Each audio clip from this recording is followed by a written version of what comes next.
Excellencies, ladies and gentlemen, if you could please take your seats, we are going to get proceedings underway. A very, very warm welcome to the Stockholm +50 edition of the United Nations Science Policy Business Forum on the Environment. My name is Axel Threlfall. I'm editor-at-large at Reuters, based out of London. I'll be your host over the next couple of days. I am truly thrilled to be back at this event in person, and proud to be associated with the work of this fast-growing community since the inception of the forum back in December 2017.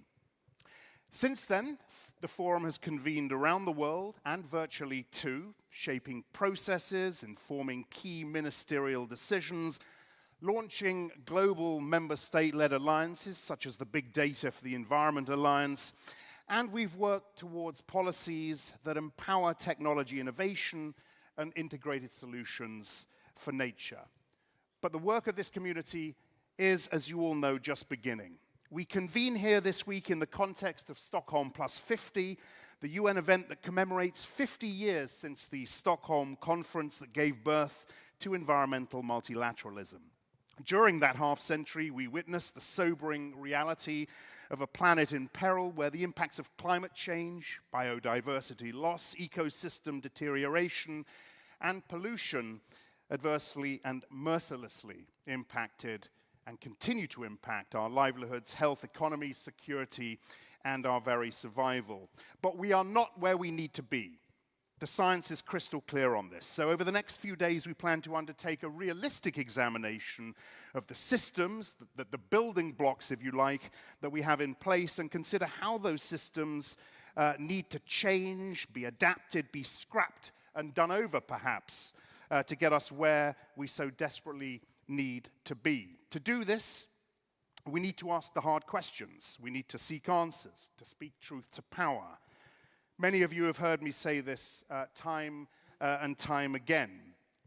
Important conversations are happening. We are seeing new levels of collaboration among the business, finance, and policy-making communities within and between sectors and countries, but this is just a start. So your discussions over the next few days will inform the UN system at large. They'll provide a much-needed multi-sectoral perspective to the work of the UN Environment Assembly, the world's highest level decision-making body on the environment. So our work is cut out for us, and I do want this to be a fun, interactive couple of days. I'll get your participation as much as I can. If you have questions, do save them. There's going to be roving microphones, and you'll have plenty of time to have your say. Enough from me for now.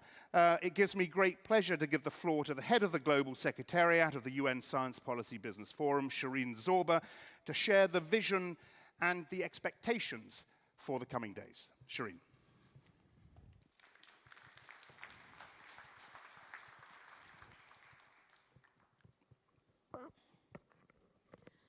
Excellencies, friends, ladies and gentlemen, it's a special moment to be here this morning after 2.5 years of lockdown, to see you again in person, to meet old friends, and to make new ones. Thank you for being here, for your commitment and determination to put in the work and to make a difference. We are truly honored to have amongst us leaders from science and technology, policy, diplomacy, and society. Yet, the most important stakeholders in this room, I would argue, are those whose future is most impacted by the actions of today. The young people of the world who will bring to our deliberations their vision of the future they want. So we are very pleased to host a delegation of young people and to have them very seriously share their views, share their vision, and also critique, perhaps, the performance of our generation. And this was very important to us as we co-designed the 4th global session of the forum in Stockholm to ensure we work closely with youth champions and to have them present.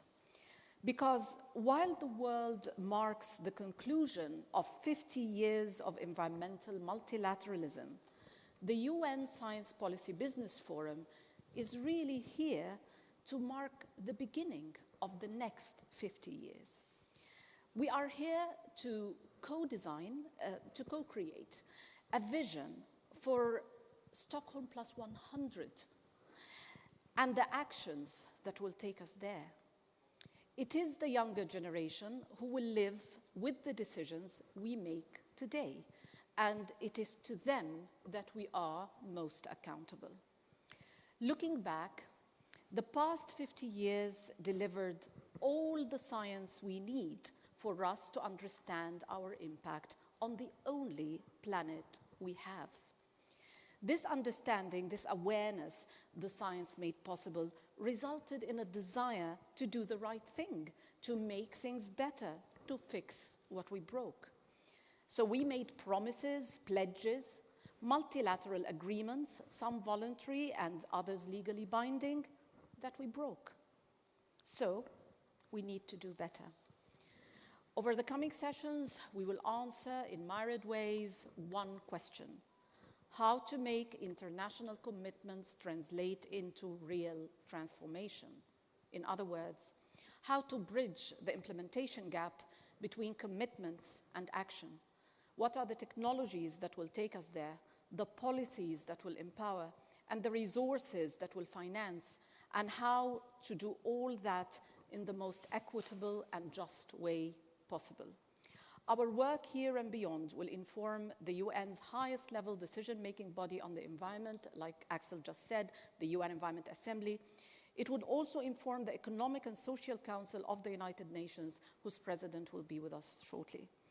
But it will also empower and help chart a path within the important and diverse institutions each of us represents. It is my pleasure to now invite Sonja Leeton-Cohn, Deputy Executive Director of the UN Environment Programme, to take the floor.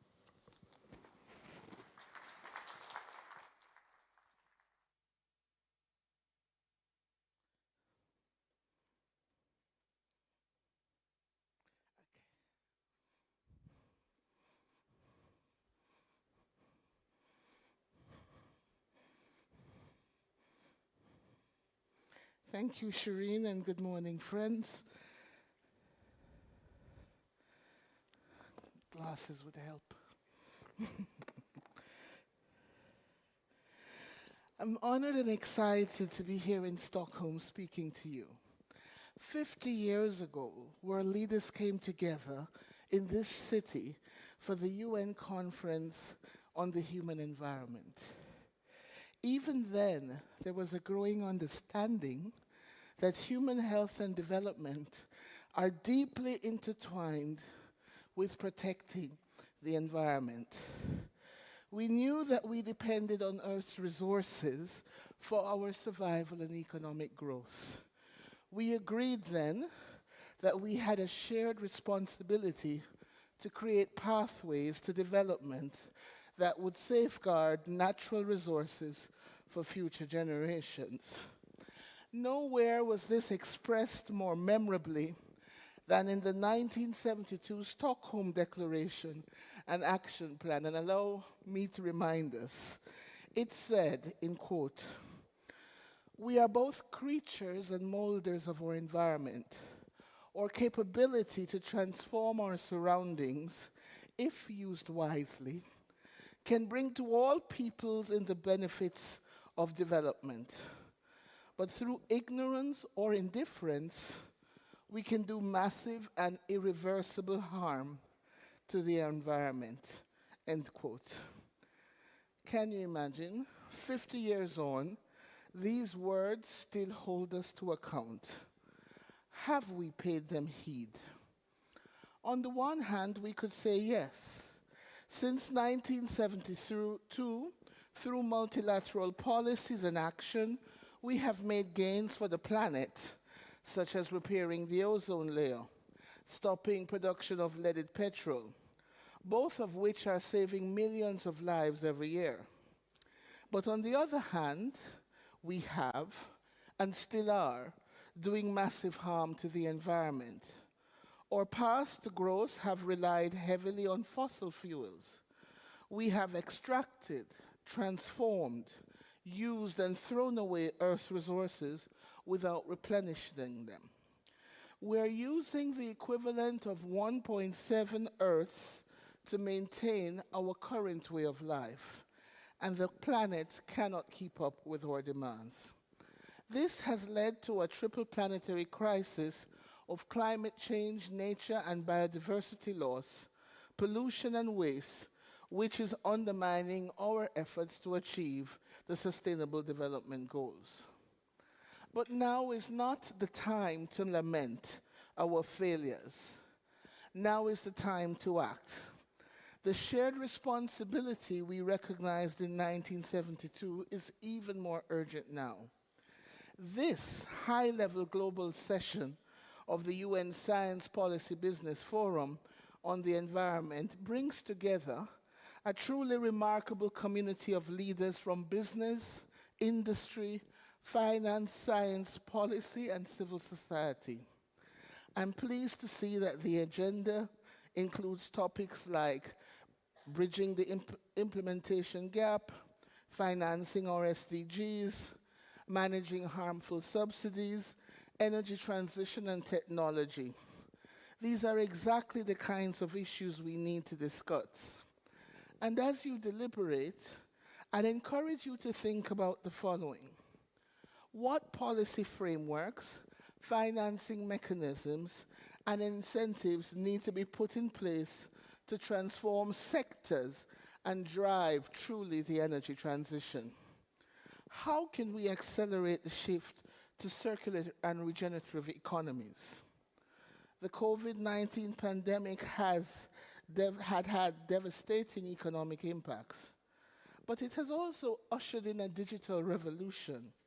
How can businesses and governments leverage this to create broad-based growth and green jobs? The task ahead is certainly not easy.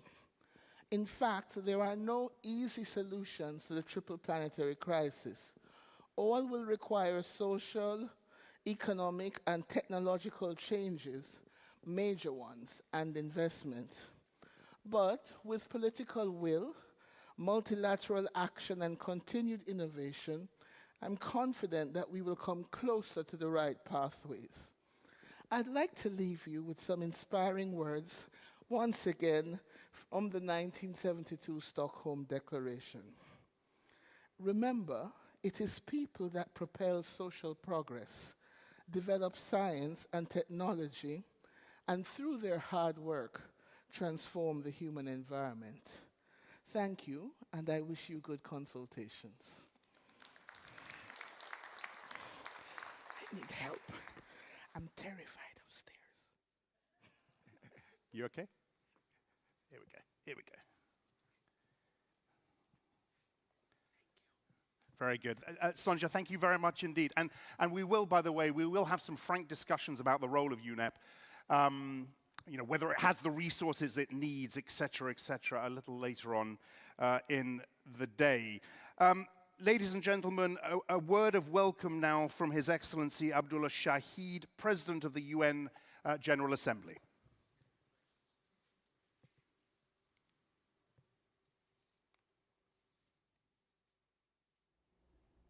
Excellencies, dear friends, I'm honored to contribute to this fourth global session of the United Nations Science Policy Business Forum on the Environment. I congratulate the organizers of this initiative, convened in support of the UN Stockholm +50 meeting. Today's gathering demonstrates the value of interconnectedness and the fundamental nexus between science, policy, business, civil society, and the UN agencies in tackling global challenges. Science, in particular, remains a fundamental tool in the achievement of sustainable development goals, including those directly and indirectly linked to the environment. To reimagine multilateralism and its role in promoting and preserving the environment, we must leverage the approaches and solutions availed by science and technology. But to do so, we need to set in place the right policies and conditions, and I believe this forum is uniquely placed to set the right tone to do that. My friends, science is a cause of hope and optimism for humanity in these challenging times. But we cannot overlook the many barriers that we need to overcome before the enormous opportunities can be realized. These include the lack of basic infrastructure, insufficient data access, and inadequate policy and governance systems to support development. We need to create empowering conditions for all, especially developing and least developed countries, who have disproportionately suffered the impacts of the pandemic. It is these countries that need access to the best and most sustainable technologies. This is why this coalition of science, policy, business, and finance is important to ensure environmental responses and policies are both inclusive and equitable. My friends, the scale of transformation needed to tackle the three planetary crises, climate change, biodiversity loss, and pollution, is only possible with collective action. Stockholm +50 is an incredible opportunity for all of us to forge lasting coalitions and foster genuine partnerships to achieve the global environment agenda. It is my strong belief that platforms like these afford the use of, for us to make the ability to reach out to multiple networks, to municipalities and governments, and to private sector partners to inspire many more to join these efforts. Dear friends, climate change, unchecked resource consumption and pollution are some of the most pressing issues facing us today. And businesses are critical to reversing these trends. When businesses lead with purpose, they positively impact both the planet as well as business financials. While it is understandable that transitioning to greener production practices are complex and require deeper research into the environmental and human impact across an entire supply chain or materials life cycle, we only have one planet to live in. The choice is clear. We need nothing less than a transformation. Today, consumers increasingly believe that they have a responsibility to purchase products that are good for the environment and society. There are many studies that point out that corporate initiatives aimed at improving environmental and social and governance performance can actually increase productivity, efficiency, and staff retention. In other words, sustainable business practices are turning mainstream. We need businesses that can redefine the corporate ecosystem, businesses that not only create but add value for all stakeholders involved. Markets need to go carbon neutral and eventually turn carbon negative. Investing in sustainability can drive innovation. Dear friends, rest assured I will continue to do my best to spur momentum alongside with you. In July, I will convene a Moment for Nature that will enable UN member states and stakeholders to reflect on the outcomes of the various summit-level events on the environment held during the 76th session. The high-level thematic debate will also provide the much-needed political momentum for enhanced climate action on the ground. Let us continue to forge a sustainable path forward with equitable access to solutions for all. I look forward to taking this journey together with you and wish this forum every success. I thank you. Abdullah Shahid, President of the General Assembly. The UN Economic and Social Council, or ECOSOC, is one of the 6 principal organs of the UN, and I think fair to say is the custodian, if you like, of the SDGs. His Excellency Colin Vixen Kelapile is President of ECOSOC, and I'm thrilled to welcome him to the stage now. Your Excellency.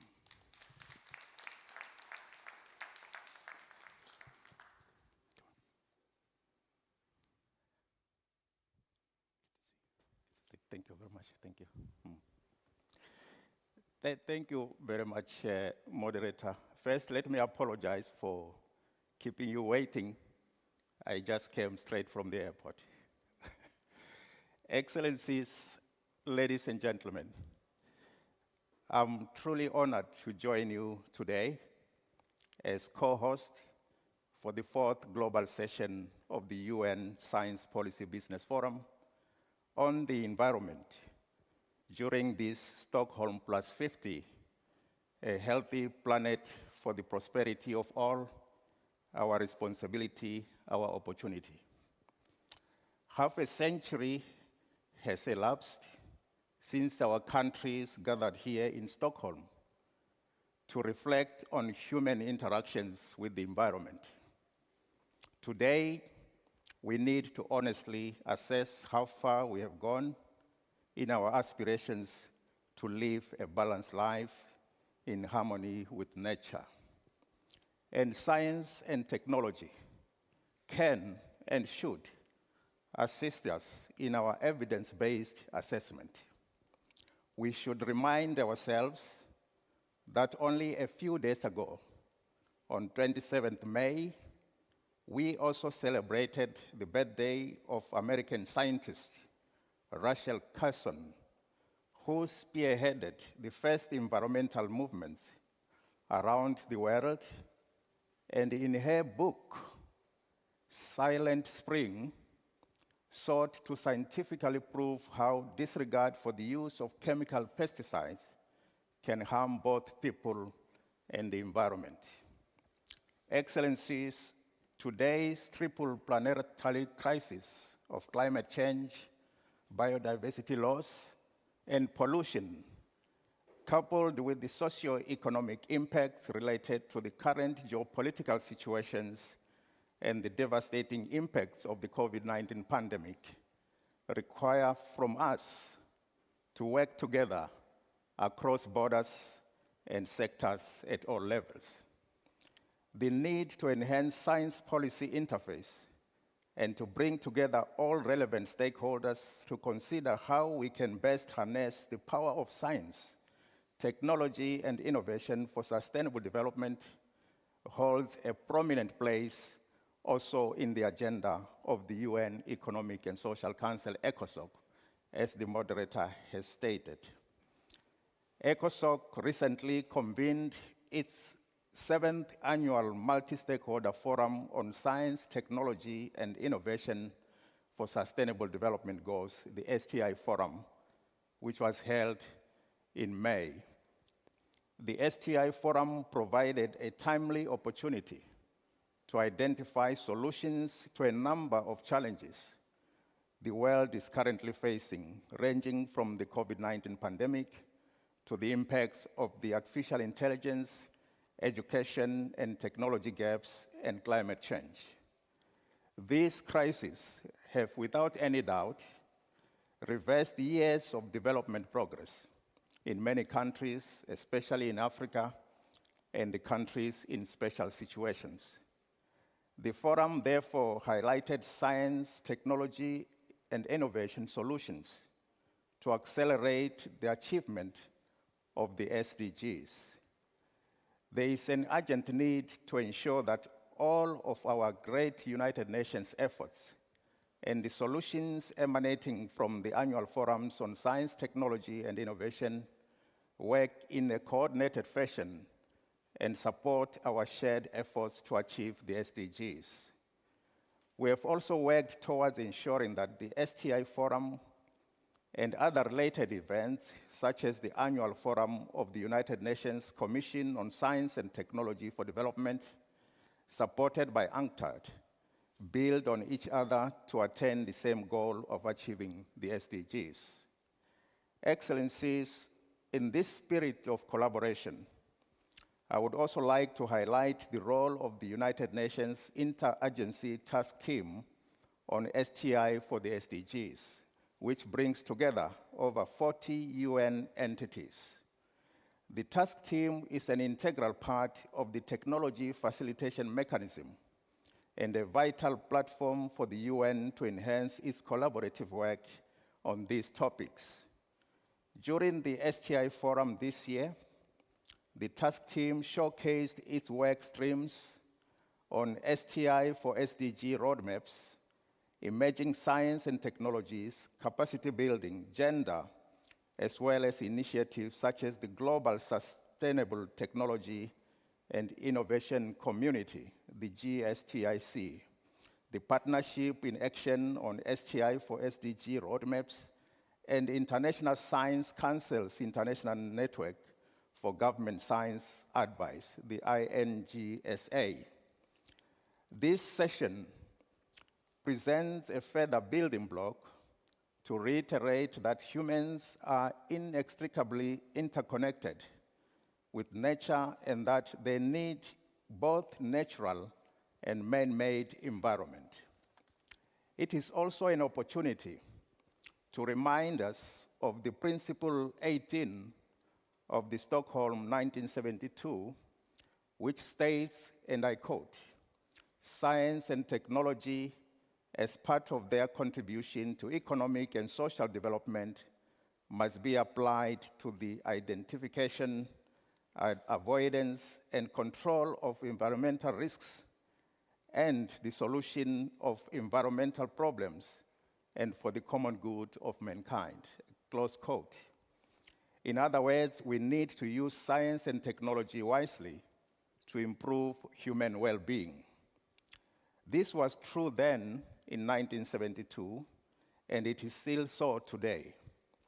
We should, as countries, the UN system organizations and other entities and stakeholders, work together to use science and technology for our benefit, and above all, support countries and peoples who are in vulnerable situations and who need assistance the most to profit from science and technology.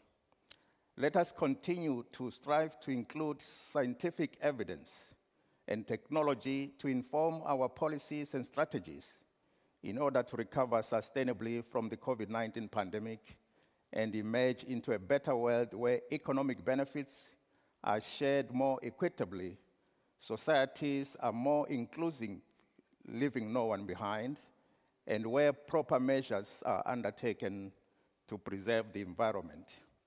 This is what I have tried to promote during the ECOSOC presidency for the past year, and what we are preparing for at the 2022 High-Level Political Forum on Sustainable Development, the HLPF.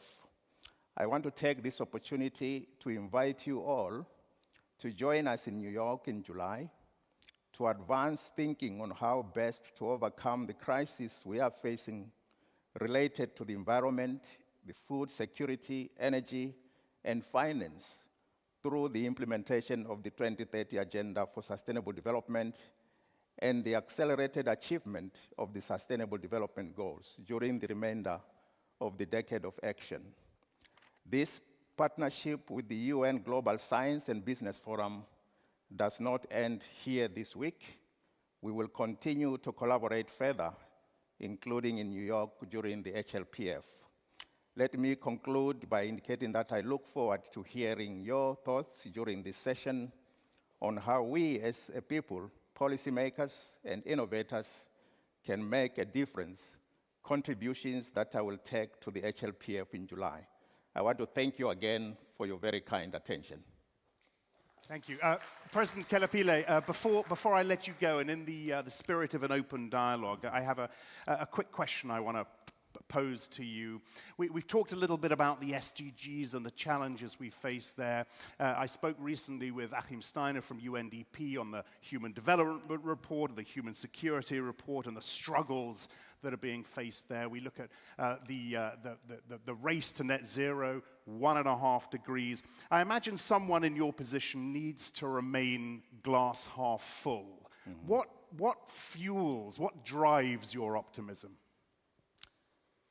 Well, I wouldn't say there's any single answer to that, but what I can say, I've just come from 2 particular regional forums.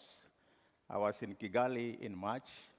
I just returned from Bangkok. And listening to the member states, as you are aware, we are going to have 45 countries this year presenting their voluntary national reviews in July during the High-Level Political Forum on Sustainable Development. Just listening to the commitment they still really carry in this very difficult time, where we've had COVID-19 really reversing decades of development gains, shrinking the fiscal spaces that they all need to finance the SDGs.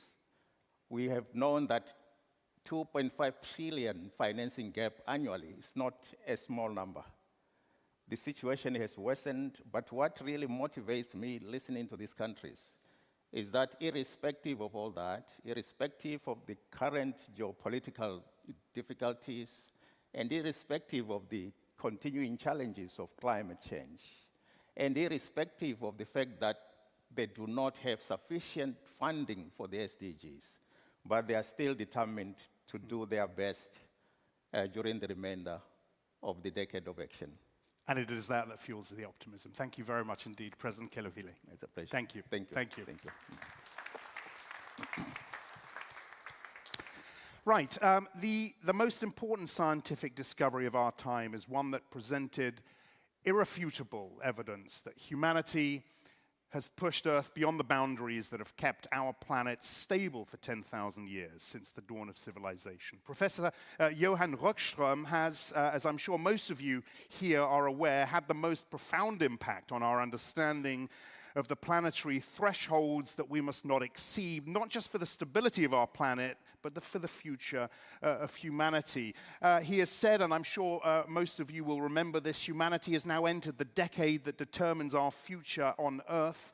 I'm thrilled to welcome Professor Rockstrom to the forum to share his thoughts. He's kindly agreed, by the way, to take some of your questions after saying a few words. So I will open this up to you in a moment. Professor Rockstrom, the floor is yours.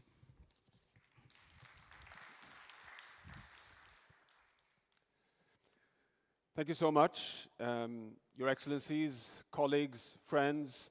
The scientific verdict after 50 years is clear. This is a gathering in Stockholm, a decisive gathering where we need to declare failure. After 500 plus multilateral environmental agreements, all the efforts that we've been making, we're still not bending the curves. We're still moving in a direction where we are now 70 years into the Anthropocene, the new geological epoch where we, the modern human enterprise, is the dominating force of change on the entire planet.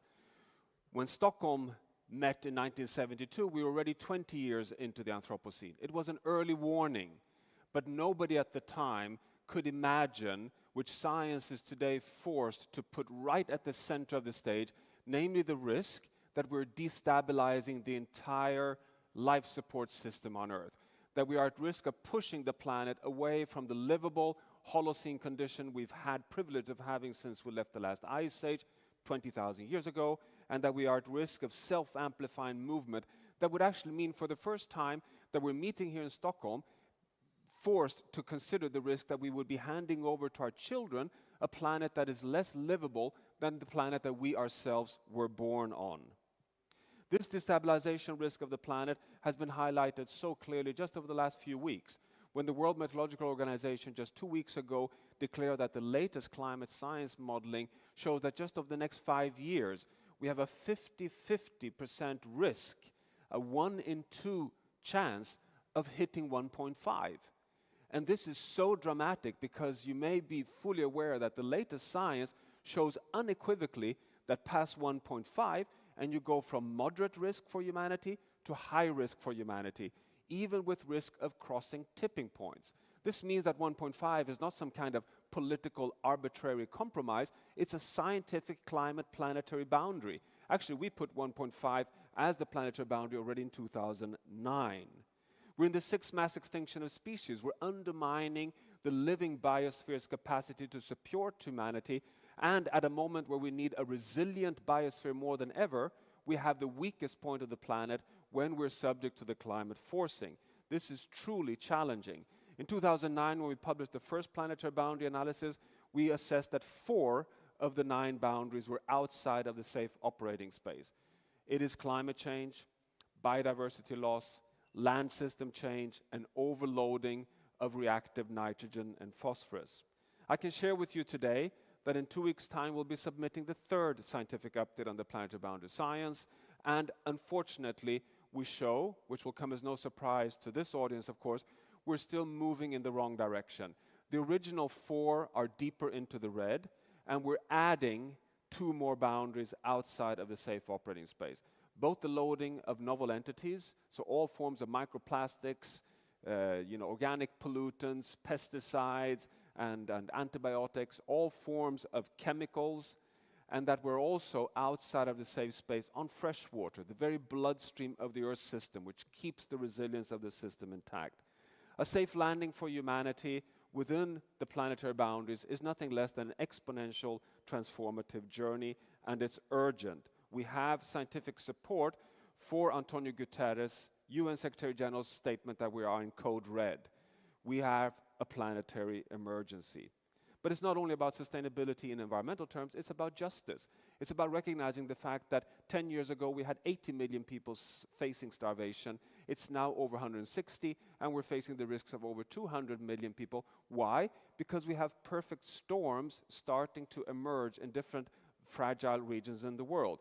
With climate change causing droughts and undermining food systems, particularly right now in the Horn of Africa, but also in India, colliding with the geopolitical turbulence with the Ukraine war, hitting energy prices and fertilizer prices.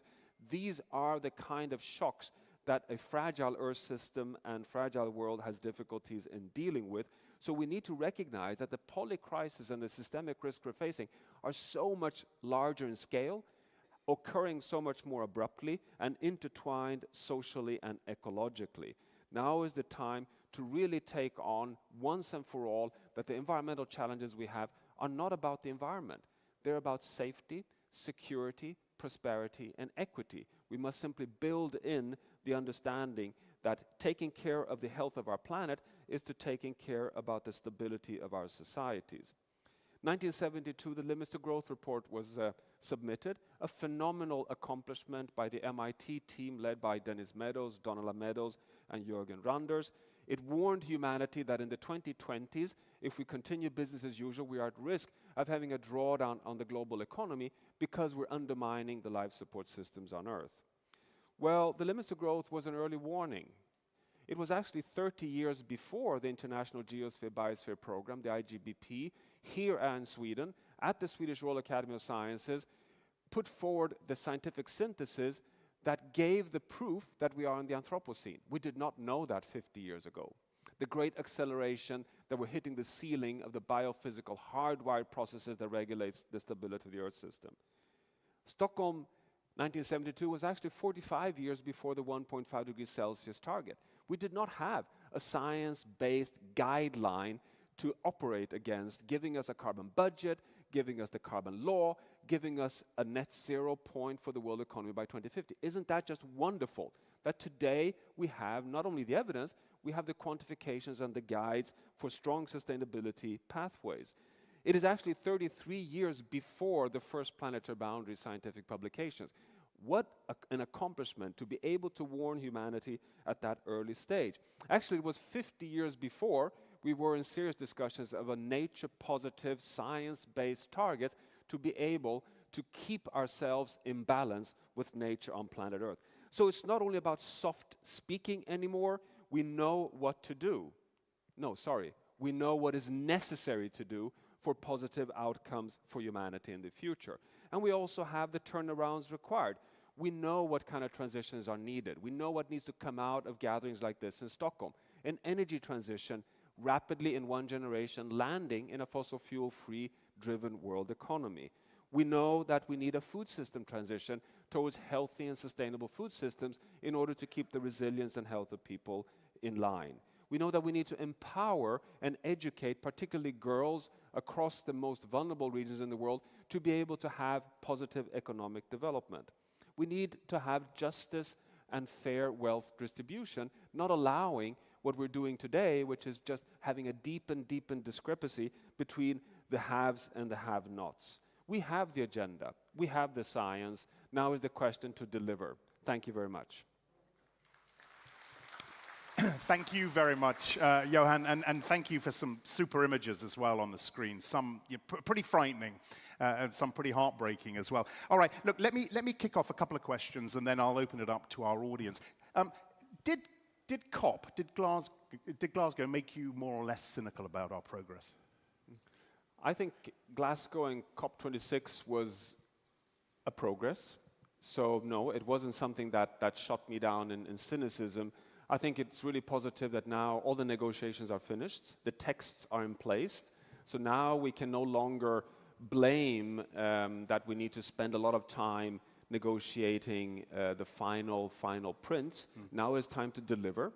We have all the pledges, all the quantifications. You know, it's just remarkable with the methane pledge, the deforestation pledges. Over half of the world's countries actually have net zero pathways. So it's really about delivering on the nationally determined contributions. I fully respect that outside of the negotiating venues in Glasgow, there was a distrust. Will all these promises really translate to real action? Yeah. And I think that accountability is what I hope we will see in the future. Of course, that was pre-Ukraine, pre the Russian invasion of Ukraine. You talked very briefly about the energy crisis. How how much worse has that made the situation, the context? Or do you see this as an opportunity that we really need to harness now? And can we do that in time? No, thanks. That's a really important question. And I think we need to keep two things in focus at the same time. On the short term, there's no doubt that we are seeing a retraction, a pushback, a tendency of putting a pause button on climate action, that the Ukraine war is causing short-term turbulence. You even see reopening of coal-fired plants. There is this risk of us backing off slightly on the really short term. But on the longer term, I'm absolutely convinced that the Ukraine war will be an accelerator on the pathway towards independence from fossil fuel sourcing. And the reason for this is obvious, that we're seeing that the risks with too much fossil fuel dependency is not only about climate risks, it's also about the security and stability in the economies. I live in Germany now. The German government is really working on both these levers, recognizing on the short term it has massive impacts on the economy, but on the long term it rather will accelerate the pathway to deliver on the phase out of dependence on gas, oil and coal from, in this case, totalitarian states. Okay, so reasons for optimism. And indeed in your new book, there are other reasons for optimism. I think you mentioned in particular the way we're tackling poverty globally. I think you mentioned China's net zero commitments as two things. Similar question to President Kelapile, are you glass half full right now? Do you have to be glass half full? I guess you do in your position. Well, yes and no. I mean, it goes a little bit up and down, to be honest. But I think that there's never a reason to give up. But I think it's quite interesting right now that as we meet in Stockholm right at this moment, I think there is reason to be really deeply concerned. I mean, it's not looking good. At the same time, we have so much evidence that the investments in the sustainable future will give us multiple benefits in the other side. So there is this bumpy short term, while the long term will give us not only a safer, but also a more prosperous and equitable future. So, there's all reason to keep up the momentum, but there is actually reason when we meet here to look at the data and say, gee, we're still not bending that damn curve and we're having difficulties. I mean, soon we come to a point where we'll have to declare that we cannot make the 1.5. So I wouldn't give you a thumbs up or thumbs down. I would say it's a thumb at the horizontal. All right. Let me take a couple of questions from the audience. If someone has a question in the audience, if you just put your hand up and we'll get a microphone to you. Everyone's being a little. Yes, Shireen. Right behind you.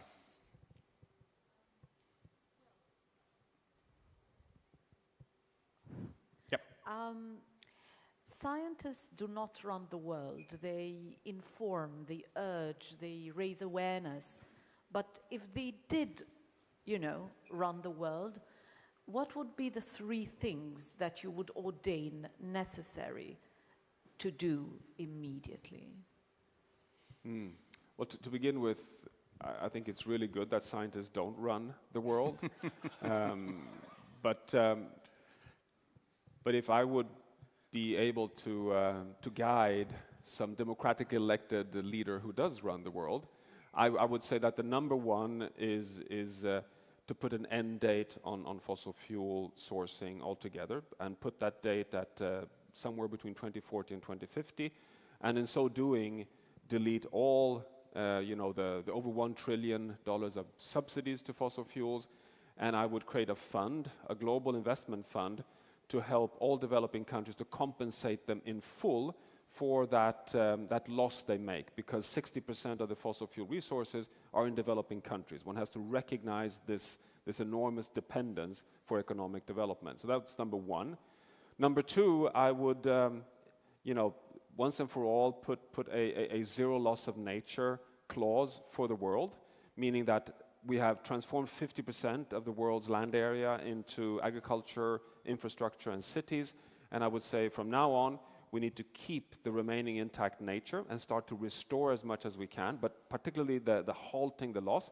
And again, make the big custodians, particularly indigenous communities in the world, as stewards for those commons, these commons that they are, because we all depend on them, and invest in that and compensate for that. That would be my number 2.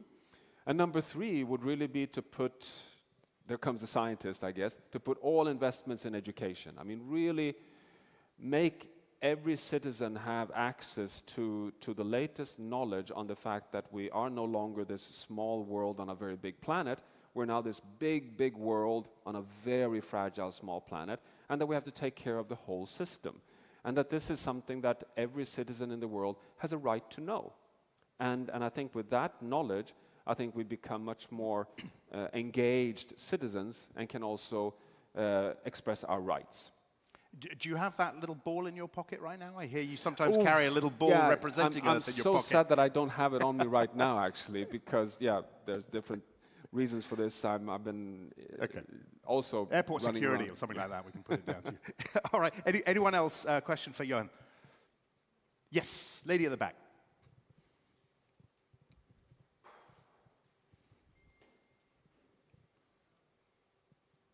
Hello. Okay, thank you. So my name is Yokoru.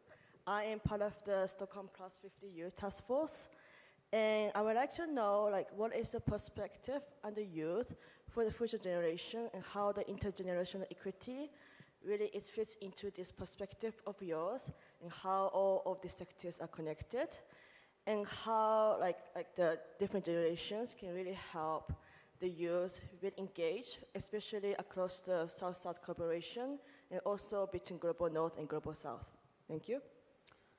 Yeah, thanks. No, I would say that, and this is something that we're working on quite actively in something called the Earth Commission, which is an effort of trying to define a safe and just space for humanity, that the ultimate definition of justice, now that we're so deep into the Anthropocene, is every newborn human being's right for a stable, resilient, livable planet. That we've come to this point that we now have to define justice in an intergenerational term with regards to sustaining the livability and stability of the whole planet. And that is, I think, what the Fridays for Future movement have fully understood, that we are at risk on the longer term to start drifting away from the conditions that have enabled us to thrive, and therefore them also having the right to have a chance of thriving into the future. So I think that's one element of that intergenerational justice. The second one, of course, and I know that some of you are economists in the room, I think it's the moment we adopt more kind of strong sustainability measures in economics, meaning that you have to respect scientifically defined boundaries, which gives us absolute budgets to share in a fair way, that kind of pulls the rug away from all forms of discounting, that you can no longer discount the future, because suddenly the future becomes equally valued as the present, or even more valued. So I think all forms of science that gives us the 1.5 targets, that gives us net zero loss of nature, or the nature positive, the planetary boundaries, we're moving in this direction, and I think this helps intergenerational justice, because it puts security fencing around the life support systems, both the living and the physical ones. Yep, okay. I've got time for one more very quick question if someone has one. Yeah, gentleman right there. Hello. Can you hear me? Yeah. There we go. Jarvis Smith, media owner in the UK. Science, I have no disrespect for it at all. It's amazing. It's brilliant, particularly the work that you've done. But there does seem to be a level of arrogance and ignorance amongst humanity that we are more clever than nature. So historically, the indigenous have treated nature as a conscious living being. It's been around much longer than humanity and will probably be around much longer than we are. So with your incredible knowledge in science, how far do you think behind science is in comparison to the wisdom and intelligence of nature, and nature to be able to fix the very problem that we have if we're able to get out of the way? Yeah, Josh, I think that's a very, very important reflection, I would say, partly the question. I mean, we know that indigenous communities around the world are not only the best, but profoundly anchored in the stewardship of nature in ways that we have to learn from. The challenge we have, of course, is that we're running out of time, and we need to, really, really connect with not only nature, but also with the knowledge base that is represented by indigenous communities across the Earth system. I mean, from the Inuit on Greenland to the indigenous communities in the rainforest systems, all the way down to the desert ecosystems. And this is something that we have allowed ourselves to do that enormous mistake of disconnecting the modern development from nature and disconnecting ourselves from the indigenous knowledge base. I think the UN here has been doing quite a lot of advancements. Just look at the transition from the early work of the IPCC in the 1990s to the IPBS work today, which is much more anchored around different knowledge systems as inputs to guide science-based target setting and developments to be managing nature. So I think we are, we're gradually really moving in the right direction here, but your point is so well taken. Okay, Johan, look, we thank you very much indeed for your insight and your candor as well today. Thank you very much, Johan Rockstrom. And thanks for your questions as well, by the way. Right, we are moving swiftly to our first panel, Reimagining Multilateralism and Bridging the Implementation Gap. Stockholm plus 50, of course, brings us pretty much full circle from 1972. 50 years on, it's evident the world is not on track to meet any of the environmental goals. So Bob Watson, former chair of the International Panel on Ecosystems and Biodiversity and lead author of the iconic UN report, Making Peace with Nature, I think says it best.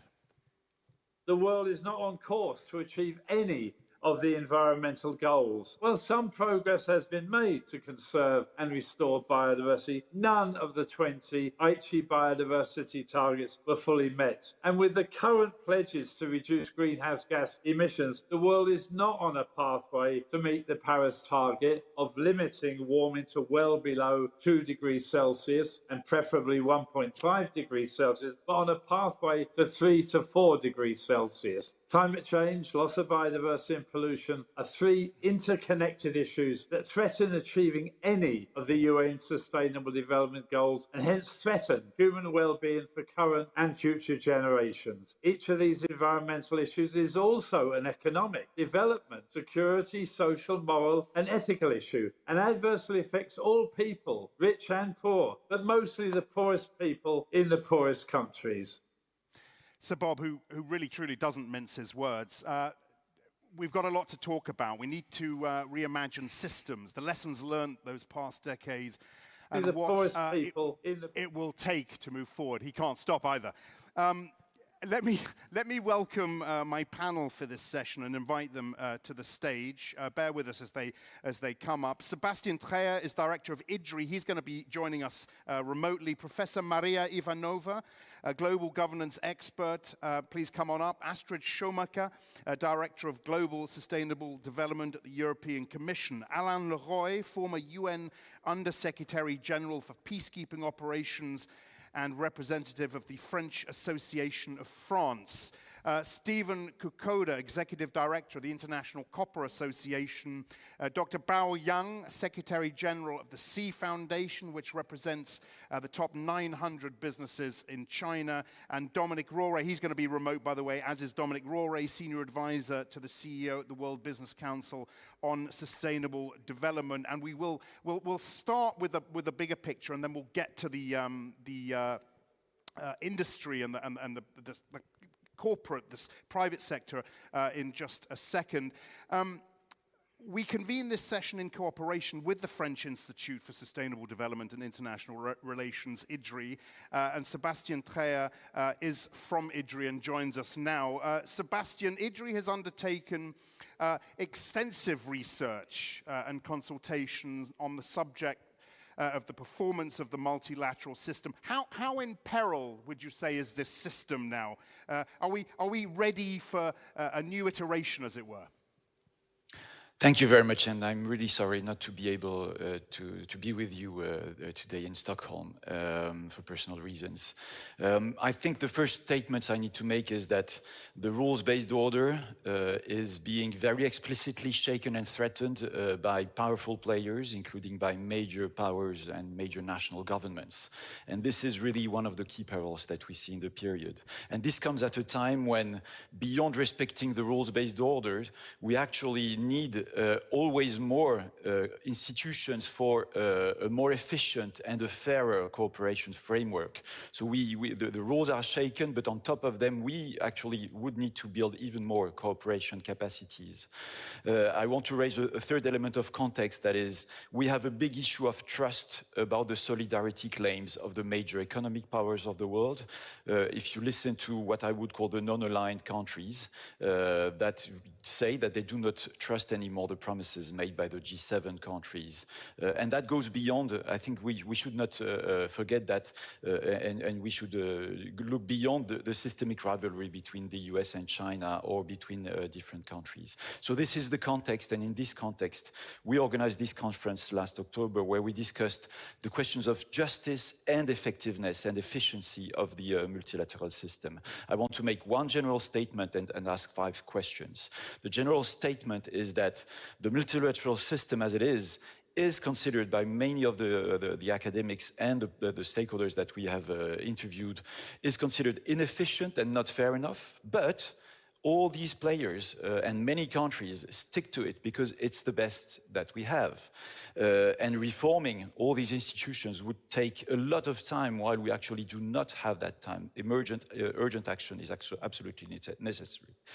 And this multilateral system as it is has given us the most legitimate framework for sustainable development with the 2030 Agenda and the Paris Agreement, all the deals that were decided in 2015. On top of that, of course, this multilateral system is always considered very necessary for the new crises that emerge, the pandemics, the food security and energy security crisis that we see with the war that is occurring now in Ukraine. And we've seen that at the UN Assembly for the environment. So yes, we need it, even if it's inefficient and not fair enough. 5 questions now. My first question is around the fact that we are seeing more negotiation opened on the environment, as if, and I would question, is the environment just an excuse for having only technical dialogues, while actually the political channel is just conflictual? So do we just talk about environment in order to have continued dialogue? And I would say no to that question, because the transformation to the net zero economy is already at the heart of the geopolitics of today, and we need to really discuss the environment because it's at the heart of the conflicts of today. My second question is, in order to accelerate action, we see lots of proposals about plurilateral rather than multilateral action. And I think that's good because we see pluri-stakeholder, public-private partnerships, for instance, on green steel, that are really unlocking transformation in many continents. Yep. But of course, we first need to make them work and ensure they are brought back for fairness reasons into the multilateral framework. I still have 3 points, but I hear that you might want to interrupt me. Yeah, so. Well, I just wanted to hurry you a little bit. We've got a pretty full panel here. Go very quickly, tell us what the next 3 questions are. Thank you so much. I'll go very quickly. Very quick. The third one is that one of the key questions beyond the idea of the G7 countries need to fulfill their promises in terms of financing, climate financing, sustainable development, is that we have a claim that the international economic order is structurally asymmetrical. We see the divide increasing between the middle income and least developed countries with regard to the others. And in that regard, we need to really look at how this can be dealt with in the net zero economy of tomorrow. My 4th point is that, of course, we need not only to look at government-to-government discussions, but look really at the fact that transnational companies, the transboundary action of civil society is becoming extremely important. And we need to look at the fact that the more space for political space for civil society and businesses is actually good for the implementation of sustainable development. And my last point is about the securitization polarization. A lot of the lens that we now have because of the wars and the crisis on our issues is through the lens of security. That might be good to put sustainable development at the heart of the political, at the prime priority of the political agenda, but at the same time, we need to look at the fairness issue that could arise if we just look at this issue through at our issues through the security lens. These were my main points, and I hope that's opening up an interesting conversation. Absolutely, Sebastian, very good. Thank you very much indeed. It does set the context well. By the way, how could I possibly forget Harry Verhaar, Head of Global Public and Government Affairs at Signify, who is, of course, another member of this panel, and will be talking to the corporate bit, the private sector bit in just a moment. Welcome to you, Harry. Apologies for not bringing you in at the top. Maria, let me come to you next. If you, grab that microphone. In fact, all of you on the stage, grab the mic when you're speaking. I want to come back to the role of UNEP. And I know you've got a lot to say about this. I know there's a book floating around here. I'm going to hold it up, do your PR for you. I think you've got some flyers. The Untold Story of the World's Leading Environmental Institution. Got some flyers on your desk. Has UNEP fulfilled its role successfully, would you say? I'm going to turn this around. I'd actually like to ask the audience, has UNEP fulfilled its role successfully? Yes, raise your hand. Then the answer is no. Okay, what do you think? So from the audience, we get an answer of, well, I don't know, probably. And the thing is, UNEP, as a scholar of UNEP, I have studied UNEP for the last 20 plus years over its 50-year history. UNEP has succeeded and UNEP has not succeeded. So the answer is both yes and no. What was UNEP tasked to do? What was its mission? What is its mission?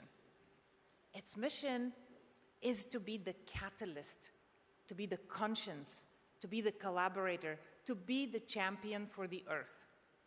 Has it succeeded? Yes, it has catalyzed. It has catalyzed thought. It has catalyzed institutions. We have environmental ministries around the world because of the UN Environment Programme. Has it resolved problems? Yes and no. UNEP is known for its leadership in shrinking the ozone hole. But we have put so much expectation of UNEP resolving the environmental problems that we saw on the screen right now. UNEP was never charged with the mandate to resolve environmental problems because it was supposed to be the catalyst in the UN system. It has been to a certain extent, but has it catalyzed enough action to resolve the environmental problems? This is why we're here today. In a way, we're asking the wrong question. We need to really address what role that is, and have we forgotten what its original role was? Why are you asking the wrong questions? But that's the right one, right? That's the right one. Okay, so how do you see promise in a reform of the structure, a new iteration, as I said to Sebastian? Well, that's usually the leading question to, do you want to see a World Environment Organization? And my answer is very unequivocal, no. Because we do not need a specialized agency for the environment, because they had that discussion, they had that debate 50 years ago in the lead up to this conference, to the Stockholm conference, and they said unequivocally, no, we do not need a specialized agency, we do not need a sector that would be the environment. We need a small, agile, flexible entity that would make us collaborate. And that's what UNEP was supposed to be. So do we need some reform to make it fulfill that role? Most probably. We need to make UNEP fulfill that initial role of being the catalyst, the collaborator. And I think that this is what's happening right now. And the creation of the Science Policy Business Forum is exactly that kind of push that needs to happen to enable UNEP to be a collaborator, but then we need the collaborators on the other side. Yep. So what can we catalyze through these meetings? How can we engage academia, that I'm a representative of, in these discussions, is really what's necessary today. We need more collaboration. Yep. I know that we hear a lot of what we have not done. What I would like to hear is what can we do? Okay. What should we do? And you know, change the narrative. Here in this forum, business and civil society and the scientists, they get a seat at the table, but they need a seat at the other table too, I guess, and we'll come on to that in just a second. Astrid, Europe, of course, is a leader in supporting environmental multilateralism. The EU's Green Deal, I've spoken to Frans Timmermans at length about this in the past.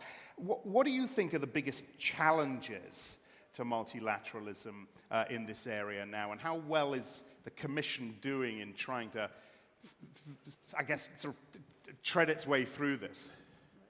Thank you. Maria is always a hard act to follow, but I'll try anyway. So I think multilateralism works, and I think we'll see multilateralism prove its value, and we will see it just now when it comes under unprecedented attack. And people have referred to the geopolitical situation, so I don't have to go into detail, but it's clear there is no alternative to multilateralism, also and in particular to the environment. I think the question is then rather, do we have the right kind of multilateralism in the environment and the right governance to give us the answers we need to the issues that have been laid out, I think, to perfection by Johan Rockstrom earlier. And I think here the answer is a bit more ambivalent. So yes, we have a crisis of trust that we certainly have to see, trust between the global south and the global north, and it goes both ways. The north thinks the south will only act if we throw money at them, but they don't really care, and the south thinks we're not getting the money that we really deserve. So that's an issue that has deepened also when, thanks to COVID, we haven't been able to meet each other for so many years. But I really want to talk about three systemic challenges. Just as we have a triple planetary crisis, I think we also have a triple challenge to our governance system, and that's a challenge of fragmentation, a challenge of gaps, and a challenge of lack of inclusiveness. Now, fragmentation, very clear, we all know since Stockholm, the environmental governance system has grown organically. It has grown on the basis of what we knew then. New challenges appeared. We've answered with a new MEA. We have 500 now. But they all stay in their silos. They do their little thing. We end up having multiple reports to multiple MEAs, but no institution, nobody really puts together all of these reports to one whole. So the system is fragmented and therefore doesn't deliver. It also has crucial and important and incomprehensible gaps, notably in the area of sustainable consumption and production. How can it be that the scientists tell us that it is our unsustainable consumption and production that is the main driver of the triple planetary crisis, and yet with 500 MEAs we have none that looks in a holistic manner at our consumption and production systems? Where is a convention that would look at global resource use, that would come with ideas such as sufficiency, that would give us targets for resource use? Doesn't exist. How can it be that water, one of the biggest accelerators for SDGs, one of the biggest potential factors in conflicts, doesn't have a truly global convention that helps us exchange knowledge, transfer capacity, etc. And lastly, it is a non-inclusive system for many reasons, but one I want to highlight here in particular because it's a government system. And government actors can only do so much. They certainly must do more.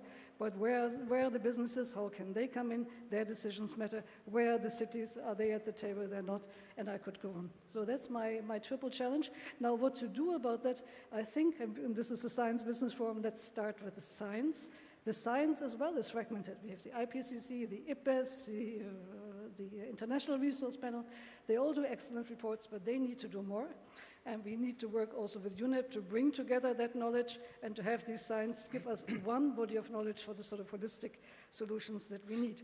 So there's a science gap to fill, and then also an important work for the UN system, UNEP and UNDP, to take that science and translate it into actionable policies, especially for developing countries. Okay, very quick follow-up.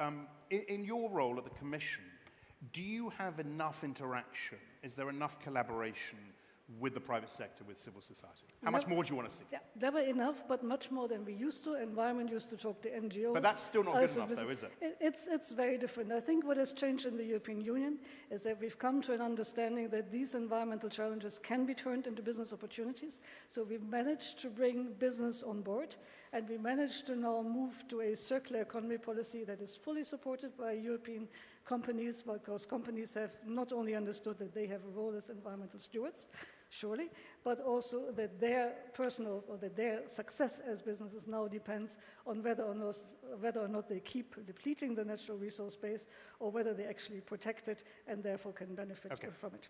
All right. Astrid, thank you very much indeed.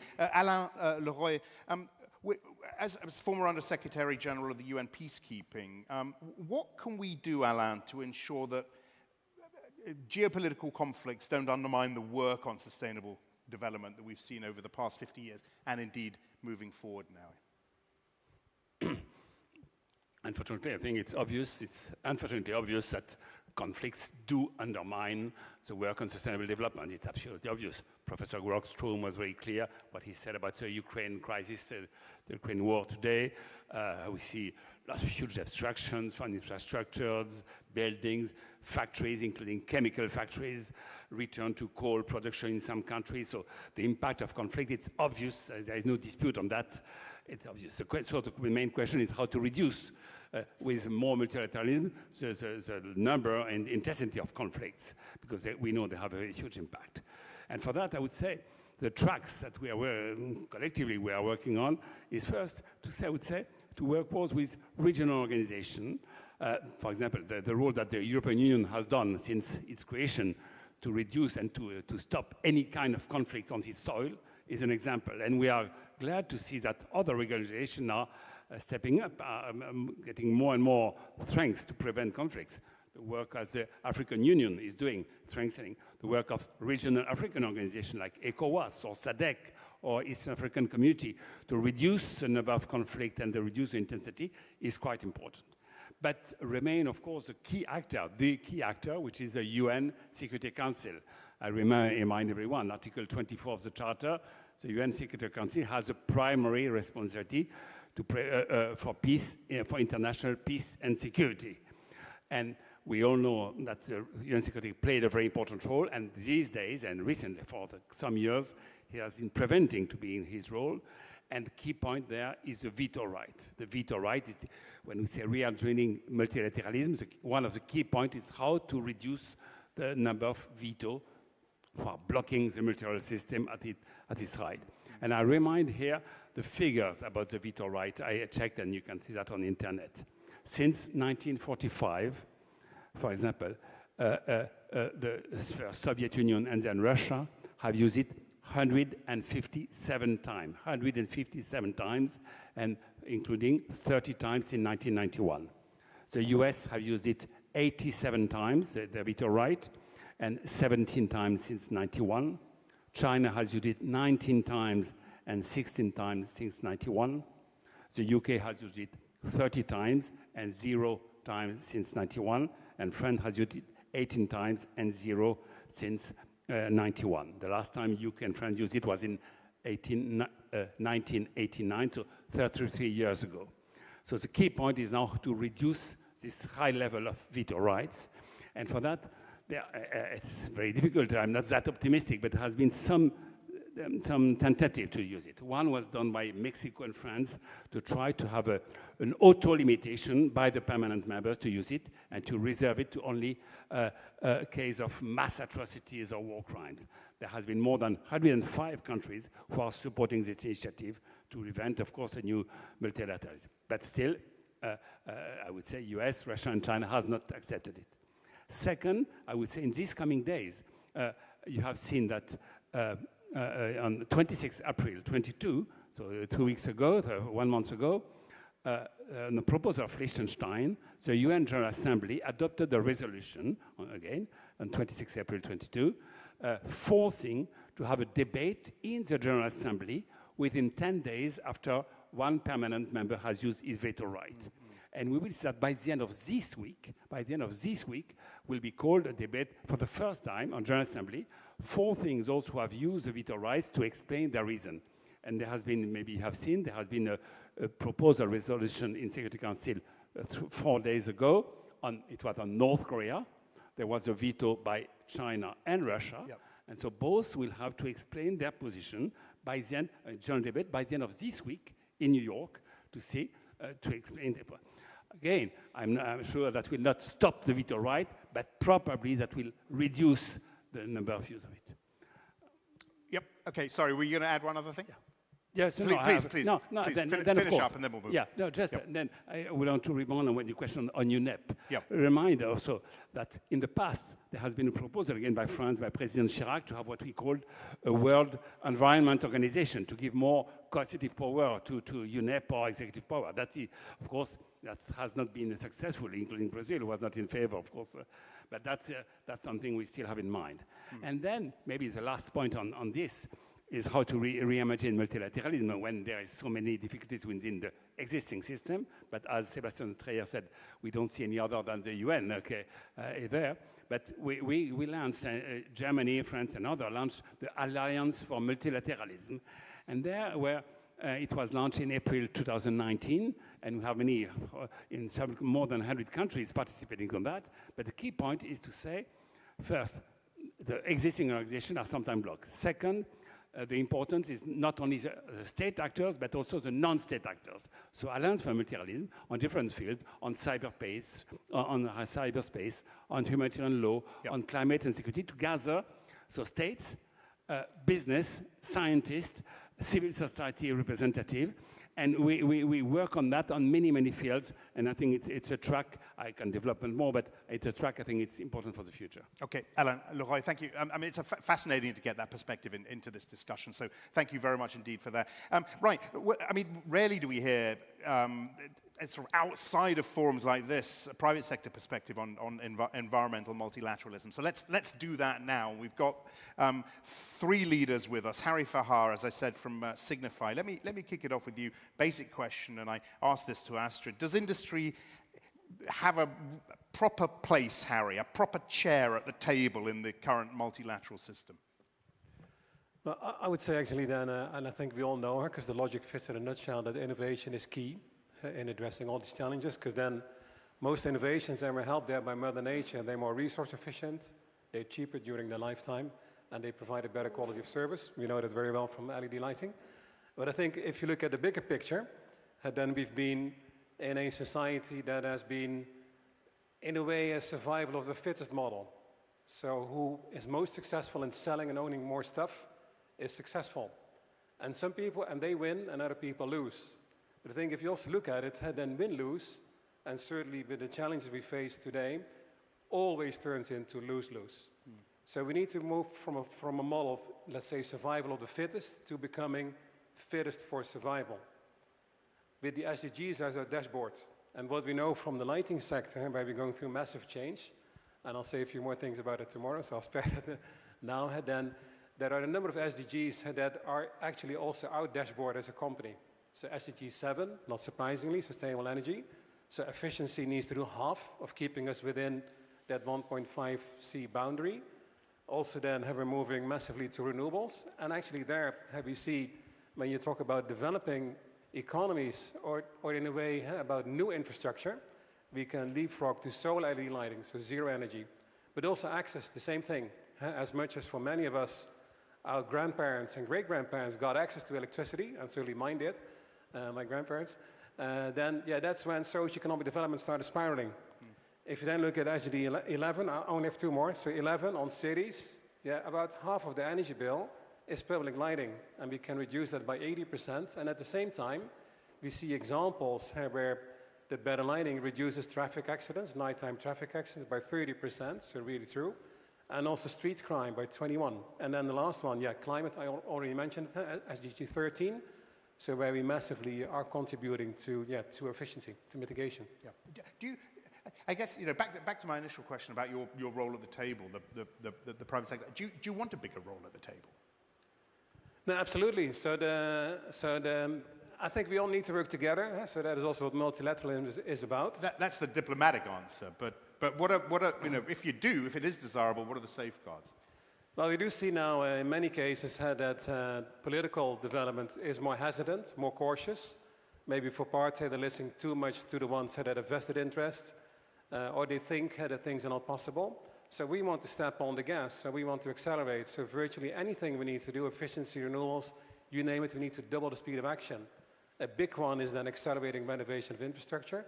And fortunately, a lot of that is in the European Green Deal and also in the American Investment, Infrastructure Investment Act, and also in the Chinese 14th Five-Year Plan. So that is also I would urge everybody to act. So we build our own program. You can see it online in Europe called Green Switch. So we're actually on all the 5 pillars of the Green Deal we act. In the US, we call it Brighten America, because green is a bit inflated as a term, but essentially it does the same thing. And in China, it will be shortly launched, so when the lockdown is relieved, also Green Switch China. So actually to see and to work with, let's say, the local governments, because that's where the action is, the cities and municipalities, to really do the things that need to be done. Yeah, okay, good. Harry, thank you very much indeed. Steve Kokoda from the International Copper Association. How, and you know, we touched on this a little bit, how can the system, the multilateral system, create a more powerful, I guess, dynamic for the adoption of the best, the most sustainable technologies? What do you want to see? Thanks for that. And I think Harry, started off the discussion really well about why industry needs a seat at the table. And I've been personally in this space for about 10 years, and I was reflecting on that leading up to this discussion and how much, I'd say, things have changed in 10 years. I'd say 10 years ago, we had to fight a bit to get that seat at the table, and now it's more inclusive, and we're being asked to take part in the discussion, so we're grateful for that. I think the challenge for us is where sometimes governments maybe don't take as balanced a view at industries like mine as they could. You know, we're really providing the building blocks for decarbonization and for a clean energy transition.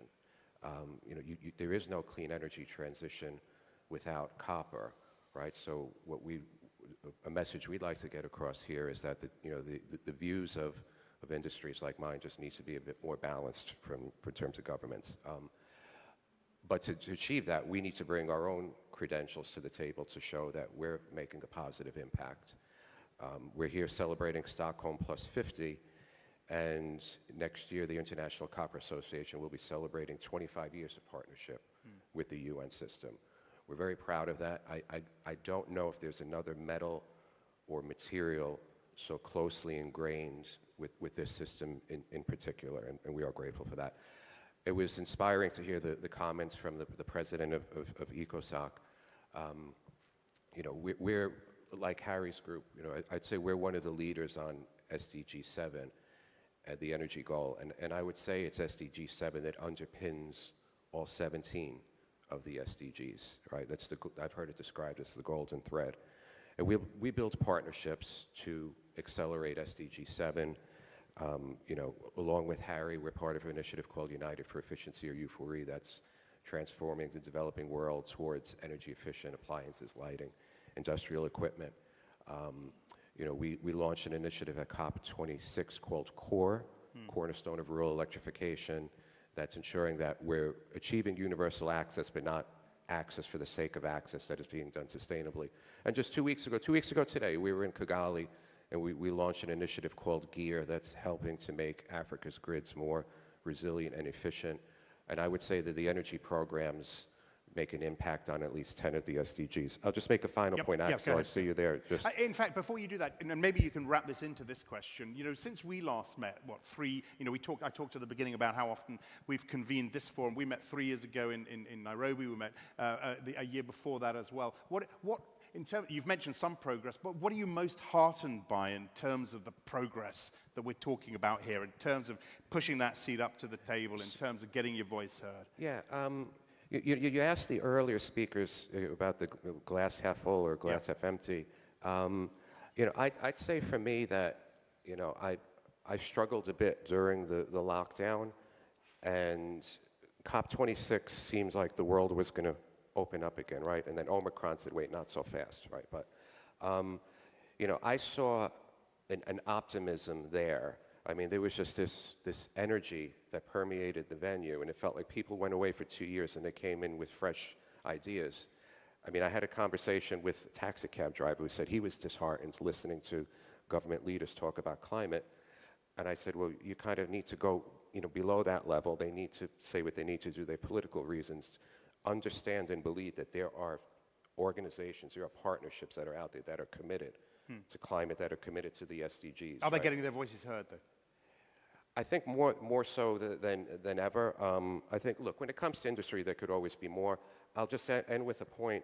You know, I said that a more balanced view of industries like mine, you know, I said already, you know, we're providing the building blocks for decarbonization, the clean energy transition. And governments speak out of both sides of their mouths. They want to see these advancements, and then they say, no, you know, extractive mining, it's bad. We need to do less of that. And I get it. We don't have the greatest track record. But, you know, you have, let's say in the United States, as one example, and my final point, a viable project that's 12 years in permitting without a shovel in the ground. You have an administration that wants to achieve a clean energy transition, and yet a project there is languishing, right? So I think just to have that more balanced perspective that we need to do our bits to, you know, to clean our house. I'll talk about that more tomorrow, but we have an important role to play. Okay, Steve, thank you very much indeed. Dr. Biao Yang, Secretary General of the Sea Foundation, you of course represent, I think, 900 businesses in China. What do you think needs to change to allow for a greater success, greater impact in bridging the SDGs implementation gaps? What do you want to see? How heartened are you by progress? Okay, thank you. And yeah, first I would like to thank you, SPB, inviting me to share the industry insight on this session. I'm sorry, I'm poor English, but I'll try my best to introduce some about my thinking. I'm not sure everyone knows the Sea Foundation is founded by the Society of Entrepreneurs and Ecology in 2008. Sea Foundation was established with the mission of supporting Chinese environmental society organization and facility a plan for entrepreneurs, NGO, and the public engaged in environmental protection and sustainable development. So we work on the different strategies such as desert certification prevention, climate change, business, sustainable and biodiversity conservation, marine conservation, as well as scaling up China's environmental NGO sector. So now we have more than 900 entrepreneurs donors to share views from the private sector perspective.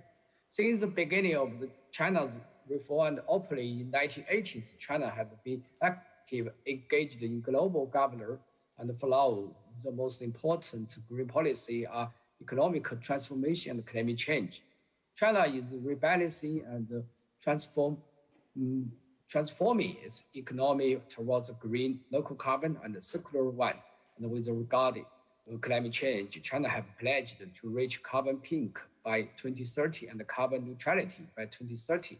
Now, China's national carbon emission trade system is now in full operation, covering 2,162 companies in the power generation sector and account for about 40% China's total carbon emission. So based on this, the Sea Foundation have conducted two important projects.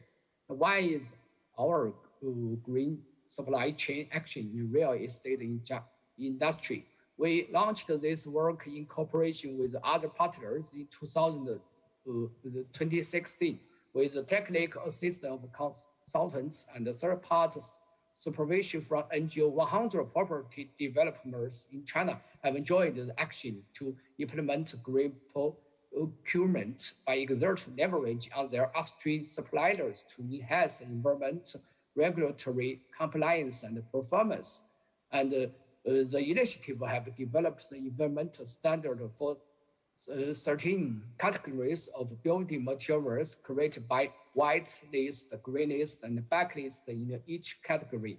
The committed real estate developers have purchased building materials only from the companies that's white and green list.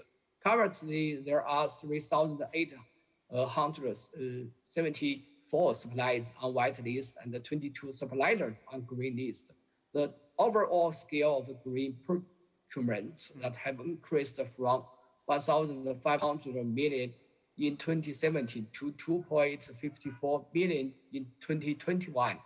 The second one is the scale of climate change work by engaged with multiple stakeholders. Now we have support more than 30 partners, including government, academia, NGOs, and social startups. Last year, we have conducted the first blue carbon trade in China. So forward, Sea Foundation will continue to engage the entrepreneurs, NGO, and the public environmental conservation. we will keep going on, provide a platform where the private sectors, civil society, governments, and academia, and the local communities and the public work together to prevent the plant and the nature. Yeah. Thank you. Okay, thank you very much indeed, Dr. Yang. And Dominic, Rory, I want to bring you in to finish up here, and then I'm going to throw it out to our audience. Again, I've asked the question about the place at the table in the current multilateral system. Be interested to get your views, Dominic, first on that. And then a bigger question, and something we're going to get onto more in the next session, whether the whole economic system, whether capitalism itself needs to be reinvented to support the achievement of environmental targets. So 2 big questions to you, Dominic. Thank you very much. It's a delight to be here. I'm sorry I'm not there in person to join you. It's an excellent conversation. I'd say there's a couple of things that are coming through which I think will help to answer your question. The first is that we have an enormous problem, and we heard from the science. We know kind of what the problem is and why we need to tackle this pretty quickly. It's sharper than ever before. We've heard some excellent interventions from companies like Signify. You have others who are part of your partnership like Amazon and Volvo and Google and IBM and many others who are all doing amazing things. We heard at Glasgow, the COP, that actually there's many of these company initiatives, there's many collaborations, working in partnership with others. There's lots going on, but what we haven't cracked is how we make this happen fast and at scale. And that takes us back to the international community, because there's a lot of great work going on from the corporate side, from businesses across value chains, in collaborations, tackling key problems. We heard from Harry there on some. But again and again, harmonizing standards, creating common definitions, making circularity work at scale across borders so that secondary materials can be transported smoothly. Unlocking finance through an asset class that defines circularity. There's all sorts of quite boring things which are the bread and butter of what a multilateral system can do if it were geared to providing unlocks and unblocks for the business and innovation and entrepreneurial community to tackle these problems at scale in partnership and in collaboration with governments. Montreal Protocol, which tackled the ozone layer, it's a pretty good example of that, where there was a pressing need at a global level where governments negotiated with business and scientists on how best to fix that. And I think that was cited earlier as one of the examples that really worked. So we're at that stage now, as Johan rightly said, that we have a global commons challenge which really needs urgent action. And we know that there's innovation and technology and financing and value chains at scale that can be transformed to fix it. So it's up to us to resharpen the tools of what that kind of applied multilateralism can look like to create those common standards and tariffs. $178 billion was used in aid in total last year, just $178 billion. That's all there is in the international public sector pot to do this. And that's going to COVID, and now that's going to tackling the challenges of food and energy from the war in Ukraine. So it has to involve a much bigger picture than that. And that's what, if I can close here, the Secretariat of the Stockholm Conference have asked the WBCSD to do, to mobilize about 70 businesses into analysis to come up with 3 big ideas across key value chains.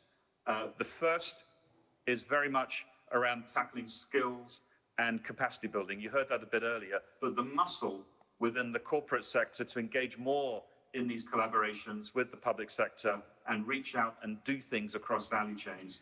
The second is very much about circularity. We heard that referred to from our colleague from the European Commission. If we had a global circularity protocol that got rid of those roadblocks across trade issues, harmonized standards, creating common definitions, you could unlock an awful lot of value, which our great companies here and elsewhere could make work. And the third is about accountability and transparency. If you try now to go onto the internet and figure out, so all those things that happened in Paris from business, how are they performing against what the science-based targets are? How are we doing against the dashboard of tackling climate change? It's quite hard to find that. So an international mechanism that provides accountability and transparency that adds up all of those business commitments on tackling, for example, climate change, but could also be pollution, impacts on nature, and makes it easy for everyone to understand and illustrates transparently what the great businesses are doing. Those are the three things that the Stockholm Secretariat asked us to do, and that's what will be launched on June 2nd. That is a recipe for practical multilateralism. Thank you very much. All right, thank you, Dominic. And look, Dominic, you talked, and I'd like to throw this out to anyone, maybe Maria, and I'll bring it out to our audience in just a second. Maybe, Maria, you want to say something like this. Dominic talked about, yes, conversations are happening, but we're not focusing enough on, how we can make this happen. Maybe first, and I guess this is what Dominic was hinting at, there needs to be this recognition that we can't make it happen the way we're trying to make it happen now, right? And it comes back to, some of the initial questions and points that you were making. We need to change the way. Are you okay? Yeah. I don't know if you want to say anything about that, but can we? Yeah. Excuse me. To make things happen differently, we have to think differently. And so I've heard everybody's contribution today is, yes, we're doing things, but we need to do them better, we need to do them faster, and we need to do them at scale. This is, excuse me. No, sorry. Look, do you want to let Harry? Why don't you take this here? And I came to you at the wrong time. Sorry, Maria. Go ahead. Yeah, maybe just a few comments. So we are in a rush, not only in this panel, as you observe, but also in tackling all these challenges. And I think therefore it's really important how we spend our time. And I believe, and I think Shireen knows, I believe in what I call the 10-20-70 rule. We should spend 10% of our time on inspiration, so what needs to be done and why. 20% of our time on aspiration, how much, by when and who. But 70% of our time we should spend on perspiration, rolling up our sleeves and getting the job done. So we are carbon neutral since 2020, a commitment we made in Paris in 2015. And I have to throw a little thing back at Dominic, because last week I was at the WEF in Davos with our CEO.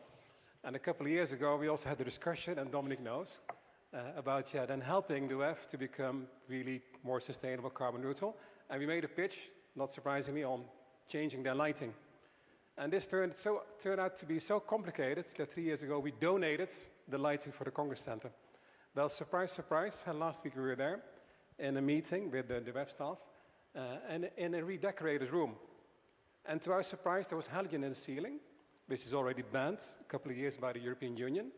It uses 20 times more energy than LED lighting. And also some of the meeting rooms, there was fluorescent lighting, which will be banned in Europe next year, and hopefully in Africa soon. We're in discussion on the Minamata Treaty.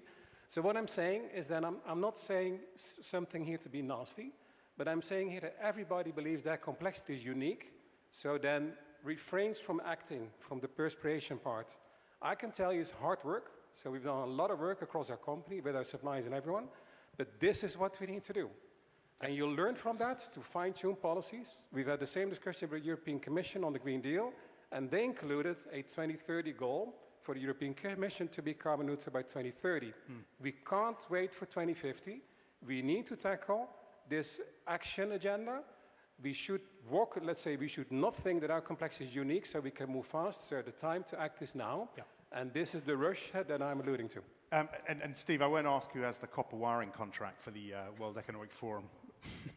Not that you know, but all right. No, I'm gonna throw it out to our audience. We've got a number of youth delegates in our midst today. In fact, we heard from one of them in an earlier session. We're going to hear a very short. It's got to be very short. We're running a little bit late on time. A short intervention from Prisha Kumar. Prisha, are you there? Yeah, go ahead. Can we get a microphone down here?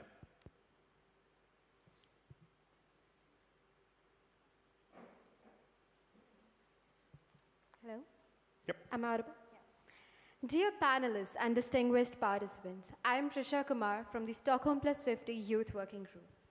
We know from the IPC report that we have to work faster than anticipated, and every 1 second and every 0.1 of a degree counts. This event should showcase what collaboration between science, policy, and business can achieve if replicated and scaled. The work which begins here at Stockholm needs to be to help drive multilateralism and strengthen partnerships across parties and stakeholders, and align efforts and energy to deliver time-critical change. Let SPBF and Stockholm Plus 50 leave an impact which children and youth can take pride on and build on. We must use this disruption in multilateralism and various other sectors caused by the pandemic as an opportunity to build back more sustainable and more equitable with a conscious focus on the environment. Thank you very much for making space for youth at this forum. Thank you. Thank you, Prisha. We need policymakers to hear these conversations, right?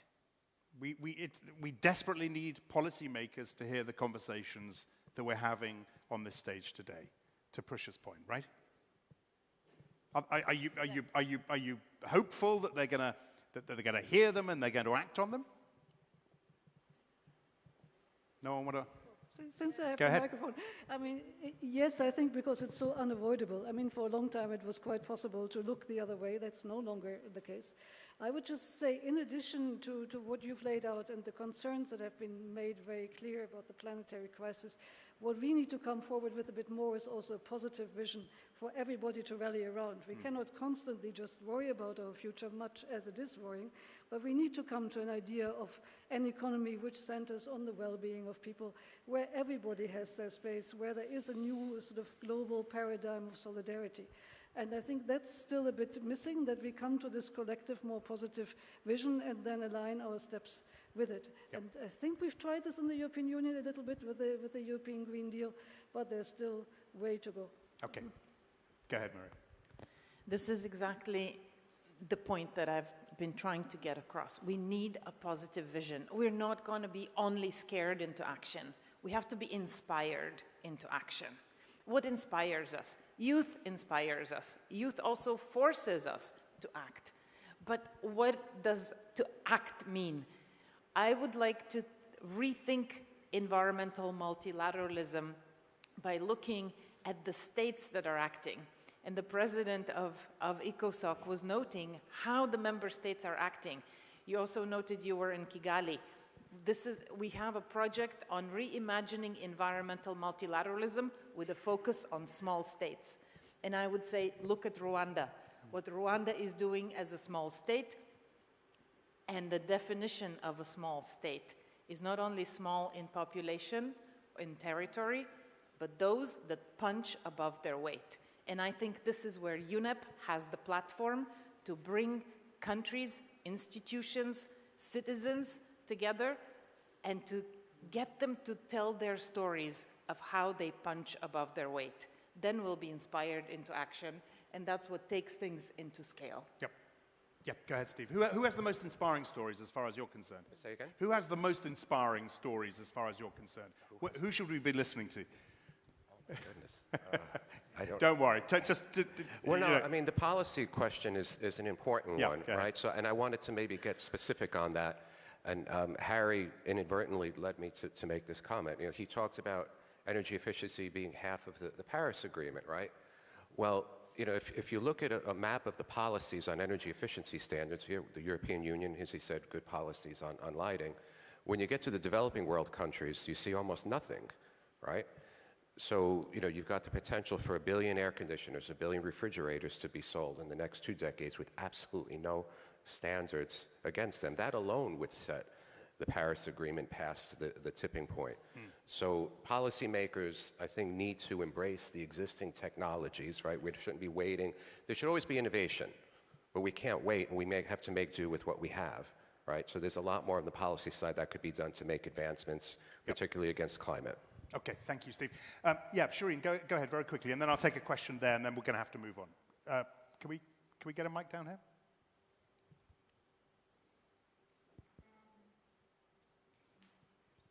Thanks. Thank you. It's maybe a question for everybody, but I will specially raise that with with Steve, with Harry, with Dominique, and then would love to hear from the rest of the panel their thoughts, and maybe from the audience.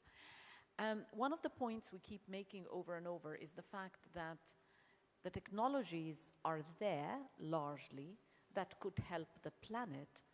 But do we have the policies to empower and finance the use of these technologies at scale. So I really would like to hear your honest answer about that. I'll pass it to Harry in a second. I think the financing is the biggest barrier of all. You know, there's just a disconnect between the finance community and the actions that need to be done. And I think it's because, you know, I spoke about just some of the partnerships we're involved in. There's a lot more out there. You know, we're not finance people. I don't think we're all speaking the same language, right? So, you know, to really achieve scale, there needs to be innovation on the financing side. On energy efficiency, it's between 3 and 10x, depending on who you talk to, if we're going to meet the Paris Agreement. Yeah, maybe just a few words on that. So there are lots of policies, but I think public procurement is a crucial one, because it's really still geared at the lowest initial cost. And we know over lifetime that's really impactful in a negative way. So if we go to more, you would say performance-based or green procurement. I think maybe we should coin the term circular procurement, so you look at the whole life cycle impact. I think we as a company, but also the Corporate Association and many other businesses, we're also moving from business models that are moving away from invoicing hardware to leasing the service. So we can work with cities and with companies in leasing lighting as a service. So you pay per use, like we're also accustomed to, many of us with a car. Because in the end, if you cannot afford energy saving, you cannot afford the energy. And energy efficiency is the only form of energy that's for free. So it's not about financing, but about finding the business models. And I think also there, it's a chicken and the egg. Once you have the policy, and we see some hesitance there, but I'm convinced, and we see that once you have the policy on circular procurement, on life cycle perspective, that will force the financing. And I think lots of banks and financial institutions, but also companies, they would be really keen to do this, because it's a new way of doing business. It will accelerate innovation, and it will accelerate mitigation, hopefully to this doubling rates that we very much need. Okay, good. Dominic, I don't know if you want to have have you got a quick response to that question? If not, don't worry. Yeah, no, it's good. I mean, it's like a sort of how-to policy set. GFANZ, the Glasgow Financial Alliance for Net Zero, it's like over $20 trillion to spend in these net zero spaces. It's like a plumbing issue between getting that money channeled at scale into those things that we heard, which are quite good. So actually the enabling environment at scale, so it goes across different countries on harmonized standards, tariffs, definitions, what is a circular economy asset class for asset managers to put their money into, for example. How does trade get enabled to allow secondary materials to flow across borders, for example, will unlock a lot of that value and financing and scale project. So it's almost like a real effort on the how-to policy set to get rid of some of these roadblocks that we're hearing from our business contributors here. Thanks. Yeah, okay, thanks, Dominic. Look, I've got a very wary eye on the time. I want to take that question there, and then a quick one here. Make them tight if you can. Yeah, go ahead. Yeah, thank you. This is Mohammed Raouf, co-chair of major groups at UNEP. I think one of the important remarks made by the panel is the inclusiveness, lack of inclusiveness. And I think if we want to achieve our global goals, that we need to find better ways to engage major groups, different major groups, including children, youth science, business associations, and so on. By the way, major groups' involvement in UNEP is one of the best, but on global level, we have seen a shrinking space for major groups. And of course, major groups can help achieve these global goals with governments. We have seen the government doing the work in the last 50 years. So maybe we need a systematic change in order to find better entry ways for major groups. We have difficulties, especially in developing worlds, and different governments think major groups and civil society are against them. So maybe you can give your ideas about how we can improve and create better engagement and entry points for major groups. Thank you. Who wants to take that? Maria, do you want to say something on that? Yes. Inclusivity, engagement. I will, because I actually have a PhD student in the audience who studies exactly that question, comparing major groups, children and youth engagement in UNEP and the UN Framework Convention on Climate Change. And so Olga will give us the answer in a few years because she's writing a dissertation about it. But it's a really good question, and this is the space for that kind of research. But if I were to answer your question quickly, and Olga will correct me in a few years, I will say that UNEP has to do its job better. You said UNEP is the better engager of major groups, and I would actually say no, it's not good enough. This is to your first question, Axel, of has it done its job? UNEP has to be better in engaging major groups, and it has to raise their voice. And I want to re-echo what Astrid said about that positive story. UNEP has the power to bring positive stories together. And I want to put a challenge out to UNEP. Inspire us to action. How do we inspire business to action? How do we inspire government to action? How do we inspire academia, the knowledge sector, and all the different major groups? Okay, there's the title of the next forum. No, just a quick word on comment maybe on the previous question on the role of the youth and all that. How it works, I would say in democracy, I will give the example of European Union. There has been strong push by young population, now commitments by EU, carbon neutrality 2050, Fit for 55, so 55% reduction by greenhouse gas by 2030. And now the role of the mission groups and the youth is to ensure that these commitments are implemented. And we had in France a presidential election really recently. That was key. The young population pushed very much for that. That is exactly how it will work, to find finance to implement the technologies. We need that, and the policy makers will need to be pushed as they are today. In democracy, it works. It, of course, is different in other kind of government system. But that's what I wanted to say. Okay, thank you very much. Very, very quick point from Tim here, and then, yeah, it's got to be quick. We're running behind, but yeah, go ahead. Thanks very much. Excellent. Just in terms of inspiring to action, there are many, many global businesses, unlike Signify, who do not fully disclose their past emissions, nor do they have realistic forward-looking targets to decarbonize. So should part of having a seat at the table be full transparency on past emissions and having realistic targets? Yeah. So, yeah, the stick, right? We talk about the carrot and the stick. You know, incentives, carrots, I guess. You know, you can't be transparent, get a seat at the table. You can't manage what you can't measure. Right. Yeah. Okay, it's a good point. Let me come to the questions here. Yeah, quick one there, and then a quick one next to you as well. Thank you. I will try to make it as quick as possible. Nina Dabashadze, I'm the representative of academia from developing country and from developed state. So my question would be of a little bit practical type of a question.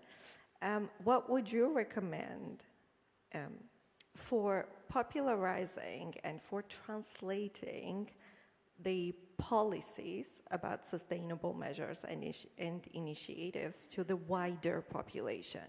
So continuing your point, if the policy comes from above and not below, so if it is not the pyramid of at first civil activity, then NGOs, then policymakers, what we try to do here.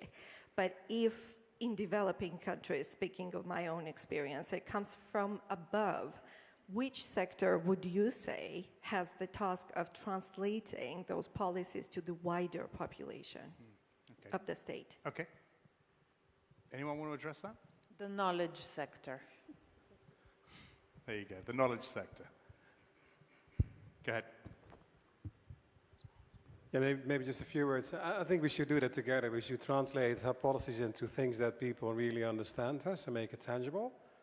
So talk about local livelihood development. Everybody wants to build a livelihood where they are born. And when we focus on that, then it's easier to see why we do that. But also, we don't talk about efficiency or, let's say, carbon that much, a bit, but to our customer about, let's say, productivity in the workplace, safety, like I mentioned, in cities, but also then with data and statistics. So make it tangible, so that a city mayor, a household, and people really understand, okay, they get a little bit of an aha feeling, and then they know, like, okay, and that's how we then can create the majority that accelerates progress. At least that's why I'm hopeful. Okay, and very, very quickly, I'm going to get into trouble, and you guys are going to get hungry. Yeah, very quick. Thank you so much, Erica Key, Future Earth. There's significant investment in green innovation, including tens of millions of euros contribution by the European Commission, amongst others, in urban living labs and other scalable nature-based solutions. but there's a breakdown between those thousands of flowers that we're allowing to bloom in that procurement process that we talked about earlier. So how can we get scientists to think like mayors?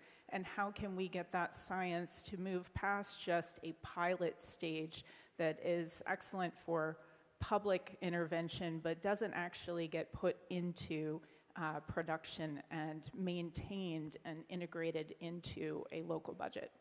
Thank you. I don't have the answer, but that's a question I wanted to raise, and it's a little bit of what I was hinting at when I talked about lack of inclusivity, that in the fora that are supposed to find the solutions, we have either scientists talking to scientists or policymakers talking to policymakers, and never the twain shall meet. And that's something I think we need to address, and as we look at the environmental governance forms that we have now, and as we're trying to design forms that are fit for Stockholm plus 100, I think we should move away from the current governance structures, rethink it, and come up with a more inclusive form of governance. And somebody mentioned a circular economy protocol, so that would be something bringing together the scientists that give us the reasons why we do things, with the practitioners who tell us how to do it, with the governments that can then think about the kinds of incentives that are needed to take the right action. And amongst those, and coming back to what Tim said, I think it's absolutely crucial, full transparency, but to an agreed set of metrics. So carbon accounting is great, but we also need companies to tell us how much water do they use, how much air pollution do they create, how much other materials do they use, and all of that needs to be in a way that is globally comparable, because only then is a stick not a stick, is also an incentive that actually the finance will flow to those companies whose models are sustainable and whose models can last, because they're not basically eating up the resources on which they're based. Yeah, okay, Astrid, thank you. Yeah. Very quickly, to make scientists think like mayors, we have to make students think like mayors, and experiential learning will be key. Second, to have scholars think like mayors, we need to ask mayors and policymakers, what questions do you have, rather than saying, here is my knowledge, understand it. We can ask, what are your questions? Then I'm going to develop the knowledge that actually answers those questions. Okay, very good. Look, that was Reimagining Multilateralism. We've done it quickly. Sebastian, Maria, Astrid, Alain, Harry, Steve, Biao, and Dominic, thank you very much indeed for all of you for your thoughts. Thanks very much. Right, the next session is future economy. It actually, we segue well into this. Multilateralism, of course, can only work if it's supported by robust economic systems that work. Something we hear more and more is that market failures have brought us to this point, even failures of our economic models to adequately assess the risks we face. So, is the current economic system fit for purpose? If not, what is the recipe we need to follow now to get it right? To help us set the vision for this session, I want to welcome Christopher Hirst to the stage. Christopher is Director General of the European Investment Bank.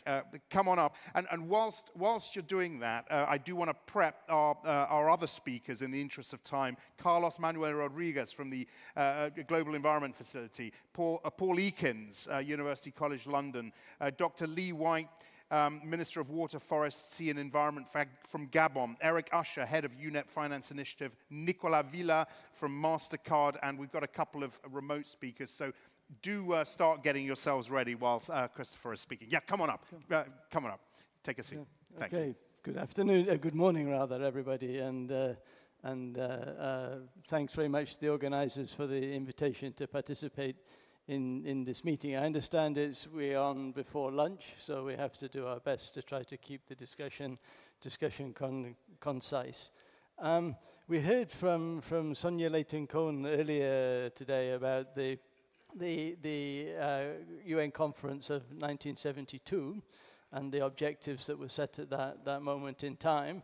So it's natural, I think, for us to ask, how are we doing? How have we done in the last 50 years? And the reply is, it doesn't look very good. Since then, of the order of 60% of birds, fish, and reptiles have been wiped out. And of the animals we have in existence today, animals and plants we have in existence today, approximately half of them are facing extinction. And some estimates are that we're losing of the order of 150 species per day. In 1970, global carbon dioxide emissions were of the order of 15 billion tons a year, and now we're emitting 35 billion tons a year. And so over the last 50 years, average global temperatures have gone up by more than 1 degree centigrade, eating up most of the margin that we had in order to keep the climate within manageable levels. In fact, over the same period, the amount of plastic we produced, and unfortunately the amount of plastic waste that follows from that, has increased tenfold, and currently we're emitting close to 10 million tons a year of plastic litter and microplastics into the oceans. In fact, if we were to continue on the same path that we are today, we would end up with more plastic than fish in the ocean by the middle of the century. So what does all that mean for the future economy, which is the topic that we're talking about now? Well, we've seen from the work of Professor Partha Dasgupta and his review on the economics of biodiversity that we are maintaining our current GDP production through depleting our natural capital. Over the last 30 years, GDP per capita has grown at the order of about 4% per annum, and a fairly good conservative assumption is that at least half of that is come through using up our natural capital. But clearly we cannot continue in this way, but the problem we have is we don't have the accounting processes and procedures and practices in place in order to properly account for the loss of our natural wealth. But what we can do, at least, is to start pricing the goods that we use and the resources we use at the proper economic value, including the environmental damage they cause. And we do today begin to have a view of what the price of carbon dioxide emissions are. We have a value, we can begin to think about that, if only partial. And what is certainly clear is that the massive subsidies that are in place on fossil fuels, notwithstanding the current price hike in energy that has happened in the last year or so, have to be phased out. But in the absence of these economic prices, we do need to have government regulation to control pollution. We need regulation on emissions. We need regulation on building standards, on equipment, which we heard before in the last session. And we need standards on the use of the use of plastics. But to move forward rapidly, we need to also mobilize the power of consumers and the power of investors. And a key tool here, which we just touched on in the last session, is transparency about the ESG standards the businesses are adopting. In fact, this will become obligatory for listed companies in the EU in the coming year. And we at the EIB have already made this an obligatory requirement, obligatory disclosure as a necessary condition for doing operations with my bank. Since proper attention to ESG means a more sustainable company over the longer term, finance gets cheaper. And we see this through the green bond market, which has grown dramatically since the first green bond issued by the EIB, by the way, nearly 15 years ago. And last year, the market was of the order of $500 billion. And if it continues to grow at the same rate, we'll soon be at $1 trillion market, if not this year, then certainly by next year. The only proviso to all that is we should recognize that we are talking about 50 shades of green here, and that it's important that to continue harmonization of standards and transparency for individual bonds, how they meet these particular standards. But beyond green bonds, we need other financial instruments for other purposes. And particularly, we have to find a way of funding innovation. We need innovation across the whole range of green technologies. We need it around improved collection, separation, treatment of waste. We need it around new feedstocks and plastic substitutes. Now, typically, research and development has been funded through grants from the government to companies who do that research. But one thing that my own institution has been heavily involved in is using those grants to provide a partial guarantee to bank loans. So that if the loan is successful, the guarantee is not needed. If the loan is less successful, then some of the grant money is used to pay back the loan. Now, this is very important because it allows banks to enter into this space which they otherwise wouldn't be able to do because the activities are too risky for them. Now, this kind of solution is important because bank finance is key for us to fund the investment that we need to make. And in fact, here too, it's also in the bank's self-interest to do this, since they don't want to be left with stranded assets on their balance sheet. And as a result of that, many banks, many banking associations, and many regulators are setting up metrics that allow the climate risk on bank balance sheets to be assessed. Now, we were able to do that for climate because we have a clear vision of where we're going with climate. We know we want to be net zero, and we know it has to be by the middle of the next century, and this century, and that gives us a target, a benchmark that allows us to compare every business with this pathway that we have to follow. And it's my own view we have to start thinking in the same way around other pollutants. We have to use the climate model as an example that we can use. To do that, we need targets that are easy to communicate, that are quantifiable and measurable. And many of the targets we have today are quite partial. They're setting a target for a certain percentage reduction of a certain type of activity by a certain date. And I think we have to try to go beyond that if we want to have this groundswell of action in this direction, as we begin to see for climate. And the sort of thing I think we should think about would be the sort of commitment that the American plastic makers have made, which is that by 2040, all plastic packaging in the US should be either reused, recycled, or recovered. So that gives a very clear, simple message which allows every business to be checked against that, just as now we have a whole set of a whole industry that checks businesses that are in line with the Paris objectives. So once we have that goal of where we want to go, finance will follow. Finance is simply a tool to allow you to achieve things. And to have green finance, you need to have green investments. To have green investments, you need to have companies that want to make green investments. Of course, government can support that, but also companies have to want to do that too. So we have a groundswell of concern about the environment, which I think is simply because we can all see it, and everybody on their television sees the environmental catastrophe that is taking place.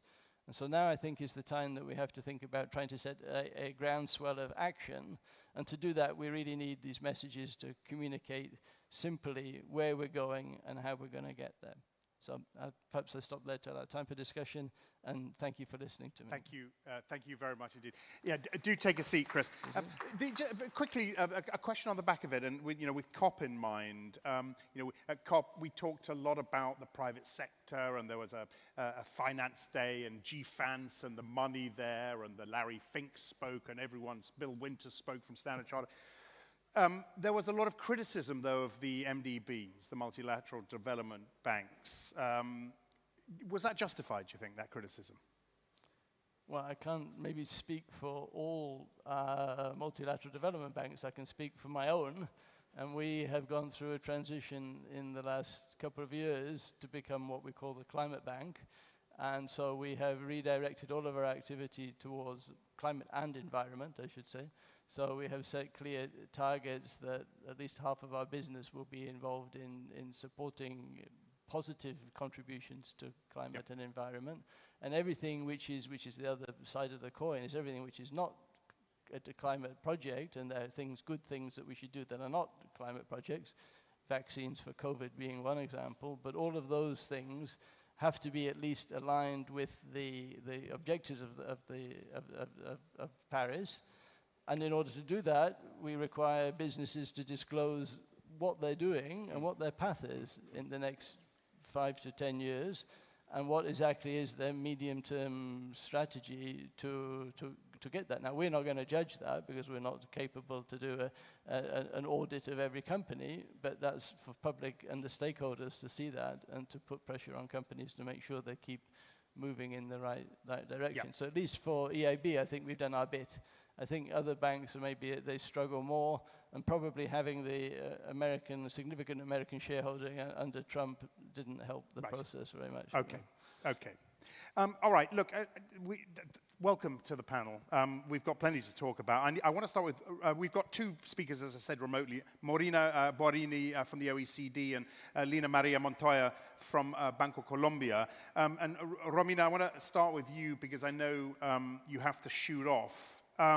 You are the Director for Wellbeing, Inclusion, Sustainability and Equal Opportunity at the OECD. A lot of talk, and I've spoken a lot to the former Secretary General, Mr. Gurria, about the Beyond GDP agenda. Has that agenda delivered, in your opinion? Yeah, thanks so much for the question, and hopefully you can hear me well. It's a pleasure to be with you. Unfortunately, I couldn't be with you physically, but this is indeed quite a big agenda. It has been for the OECD and many others, and with a lot of actors, I think, being in the room today. I prepared a few slides, if it's possible to. Yes, thank you. So if you can actually move on to the next and first slide. I wanted to show visually the way in which this agenda delivered. This is something that was launched internationally more than 10 years ago. And 10 years later, we got in fact, more than half of the OECD members having in place very strong beyond GDP monitoring frameworks. So either at the level of the national statistical offices, central governments, local governments, there is a lot that has been done in terms of developing and putting to use well-being metrics, as we call them. And the other good thing to say in terms of the extent to which this agenda delivered is that really a common language has developed and has emerged. So, 10 years ago, I think when we're talking about beyond GDP, we're actually still using very different tools and languages. And today, I think there is a very, very nice common intersection. If you go to the next slide, I want to comment perhaps on, the growing challenge and that we have been seeing, and also what, in a way, constituted perhaps what needs to happen next to make sure that this agenda fully delivers, which is really how the governments are using it, concretely those well-being indicators and those well-being tools in a way that informs the design and implementations of policy. So it's really about moving forward with the policy implications of this work. So here you got a few examples of OECD countries that are actually using it almost on a daily basis. So I'll start with New Zealand, which introduced a well-being framework in the Treasury, so really at the heart of the most important decisions that any government can ever take. So they have a very interesting framework that allows them to incorporate a number of well-being considerations and really the indicators into the budget priorities as they define them each year. They're not alone in the OECD. There are many other countries that are trying to do the same type of things. And you got Canada, for instance, that launched an interesting quality of life framework, now reflect in terms of how they can bring in this framework again into the shaping of the budget. You got Italy. We hosted it yesterday at the OECD, a very important workshop with the Italian Ministry of Economy and Finance, and they're explain to us how, again, there's every year when they have to define the budget parameters, they do that by looking at the inputs that this budget may have on the well-being of people as defined by very, very sort of specific definitions and indicators. And you got in the OECD areas a number of other sort of experiences. So it's not all OECD countries that are doing it. Of course, this is a slide that only looks at the OECD reality, but also some developing countries, I must say, the large countries actually are quite active on this field. But more needs to happen. If you go to next slide, just a very quick example of one of the countries in the OECD. This is perhaps one of the countries, a small one, but not necessarily sort of usual suspect in this agenda. Slovenia, that worked with us to understand how they can, again, design policy decisions really with the view of improving sort of well-being in their population. So we work a lot with them to design a tool that allows them to understand what are the greatest well-being priorities beyond GDP priorities, but also what that would entail, when it comes to sort of to policy action. And so this is this type of exercise that we have to do sort of a more systematic basis to understand, again, how do you go from sort of multidimensional well-being policy objectives to actually very specific measures and reforms that allow us to do better in terms of people's well-being. Next slide, and I'll try to move on this very quickly, also because I see that Eric is in the panel, and so is going, of course, to deep dive into these issues of how we can develop measures of impact that are the same across the public and private sector. If you can please go to the next slide. I would like to say that one of the focus for us at the moment is trying to align the agendas in terms of how we measure the success, again, beyond GDP and beyond financial performance. So how do we actually align those measurement agendas across sectors? So we're doing it with policymakers, standard setters through the IMP platform. And I'm not going to say much more about it again, because Eric, I assume, will cover some of it. And of course, we are working on the alignment of those big measurement and input evaluation frameworks together with companies and investors as well. So next slide gives you an indication of one piece of work we just finished, which consisted in unpacking the OECD Wellbeing Framework originally conceived for governments. So we actually impacted and sort of come up with a version that can provide direct steer for action to the private sectors and to the investors. And so the way we're looking at this is essentially looking at indicators that capture the way in which businesses are making a difference to the well-being of stakeholders. And that includes the communities, the local communities in which they operate, but also, of course, the well-being of consumers they serve and the well-being of their employees. And so, the chart, it gives you an idea of why this actually creates sort of a very virtuous circle when you try to sort of to adopt the same type of thinking, but not just thinking. I mean, of course, we're talking about as well, providing incentives, how you essentially redefine public policies in a way that can incentivize the good behaviors of companies in terms of trying sort of to define actions and operations that maximize people's well-being. So in this work, we're trying sort of not only to come with exact metrics that they capture the very good behavior, but also try to understand again how public policies, more broadly speaking, can support, that type of dynamics in the private sector, away very much into with what governments are trying to do themselves. Yep. In my last couple of slides, and I'll be very brief on this, I want to actually just mention one very specific area where we are concentrating our efforts at the moment. And this is something that is important for the beyond GDP agenda, but also, of course, for the broader issues of SDGs. And this is something that also the previous panels has just discussed. So if you can kindly move to the next slide, please. I want to talk about a report we recently published, and this is about the SDGs assessments we made of our OECD economies. Next slide, please. So in this report we publish every 2 years, we gather a lot of data points looking at how countries in the OECD have been progressing towards the SDGs targets. And the main finding from this report is that actually there are still a number of areas where much more needs to happen to really deliver entirely on the SDGs. And of course, in a way, the picture is not so positive, I would say, because we're looking at, in a way, the most developed countries of the world. So those for, I would say, whom we have, of course, high expectations on getting there by 2030.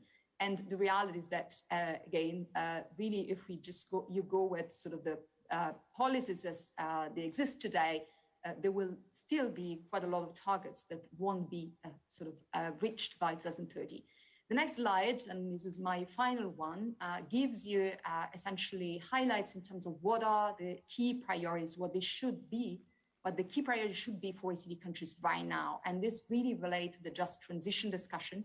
So we, and this started, identified that the areas where OECD countries are really not performing very greatly are actually the areas that relate to eradication of poverty and inequalities, and also all the goals that relate to planet, and of course that needs to be sort of in connection and in the light of the rising environmental pressures.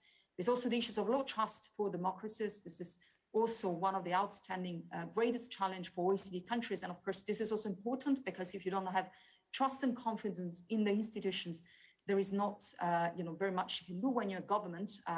There is very little chances that any type of policies you're going to put forward are going to be sort of accepted by the population. So these are really sort of the big messages coming out from this report.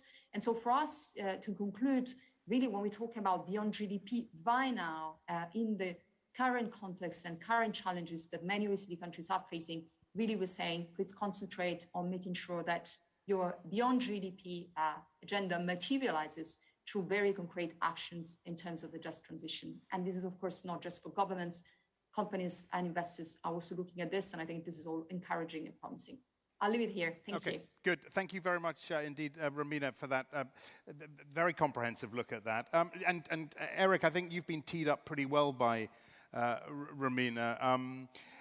So let me hand it over to you, with a broad question, whether you feel the financial system is fit for purpose to achieve the SDG ambitions and indeed to meet our environmental targets. Go ahead. Hello? Yep. Okay, great. Romina has set some of this up, and let me come from the perspective of the financial sector. When the financial sector in its modern form was established back in 16th century Italy, it was the Catholic Church who played an important role in establishing guidelines for ethical lending. And essentially the purpose of the financial sector was to prevent usury. So essentially very high interest rates.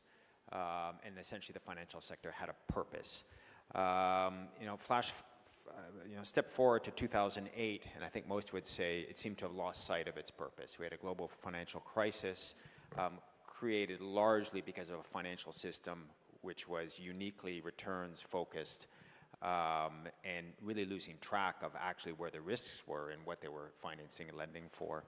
Since then, we've sort of seen a tug of war back and forth, and I think some notions, obviously there's a need to regain purpose. And leaders in the financial community have realized the need for that for various reasons, just in terms of hiring employees, particularly the millennials. They want to work with organizations with a purpose. And I think we've seen some progress, and I would map that largely to 2019, where for the first time, first of all, we had the UN Principles of Responsible Banking were launched, and the main reason today we have nearly 50% of the global financial banking sector who are signed up. The main reasons their CEOs have signed is they've realized that it's about redefining the purpose of what is a responsible bank. And coming to Romina's, what she had spoken about, if you want to know about purpose, you have to go beyond understanding risk and return from the financing you provide to also understand the impact. What are you financing?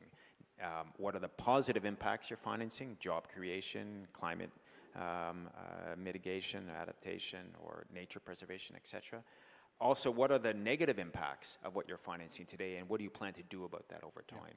So we have seen progress in recent years, and a very important milestone was in Glasgow was the launch of the International Sustainability Standards Board. It's called the ISSB, which will be integrated into accounting practice, and it'll start to be an expectation of corporates to start to disclose publicly to the markets not only financially relevant data, but also impact relevant data. So we start to have the language which is at the basis, at the center of what you need to understand if you want to define purpose. Were you, just very quickly on the back of that, were you impressed by the SEC's latest announcements? I know there was some disappointment, particularly on Scope 3, but what generally were you impressed with that? I think, you know, as we've heard some comments earlier, if you want to start tracking these issues, it's difficult.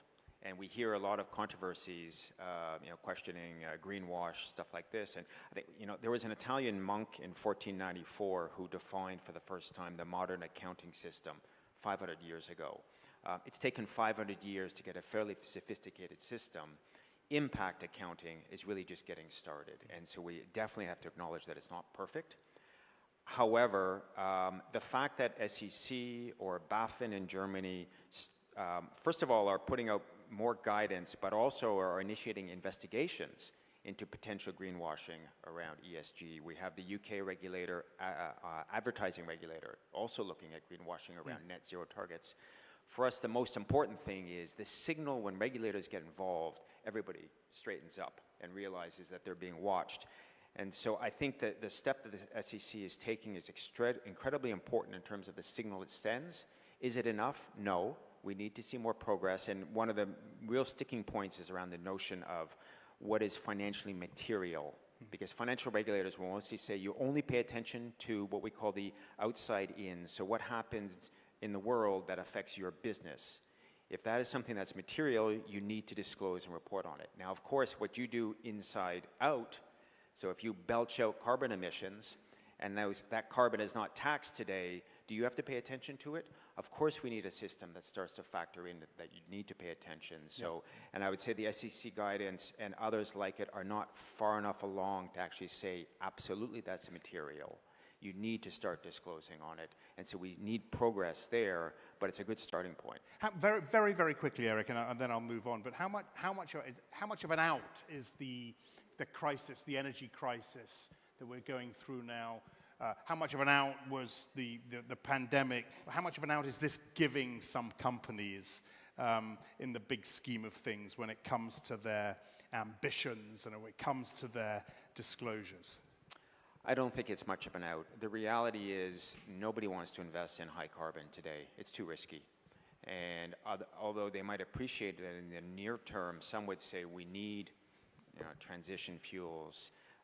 If that need is for the next 5 years, you won't get an investor to come in. So it really comes back to governments to say how much do the governments, what role will they play? If they're going to put guarantees in place to allow someone to invest in high carbon, then it might happen, but the free markets aren't interested. Renewables, long term, they provide value. They are going to generate power. There's going to be good offtake for it, and so investment will happen there. And things like the large offshore deal that was announced by European Commission and others in recent weeks, very, very important development. I don't believe for fossil fuels on their own, the markets are that interested. Okay. Carlos, I'm going to come to you in a second, but Minister, I want to come to you first. I mean, Eric mentioned governments and what governments need to do. Gabon, there's been a lot spoken and written about the progress that you've made and the moves you've made, the law passed allowing you to trade carbon credits. This was a country traditionally reliant on a fossil fuel economy. You've transitioned impressively to a green economy model. Minister, tell us more about what triggered this transition, what allowed you to do it, and how you can, I guess this is the important part, how you can really effectively build on what you've done. Thank you. As a scientist who's now a minister, enjoyed Johan's talk this morning. I'm now trying to apply my science to... Should we feel comforted that scientists are now ministers? I guess we should, right? Absolutely. Gabon was here 50 years ago, and our late President Omar Bongo made a commitment, and he went back home and he created the first ever dedicated Ministry of Environment. And he was there again in Rio. And in Rio, in his speech, one of the things he said was, all too often in Africa, we have felt obliged to develop at no matter what the cost. He was talking to the fact that Africa is perhaps the least developed of the continents, that classically natural resources are ripped off the continent and transformed into higher value products offshore. And the environmental cost of that has been neglected over many years. And he went back and he adopted an environment law. In Rio plus 10 WSSD, we announced the creation of 13 national parks. After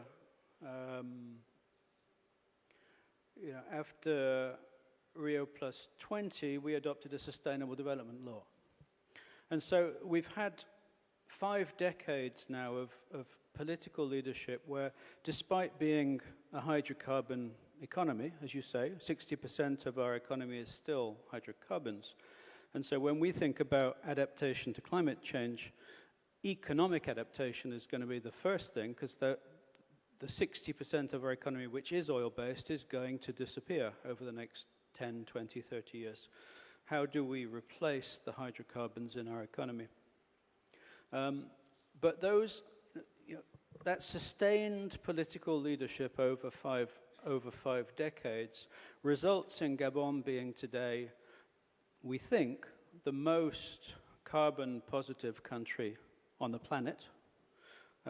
Extremely high forest, low deforestation.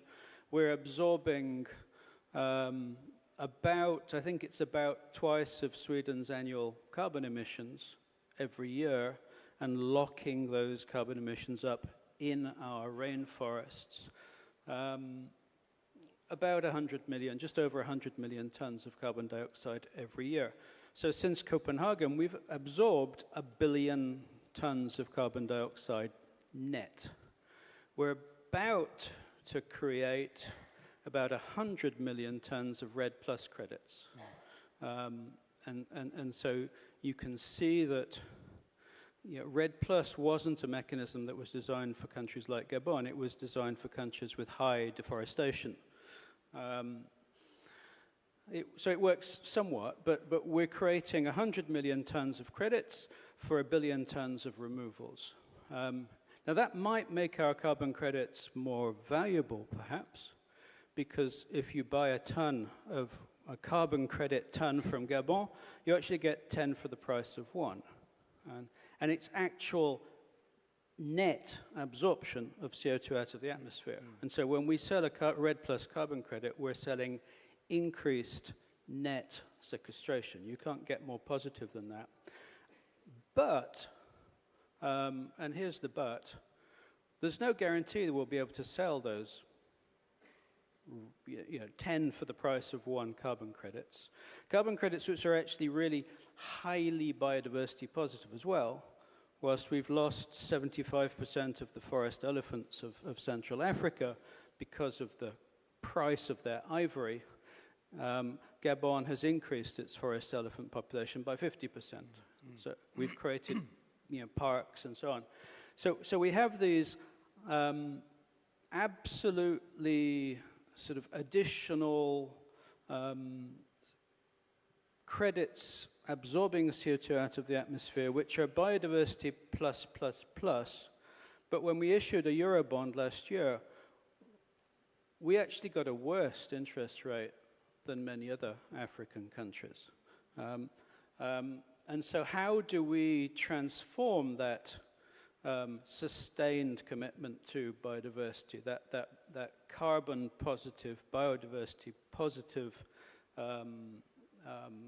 country? How do we put those assets onto a balance sheet? And we will talk about putting natural capital onto the balance sheet of countries, but we have no idea how to do it because we don't know how to value biodiversity, and we don't know how to, what's a gorilla worth compared to a moose? So where do you go then? What, how do you solve this puzzle? Where we're heading is, we took a step back about 10 years ago. When President Ali Bongo was elected, one of the first things he did was to ban the export of logs. As a forest country, we do forestry. And for over a century, we cut trees down and we sent the logs to the port and we put them on ships and we sent them. The very first one was sent to Hamburg in 1889. And when you send a log to Hamburg, if you look at the economics, you're capturing 8% of the value of that log in that sort of mostly logistical industry. And 92% of the value and the jobs are created in Hamburg. So if you can switch, if you can start creating much more of the value in Africa, you can give value to the forest, in our case. We can create jobs based on sustainable management of the forest. And then we have a constituency of Gabonese people who realize that if we abuse the forest, they lose their jobs. And you start to develop a greener, more sustainable economy. And we do believe that if we supplement our natural timber with some plantation timber, we can actually multiply the forest economy from an economy of about $1 billion US to an economy of about 20 billion. And we can create 300,000, 400,000, 500,000 jobs. And those jobs, if we can tie them through education to sustainable forestry, we can actually have an economy that is based on preserving the rainforests and as much of the ecosystem services that those rainforests provide. I mean, very quickly, I mean, it's clearly a success story, and without wanting to, wanting to oversimplify it, when we go back to the beginning, you put this down to the right political leadership and politicians listening to scientists and scientists becoming politicians, right? Leadership, political leadership. Right, absolutely. Okay. Carlos, I want to thank you very much indeed, Minister. I want to come on to you and talk to you about the money, raising the sorts of funding, getting that funding to the right places, making sure that funding does what it's supposed to do. I mean, you and I have talked about this before. Does the model in place right now really work effectively? Thank you, Axel. And let me try first try to complement what Johan and Maria said this morning with regards to 72 and 2022 and where we are. Humans in 1972 were like a young kid, very healthy, but with a very heavy drinking problem. By 1972, humans were probably drinking a bottle of whiskey every day. We gathered around, and we recognized that we had a heavy drinking problem, and we need to fix it. The problem is that we went from drinking whiskey into drinking beer. Today, humans, that young kid, now is probably middle-aged, is drinking 25 beers a day. And he's thinking, well, I can handle this. Most probably by 2049, I will take the decision to quit drinking. So in 2050, I will be healthy. Well, this is where we are, Axel, definitely. Yeah. This is where we are, and this is how I see things. And then also, here, I think there's a myth within scientists and politicians. I got a very strong background in politics. I've been 3 times a minister in Costa Rica. That's right. And there is no difference. A politician is a scientist as well. I ask questions, I did research, I wrote papers, I came with, with hypotheses, I put evidence, and I took decisions. So there is no difference within, the decision-making processes of a politician and a scientist. We normally... Not in Costa Rica or Gabon, but in many countries there are, right? I mean, we see scientists as those guys who work on natural sciences, mathematics, and chemistry, but politicians are also scientists. The problem is that we don't teach the scientific methods to our young kids, so they are unable to ask the questions, to do the analysis, and take the right decision. And yes, go through, you know, the learning by doing. So these are my kind of introductory remarks. But I do, Carlos, want to get on to the money and making sure that goes, well, it's raised in the right way in the first place and then goes to the right projects. Yes. So the money is an issue in terms of the implementation gap that was brought in the two previous panels. It's not a matter, the challenge is not a matter of money. We got enough money to do the system change. If we put 1% of global GDP, we will do very well in terms of becoming nature positive, being on track with the 1.5, et cetera, et cetera. So the money is not the problem. The problem is to really understand what are the two main challenges in terms of the implementation gap. On one side, everybody recognizes the market failure. You know, Lee is doing a great job in keeping those carbon banks in the Air Force, and nobody's paying for that service. The most that they're paying to Gabon is $10 a ton of carbon. They should be paying at least the cost of opportunity of doing the wrong things in the landscape. So it's a huge market failure, and I can go for hours talking about the market failure. That's one element. The other very unknown failure, and this is something that we need to talk and work, is the institutional failure. We tend to believe that we will do the leap forward in terms of our aspiration of sustainability with the same institutional framework that in first place create the problem that we want to solve.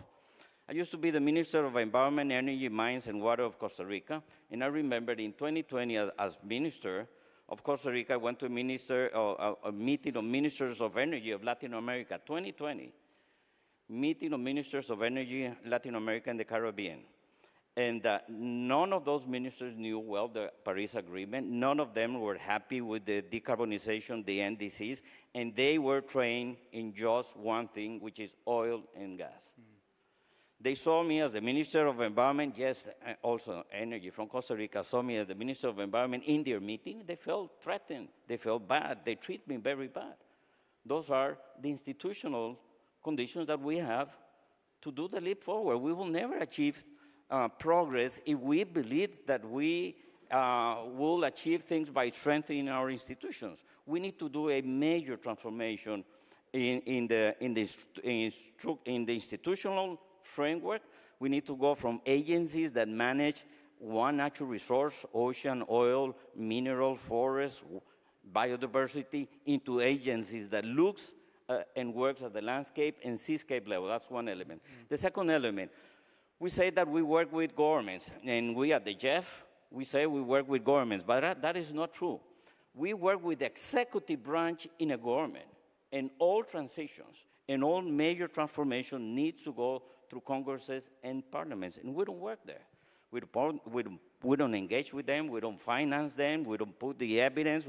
We just support the executive branch, a minister or a couple of ministers, so they go to the COPs, UNEP, CBD, and then because the minister or even the president agrees on that, we all believe that that is going to happen, and that is far from reality. We don't understand the real politics at the domestic level, and we need to address them. So it's not a matter of moving the money. And by the way, we need to move money more efficiently, and the money is not going to come from the north to the south. The money will come from all sources, particularly domestic sources, when countries understand that it's in their own self-interest to invest in the transition. I don't see any country, even the poorest, the less developed nations in this world conditioning, investing in education and health for more ODA. But I see a lot of countries conditioning nature conservation or climate action because of lack of enough ODA. So we need to be able to understand all of these elements to address the implementation gap. But it is, Carlos, though, about moving the money to the right places and then making sure that money works, right? That it's put to work and that something happens with it. Well, yes. A good example is the GEF. We just went to our 8th replenishment, and we went to I would say, record-setting replenishment of $5.3 billion. But if you compare the JEF replenishment with what every single country, developed and developing country, is investing in activities that destroy nature and contribute to climate change, it's just a small drop in the water. But the thing is that that small drop in the water can be extremely powerful, and this is the case of the JEF, when we know where we're heading. And the most important element is working in policy coherence. Policy coherence is this systemic promotion of reinforcing political action across all government agencies, creating synergies towards positive green, social, and political objectives. And this is the main challenge. So yes, we can mobilize resources, we can create the innovative and the piloting, but at the end of the day, we need to understand that the resources that we are investing in can really help us in generate more coherence in the policy-making processes and also the sustainability of those policies at the long term, because this is an element that we don't put into the mix as well. We tend to believe that we have the right policy and that is enough. Those policies may be threatened by political changes, by social changes, by the economic environment, and we need to understand how do we create the conditions for that to be sustainable in the long run. Okay. Look, we can come back to this, and I want to get to our audience, but I do want to give Lena, Nicola, and Paul an opportunity just to lay out their thoughts. Paul, let's start with you, and actually sort of going back to the beginning and looking at the system as a whole, the capitalist system as a whole. Is it working? Yeah, let's do that. And I mean, the first thing to say is there's lots of different kinds of capitalism. Capitalism, if we look at the United States, United Kingdom, Sweden, Germany, we are all capitalist countries to some extent, but we do things in different ways. If we take a reality check on all of them, and particularly in this room, we've heard some wonderful things going on from some very environmentally committed and very knowledgeable people. But we also heard from the scientists that that's barely moving the dial. Not only are carbon emissions not going down fast enough, they're not even going down. They're still increasing. So still, concentrations rising by 2 parts per million. So if we imagine that all these initiatives that we're talking about are enough, then we're clearly wrong. It is a system problem, and the system problem is that basically it is still possible within our capitalist system to make money out of destroying the environment. And for as long as businesses who don't care about the environment, and there are lots of them out there, out of this little bubble, there are lots of businesses who don't give tuppence about the environment. If they can make money from destroying it, that is what they will do. Similarly with the finance sector. Finance will always go where the money is. And traceability is really important, transparency is really important, but ultimately if the finance sector can go off and make a quick buck by destroying the environment, that's what they're going to do. So the system change that we need is to make it clear that you don't make money by destroying the environment, that you only make money by clean, green business. One way of doing that, and we've heard few references to that, is to get these environmental impacts into prices. I don't need to go back quite to the 15th century, but it was the economist Arthur Pigou who first invented the term of externalities, saying that this is a market failure. Nick Stern says it's the greatest market failure the world has ever seen. One of my pieces of research every year is to publish the net carbon price globally. The net carbon price globally. Shall I tell you something? It's negative. The net carbon price globally is negative. Globally, as a global community, we still subsidize carbon. Well, are you going to try to persuade me as an economist that the world is taking climate change seriously when it still has a net negative carbon price? Oh, come on. You know, I mean, this isn't the way the world works. And so we've got to be serious about that. We've got to produce copper. I was fascinated with our friend from the Copper Mining Association because I'm also doing some work with the International Resource Panel on financing sustainable mineral extraction. For my money, green copper, like green steel, initially at least, is going to be quite a bit more expensive than dirty copper because of all the environmental impacts that have got to be sorted out in this mining, without which we won't get the minerals that we need for the renewables transition.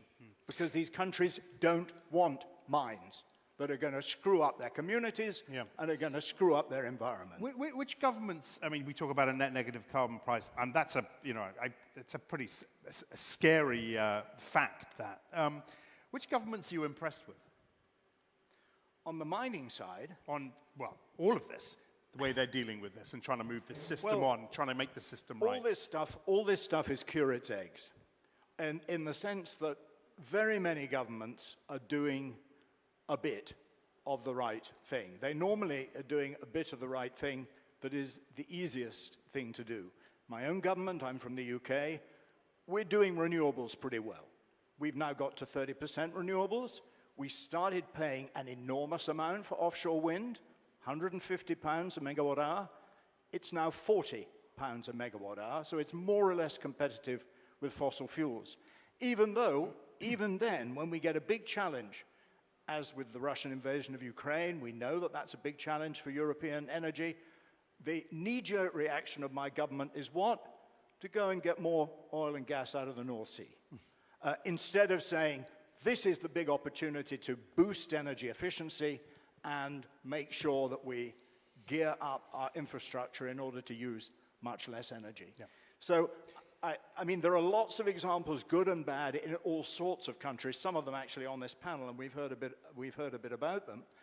Good examples, I have to say. But the system is not yet working as it will have to work if we're going to turn the big indicators around. Give us another scary statistic. As an economist, how long does it usually take to get from where we are now to where we need to be in terms of changing that system, that economic system? Well, some changes take longer than others. I mean, the changes that require a lot of investment, as we heard from our friend from Gabon, I mean, he's been doing it for 50 years. Yeah. I mean, this is not, you don't change an economy fundamentally like that, but you can start putting the policy measures in place. I hope you're right that people won't still invest in oil and gas, because as we know, oil and gas is big investments, takes a long time to pay off, and if we're serious about climate change, these will become stranded assets. But I can still see quite a lot of real-world investors out there, especially at current oil and gas prices, who are prepared to take that risk, and actually they bet against the climate goals. They bet against those targets being achieved in the hope that they will make a quick buck while the going is good. All right. Nicola, I want to hear a little bit of, I guess what's going on the ground, the role of the finance sector in driving financial inclusion, driving sustainability, how, and you're from MasterCard, how we can use technology, digitization, if I can get that word right, to create opportunities for entrepreneurs, for SMEs. Where do you stand now on this? Hi, works, thanks. Thank you. Yes, I'd maybe like to take the audience through a bit of a journey from the MasterCard side with reference to our SDG focus and SDG investments, right? So first of all, I always start saying that Amazon is not a river, Apple is not a fruit, and MasterCard is not a credit card company.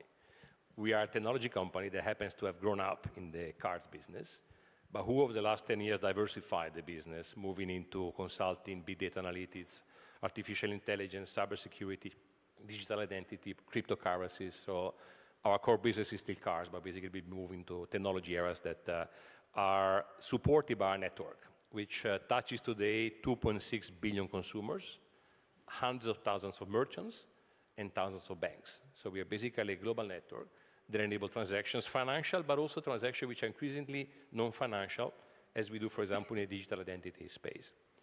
So we started to focus traditionally on SDGs, looking into financial inclusion, which was the most adjacent business, basically, opportunity to our network, right? And so 7 years ago, we provided a commitment to the UN General Assembly to financially include 500 million people around the world, which were outside of the formal economy.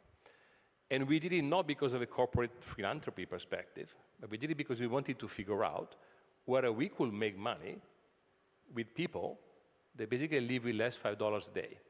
in business models and in technology services which are completely different from the one they traditionally serve to our affluent clients. And so we reached that commitment. So 2 years ago, we basically were able to financially include, again, 500 million people around the world, and also starting to make them more financially resilient. It's not only about basically being able to pay and get paid through digital means, but also to be able to save enough money to be able to guarantee your livelihood, but also, for example, access to credit if you're a small and medium enterprise.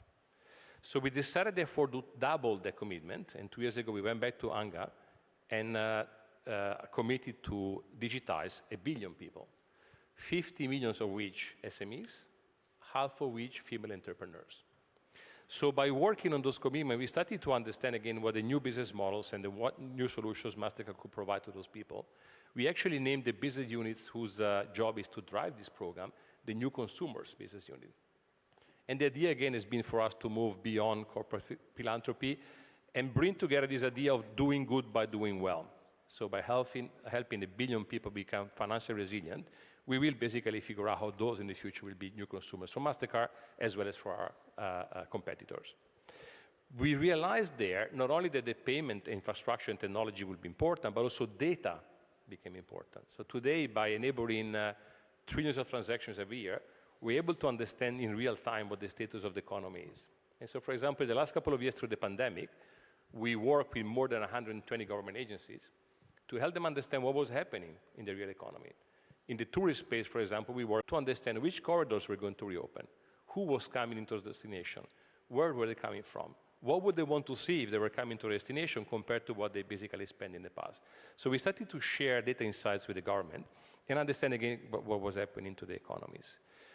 We then thought about a few years ago the next set of SDGs and the environmental focus ones, and we started to think about who we actually use our global network, our technology, our partnership to help capture negative externalities, price them into the products and services which are basically enabled by our network from a payment perspective.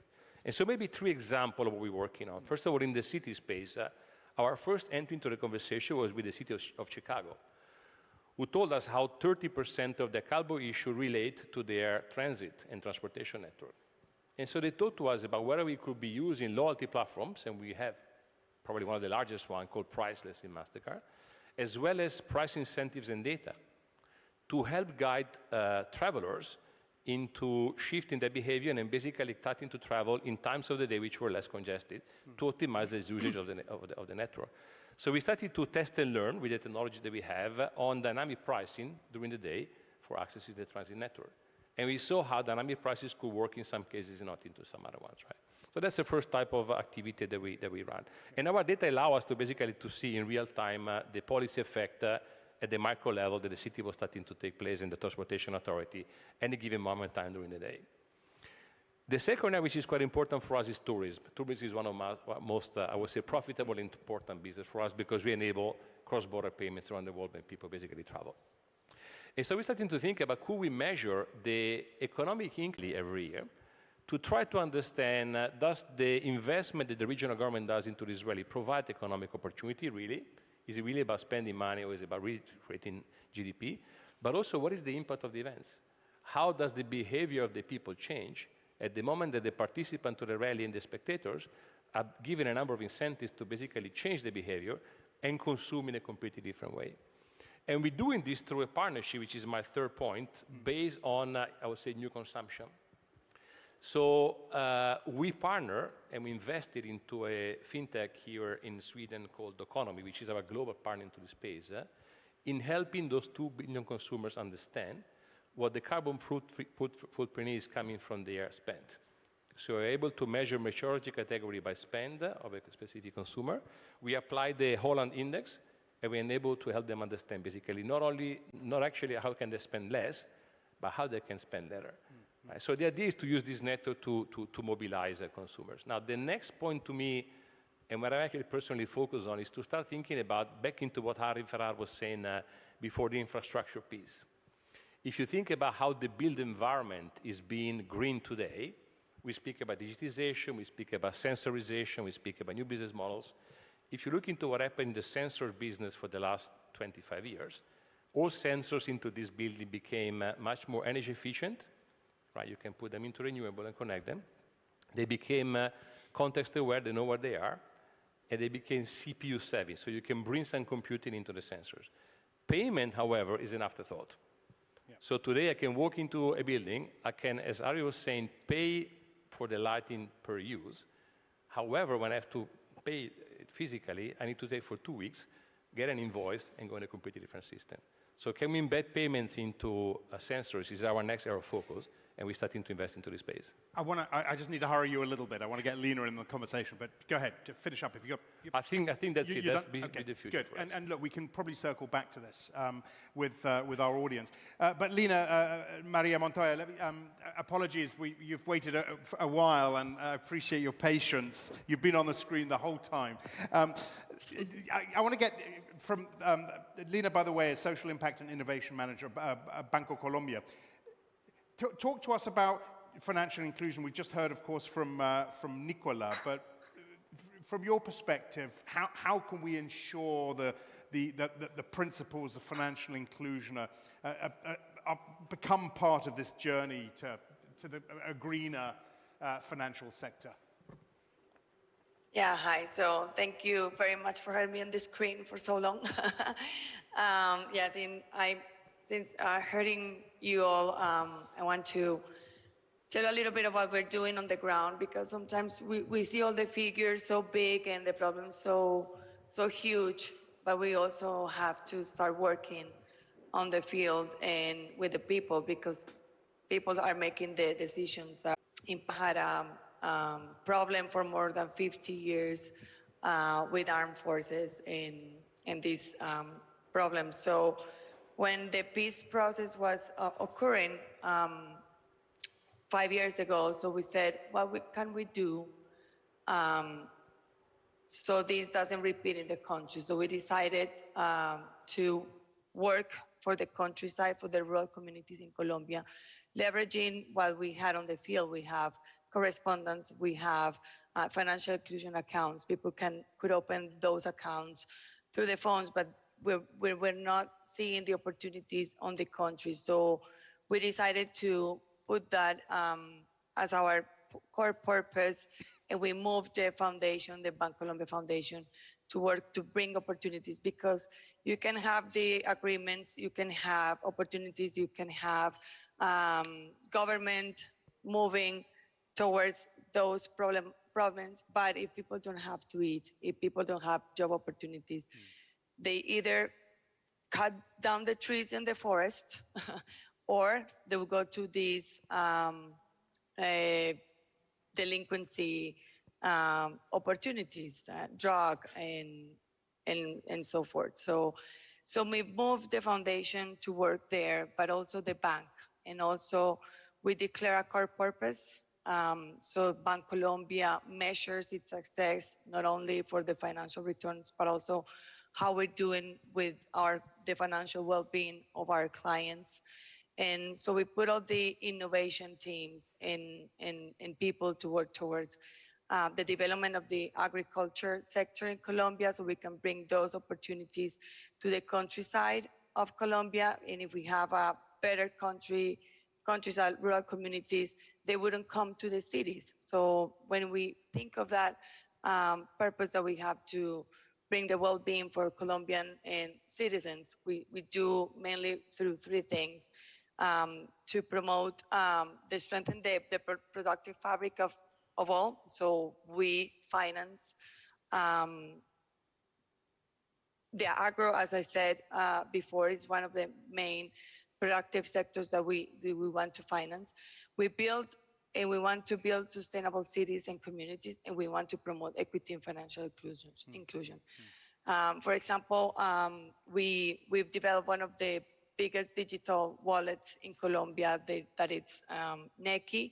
And now, for example, Colombia is a country of 50 million people, and now we have in those accounts more than 20 million people in Colombia. So in terms of financial inclusion, we have the opportunities, and Colombia has a very high standards for financial inclusion. But as a bank, we need to go further and see if that's creating the well-being. So we go into Romina's first intervention is how we're gonna measure our success beyond those financial metrics. And that's what we're doing. We're measuring all these that I've told you, that it's our core purpose in action. We're measuring the well-being of our clients. We're measuring the output that we're creating, those externalities. And also we have committed to 2030 to mobilize more than 125 billion USD to close those SDGs gaps, and we have set targets for this. So as a bank on the field that is an universal bank, we also bring communities, we work with them, but we also work with our clients. And one final comment that I want to make is that we know we've been talking about financial resources, how we can bring those resources to mobilize, to catalyze this impact. And we think the challenge is so huge. And then someone was saying the challenge is not the money itself, but it's where it goes, the money. But also that countries like ours in Latin America, we have the resources. We're very diverse biodiversity, the countries, and we also have wealth, but the inequities are huge. So how do we bring those people and those investors that are within our countries to invest in these challenges? And so I think there's, for banks, for investment banks, and for this financial sector, how can we bring people to invest? How can we democratize impact investing as well as a vehicle to make this happen? Because money is flowing everywhere. So we need to make people also accountable where their money goes to, what they're going to finance. So that's something that we're working on too, how to democratize impact investing, to invest in those projects that we're creating and that tackle the problems that we have. Good, very good. Lena, thank you very much indeed for that. Look, we've covered a lot of ground. I want to very quickly, Eric, just on the back of that, I mean, you mentioned the financial sector. And, you know, we talked a lot about it in Glasgow and GFANS and all the banks, you know, members of it. And we heard what Lena's bank is doing in this space. By and large, are the financial services companies, the investment banks, the asset managers, getting things right now, would you say? I mean, I think actually UNEP, we actually host, about half of GFANS is hosted by UNEP. We deal with the Net Zero Banking Alliance, the asset owners, so the big investors, and the insurers. And I think to your question, coming back to the original discussion around the purpose of finance, you know, what we heard from Lena, the purpose of the banking sector is to enable and finance the community. And she gave many examples of that, which comes back to the question of if we're going to, for instance, we take climate, if we're going to decarbonize and bring down the 2 parts per million that we're going up and go in the other direction, we got to figure out how to get that community to start coming up with a transition that's going to move them away from the carbon-intensive activities, economic activities. So the reality is it's not about a simple decision of divestment in the financial sector, and particularly for banks, and I would say for insurers, their whole value is in the relationship they have with their communities, with the clients. And so essentially what they need to figure out is how can they enable the transition? What role can they play? Capital can be helpful for that, but in itself it's not enough. And I think as we've heard, you know, there is plenty of capital out there. The problem is the frameworks to help move the community away from nature destructive, high carbon intensive activities today. It's not all there. There is good leadership. Like in government, you have good leadership, and then how do you follow through? It's essentially, do you have the governance and the incentives all through the systems? Are people being paid to achieve certain targets that go beyond just financial return? As we heard, if there's good money to be made, somebody's going to do it. And so we need to be working together. I think the positive aspect is that the private sector, and this goes beyond finance, but also finance, realize the notion of understanding impact and setting targets, essentially setting policies about where we want to go as a bank, and we want to go in a direction that aligns with societal objectives like stabilizing climate change. they realize the need for that. Yeah. And coming back to the Science Policy Forum here, the science is much more important to the financial actors today than it was a couple of years ago, partially because they're looking through governments, they're realizing policy application is comme ci, comme ça in different countries, but the science tells the truth. Yep. And so they realize that if they can understand the science, they understand where policies are eventually going to be going, and they need to get there first. All right, look, I do have to wrap up this session now. Otherwise, we're going to miss lunch entirely. But there is one other thing I want to do. One of the youth members, Clara Botto, I think has an intervention, a very quick intervention. Yeah, go ahead, Clara. Yep, let's get Clara a microphone if we could. Right here, in the front. Yep.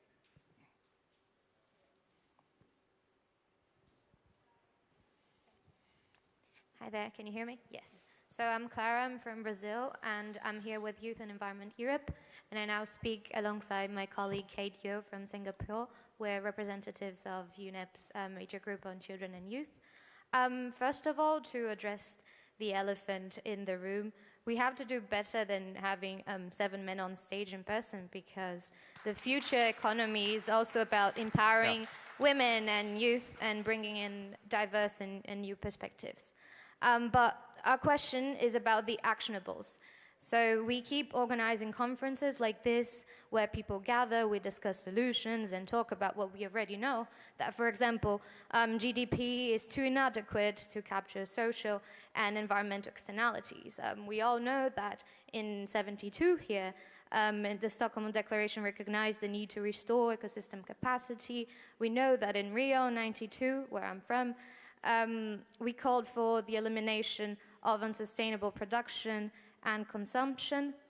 But why is this talk entitled Future Economy when much of what we're discussing today was already set in the Vision 30, 50 years ago? Most of all, we need an economy that works in the present, because the one we have isn't working. You asked if capitalism is working. Well, it's not. It's not working for the living generations, let alone for the succeeding ones that are mentioned in the UN Charter. We need an economy of the present for the future. So how and when will the needed changes be actually implemented? And perhaps as a different topic, but as pressing as this question, is how can we discuss all of that, acknowledging that young professionals aren't being equipped by academia to work in the future economy, to be the generation of change that we as youth are so often described as. I wonder if it might be pointless for us to think that our talk here is restricted only to those that are interested, like us, in sustainability. And just like Professor Maria Ivanova mentioned earlier, we need to integrate environmental thinking into every level and every field of education. So here we might be talking more about economics, business, finance.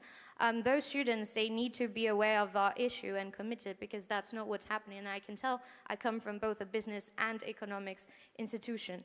And as a final call to action, I would say that the institutions you represent also must take the lead in driving those changes that you have mentioned and you also believe, not only in the market, in the governments, but also inside the higher education institutions, because you are powerful, so you can also be there pushing those changes, because that's where the workers of the future are. So if we have time for questions, I would also ask how you see yourselves influencing not necessarily the institutional frameworks you're at, but also the higher education institutions. Okay, Thank Clara, you. all points very, very well made, so thank you very much indeed to Clara for that. Look, we haven't got time to address all of those, but maybe, Lee, I don't know, the final question on the education, maybe you want to say something about that from your perspective, from your perch in Gabon. I think it's critical. I think you were very nice not to say, how many are we? 6 graying, balding men, old men. I feel like I've been.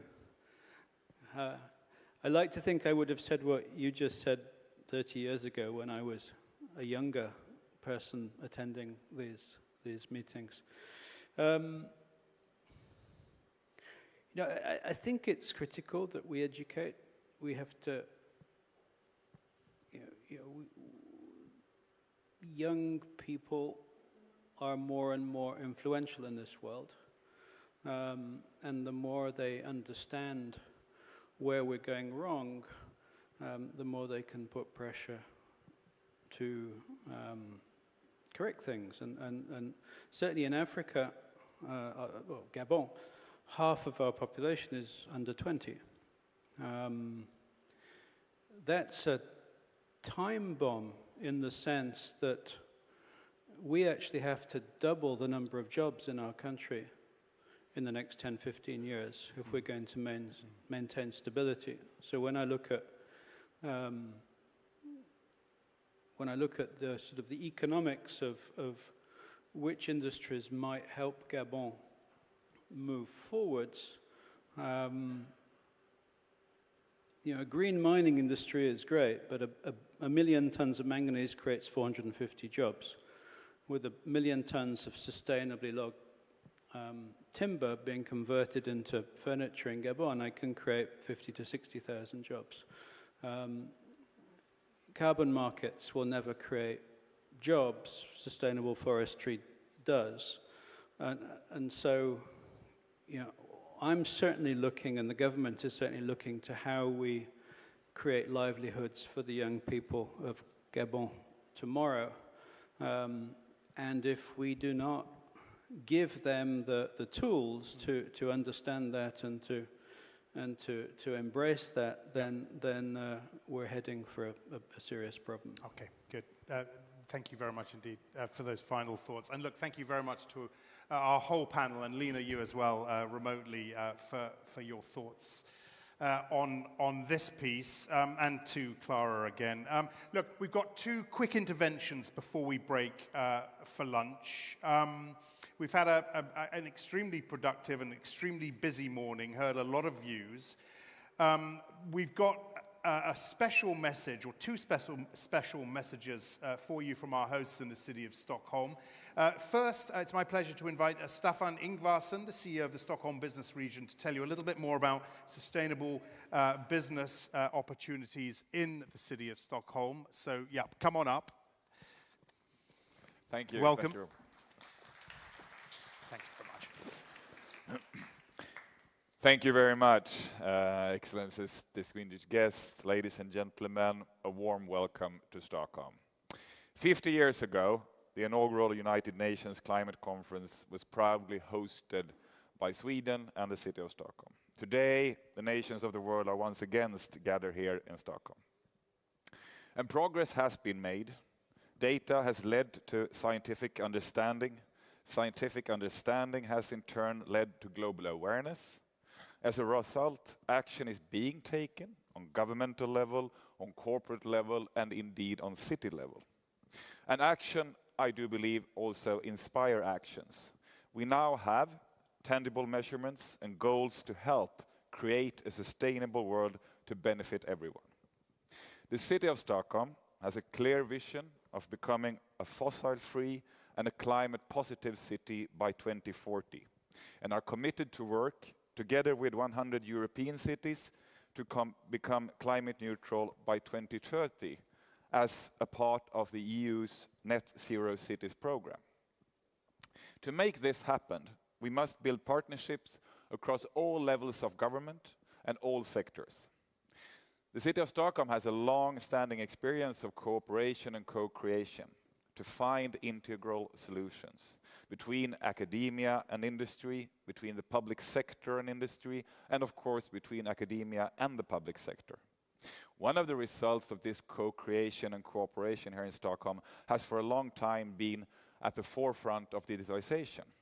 And that has helped us push the boundaries for what is possible. The early internet adoption was without doubt instrumental in building Stockholm's prosperous tech scene. Early tech startup success like Skype, Spotify, Mojang, and later Klarna helped establish the city's tech scene internationally. And in 2022, the kids that were raised with computers back in the 90s have picked up the flag, and they are running away with it. FinTech, MedTech, food tech, green tech, you name it. Stockholm-based startups are leading the way. And that also brings a lot of hope, because the younger generation is truly leading the way also when it comes to the innovations. Young Stockholm-based entrepreneurs and investors are now looking to put their money and their innovations to an even better use.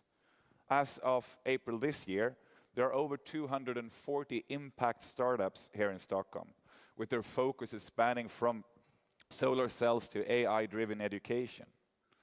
And the investment figure speaks for themselves. Stockholm-based impact startups raised almost 1 billion euros in 2020, representing 18% of all the capital raised by purpose-driven enterprises in Europe.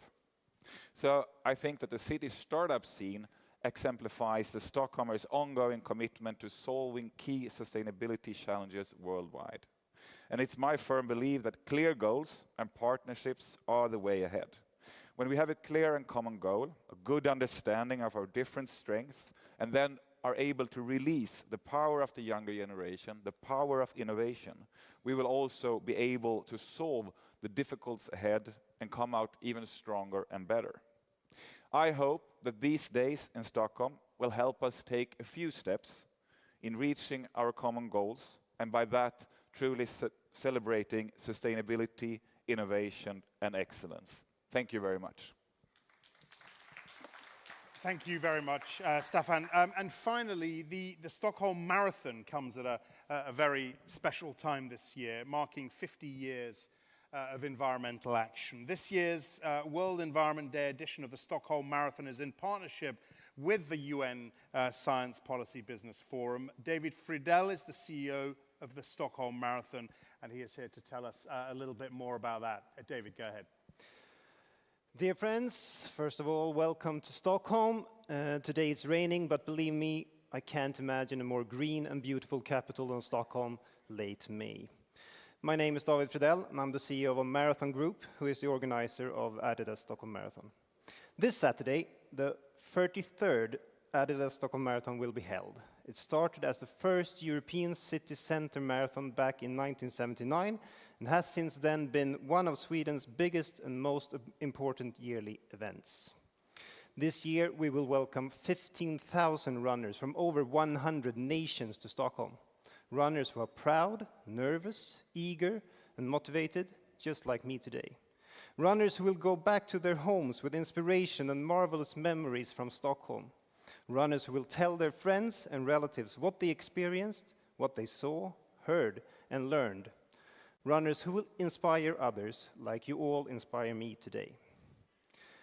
We are all here today at this forum for a reason, maybe the most important reason ever. Each day we have to discuss this matter, inspire people, businesses, and governments to act and take better care of our planet, and in the end, of ourselves. Events like Stockholm Marathon are important for that discussion. This year, we're teaming up with the United Nations Science Policy Business Forum on the environment, and hopefully we can be one of the sparks that marks a change, a movement, a way forward. This Saturday, our 15,000 runners will be cheered by over 200,000 people on the streets of Stockholm on their 42 kilometers way up to the finish at the iconic Stockholm Olympic Stadium. And this Sunday, on the World Environment Day, around 6,000 kids will run for their future at the Stockholm Mini Marathon. An event like ours, of course, has an impact on the environment. We know that, and it's not even best in class yet. But each year we are taking important steps towards a climate-neutral event. But we know that we have the ability to inspire, and we will use this weekend and our event as the powerful platform it can be, and this year must be. Together, we will win the race against the nature crisis. You're all welcome to join us this weekend. And now I think it's time for lunch. Thank you very much. Thank you very much, David. You're all welcome to run. I think they're expecting you to run on Sunday. Look, we are going to take a 45-minute break for lunch now. That's going to be in here. So stretch your legs a bit, but come back in here to have your lunch, and we'll see you in 45 minutes for the afternoon proceedings. Thank you very much. Thank you.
Welcome back, everyone, to the afternoon sessions here at the Forum. Big Tech for the Planet is the first session of the afternoon. I'll just say a few words and then introduce our speaker. The advancement in exponential technologies has the potential to transform our understanding of the world around us, how we do business, how we interact with each other, and how we interact with the natural world. Working with leaders and partners from the big tech industry, this next session will explore where we are today and the potential for the future. We'll also gain a greater understanding, I hope, of the obstacles, of what it'll take to leave no one behind, and the incentives and policies we need to unleash the power of technology for a better world. We're going to hear from IBM, a founding partner of the Science Policy Business Forum. We're going to hear from Amazon, Google, and Microsoft, who are also delighted to welcome here to the Forum. We're also going to explore during this segment how technology can help achieve better access and accounting of big data for the planet and why this matters. But first, to help us set the vision for this session, I'm pleased to welcome Tsepo Tsheko, the CEO of the Botswana business region, whose country is taking bold steps to transform towards a technology-focused and a knowledge-based economy. Tsepo, come on up. The floor is yours. Thank you very much.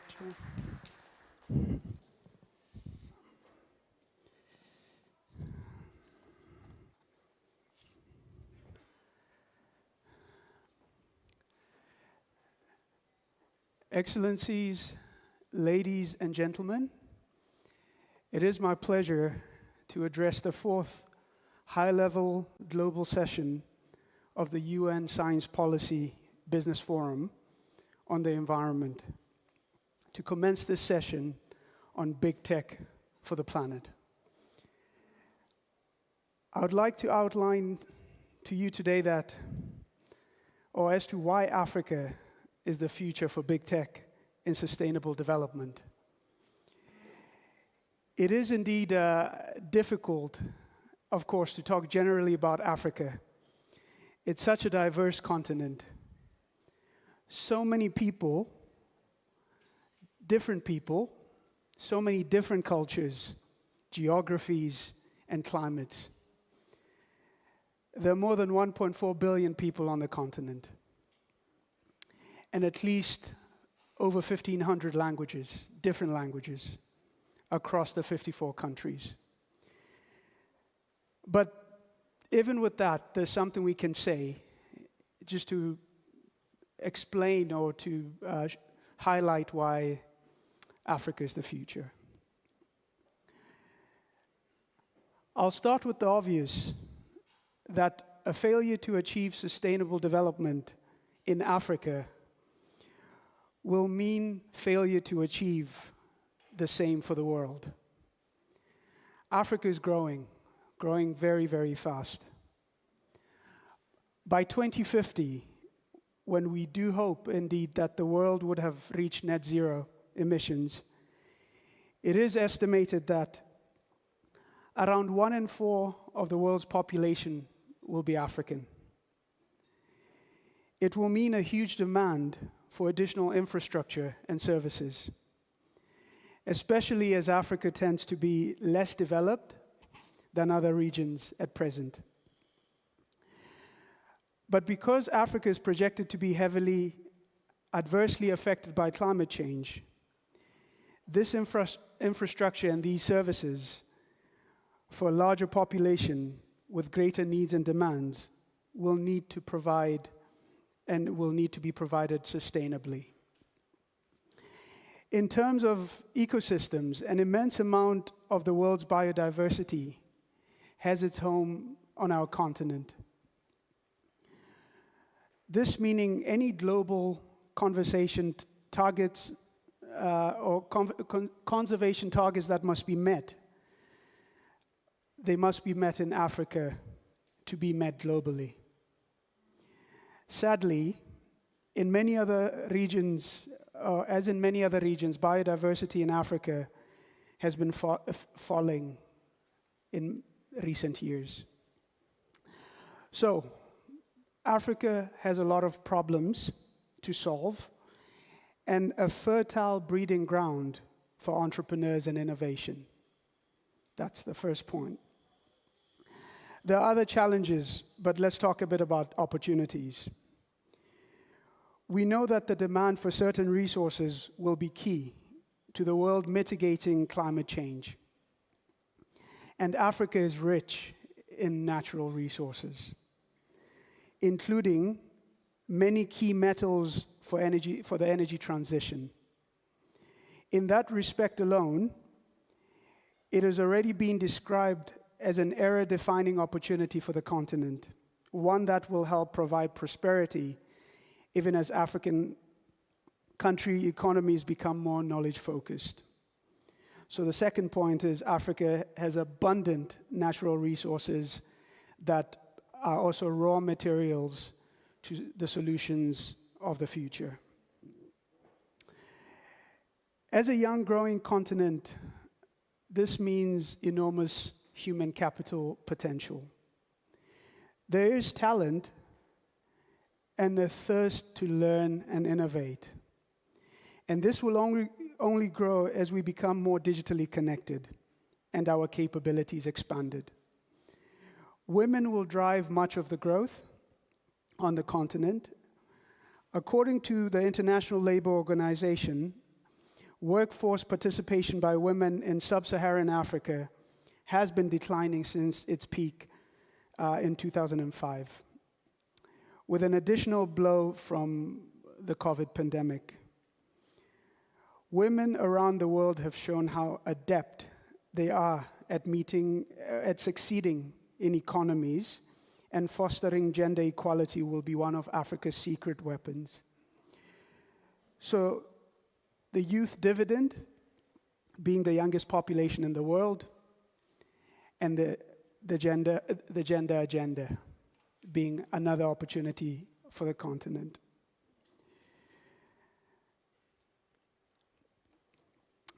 While the continent today suffers from a lack of service and infrastructure as compared to the rest of the developed world, there is an opportunity to provide from the outset sustainability in leapfrogging previous technologies and ways of doing things, thus putting Africa at the forefront. The average African's small ecological footprint can remain small even as we develop, demonstrating a world's first. The means we have to adapt climate threats will also be pioneering globally. We will also need to be highly innovative to conserve and recover biodiversity. And this creates the opportunity to design and implement solutions that could be taken across the continent to the rest of the world. So in this case, in this regard, Africa presents a living lab, low cost for experimentation. So it's a great place to test new ideas for sustainable development. With so much demand for new solutions, innovation and startups will be key, not only to Africa's challenges, but to the world's. There are initiatives throughout Africa to spur innovation, such as the Botswana Digital and Innovation Hub, of which I am CEO. And these will keep growing as our successes mount. Many of the solutions developed by our innovators on the continent will be facilitated through information technology. The possibilities are wide-ranging, from using tech to identify, measure, and track species to helping verify the provenance of resource through the value chains. Also to improving education and upskilling of Africans, to creating smart cities and smart villages, and pioneering agricultural practices and sustainable products. Big tech will be a big part of meeting the challenge of the triple crises of climate change, biodiversity, and population growth across the globe. And this will necessitate collaborations with African innovators. Pioneers of solutions will tap into the platforms and expertise of big tech companies to refine and deploy local solutions that will sometimes become, not just sometimes, but will most likely become international and internationally relevant. Big tech, of course, is already opening offices, and the operations are coming onto the continent at scale. But I'm sure this pace will accelerate in the not too distant future. So Africa is ready for collaborations both within the continent and across the continent, as well as partnerships with big tech on tech transfer, again, looking at the global network. As we're hearing at this forum, we as the world have the means and capabilities to address the triple crises: climate change, reduction in biodiversity, pollution, and population, including population growth.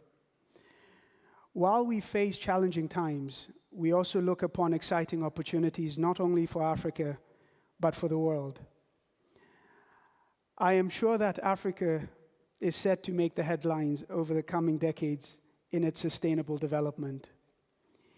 In being such a hive of activity, in becoming a world leader, it is my hope that we will help leapfrog many Africans who live in poverty into prosperity. I thank you.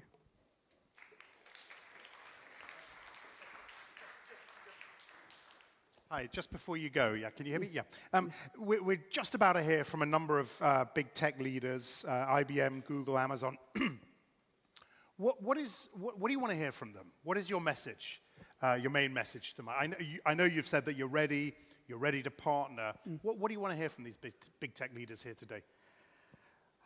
I would like to understand how, as big tech, they're not bringing technology as a first, but rather understanding the needs first of all, and allowing those that they're partnering with on the continent to take a lead and to be empowered to contribute with how technology solves the problems, but not how the problems adapt to the technologies that these big tech companies are bringing. So it has to be sustainable, and that's the only way it can be. So I would like to see where that interaction is happening, not where the technology is being sold to the continent. Okay, very good. Let's wait and see what they say. Thank you very much, indeed, Shepo. Right, it gives me a pleasure now to invite Hendrik Hammann, Distinguished Researcher at IBM, and Christina Schim, IBM VP of AI Applications Strategy and Sustainability, to take the stage. I think I'm just handing it straight over to you, so take it away. Thank you. Hi, good afternoon, everyone. How are you all? It's great to be here. We'll talk to you today about a few different areas. If we can click to the slide right after this. So Hendrik first will be speaking to you about where we are, so some technology foundations, but increasingly also some innovation and trends and where we want to be going, what we see in terms of technology, and how they can help accelerate sustainability and SDG goals that we've been speaking about so much today. I'll speak then about technology applications at work. So what are we currently doing with our technology to support sustainability goals, and what can we be doing even further to even more accelerate and augment the impact that we could be having all together in this room. And then lastly, we'll take some Q&A. We'll have Axel come back up and moderate if we have some time to have a conversation with you all. So Hendrik, take us away. So the first question we have for him is, Hendrik, many people think that the environment is anything really other than digital, right? So we talk about the environment as chemistry, as physics, as biology. Why are we talking about digital technologies for the environment, and what are some main technology trends that you can share with us? Yeah, thanks, Christina. The reason why we're talking about digital technologies for sustainability is fundamentally, in my opinion, only for one reason. And that reason is, so many, many decades, scientists, engineers, the industry at large have improved computation, networks, and data systems by orders of magnitudes at lower cost. And that has made information technology so successful that it is literally everywhere, or it will be very soon everywhere. Think about it. A single transistor, the cost of a single transistor, which is at the core of your computational devices, your laptops, your phone, has decreased in cost over the last 60 years 200 billion times, while the performance of that same device has increased 100,000 times. That's really what people refer to as Moore's law or Dennard scaling. And I think that's truly amazing. I would argue it's probably one of the largest, one of the most significant inventions of scientists and engineers in humankind. Now, we have made similar improvements in storage, in data storage, in networks, roughly 50% performance improvements every year at lower cost. That's why we can use technology. That's why technology is everywhere. That's why we can inform people. So it's a key piece. Now, what are we doing with all this technology? Well, we're collecting data, right? A lot of data, zettabytes of data, huge amounts. 90% of all data in the world was generated in the last 2 years. So you think about it, that sounds amazing. But in 2 years from now, what we know today is only 10%. So you need to keep that in mind. Now, the same technologies which we use to generate all this data, we use it also to convert all that data into information. Right, so continued innovations, so continued improvements in computation, storage systems, networks. We can build complex models. We can query data. We can build AI, artificial intelligence models, machine learning. We can create blockchain solutions, applications to reduce energy usage. So these are really the reasons why we're talking about digital technologies. Thank you. So you talk about the advancement of technology and how quickly and how far we've come in the last few decades. What about the adoption of that technology? And can you speak a little bit about defining the impact of that adoption? Yeah, so the first step in the adoption of digital technologies, of course, is the digitization itself. Right? It's a very important step. I think it's very important to understand that different sectors, different industries, digitize at different rates and are at a different stage in that process. And why is that? Well, it is because certain industries are easier to digitize. And why is that important? Well, it's important because the lagging sectors, or the trailing sectors, they can learn from the leading ones. Right, so think about media. Right, books, videos, music. That's a completely digitized industry. And you've seen what happened to that industry. That industry is very efficient. Think about the finance world, business transactions. Very digitized, very efficient today. We have digitized part of our social interactions.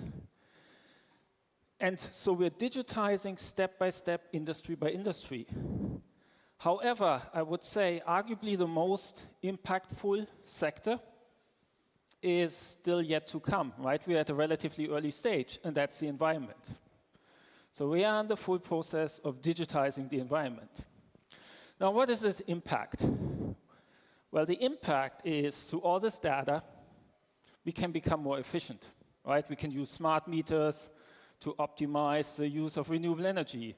We can use traffic applications to improve fuel efficiencies. We can use weather modeling to improve heating cost. So all kinds of efficiency applications. But I believe that's not quite as significant as what digitization really allows us to do. It allows us to create new business models. Right? We can get away from a consumption-based business model to an outcome-based business model. And I think that's a huge opportunity. It's a huge opportunity to decouple growth, I think, which we all want, from physical growth from the environmental impact. What is the role of IoT then in accelerating sustainability specifically? So IoT is really important for the environment because it's the largest source of data, right? So what's IoT? What's the Internet of Things?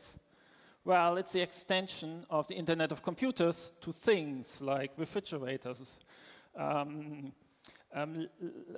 light bulbs, all kinds of devices in factories, machines, pumps, etc. And now these devices, through the Internet of Things, can gather information, can gather data, they can receive data, they can process data, they can store data. I think since 2007, we have more interconnected devices than people. We are doubling the numbers of interconnected devices every 3 to 5 years. We are generating massive amounts of data from the Internet of Things about the environment, and that enables the digitization. So you've talked a bit about past trends in the technology space. What about looking forward? What are something that we can look forward to? What are some trends that you're seeing coming from the research side? You're all very, very focused on what's coming up, the innovation, and how we can apply some of that. Yeah, so what's next is the question. We see 3 key trends in technology. So number 1 is nanotechnology will have a massive impact, is already having a massive impact. So IBM just announced a 2 nanometer chip. So what does 2 nanometer mean? That means the gate of the transistor, which is at the core of the computation, is 20 atoms long, just 20 atoms. On a chip, which is a centimeter square, we produce billions of these 20 angstrom, 20 atom long transistors for a few dollars, and maybe a dozen may not work. So nanotechnology is going to have a huge impact. Second, AI is maturing, clearly. So we have now much better AI models. We have models and techniques to combine traditional modeling approaches with deep neural networks that has shown huge advantages in terms of reasoning. We have AI accelerators, which will help us to reduce the energy consumption of computation and AI training. We have AI foundational models today, which allows us to train with less data, which makes everything more scalable. Now, finally, quantum computing is emerging. IBM announced last year a 127 qubit quantum computer. Later this year, we're going to have a 433 qubit quantum computer. And by 2025, we're going to have hopefully more than 4,000 qubits. Quantum computers are unique. They're very different than classical computers because they use quantum physics for information processing. And they have huge advantages. They can have huge advantages for really difficult problems, highly dimensional problems. So you started touching on this, Hendrik, but please explain to us a little bit further about quantum, and in particular, its application to the environment so that we can all understand how we might be able to leverage this technology. Yeah, so we have a movie here. Maybe we'll watch this first.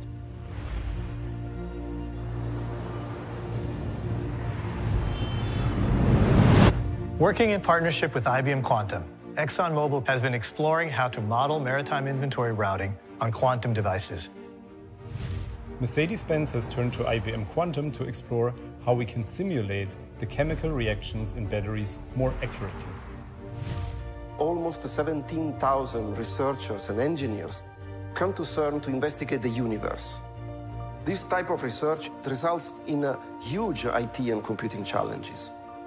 This is why we have joined the IBM Quantum Network. Quantum computers allow us to view incredibly difficult problems with a fresh set of eyes. Today, IBM already has over 20 quantum computers running across the world, running over 1 billion executions a day on the IBM cloud. We've opened this technology up so everyone can sign up and experiment with it. We need new ways to solve problems that we previously couldn't tackle. By partnering with IBM Quantum, our aim is to ultimately level up our ability to tackle more complex optimizations and make bigger differences. Quantum computing might not provide all the answers, but it may help us see the universe more clearly and ask better questions.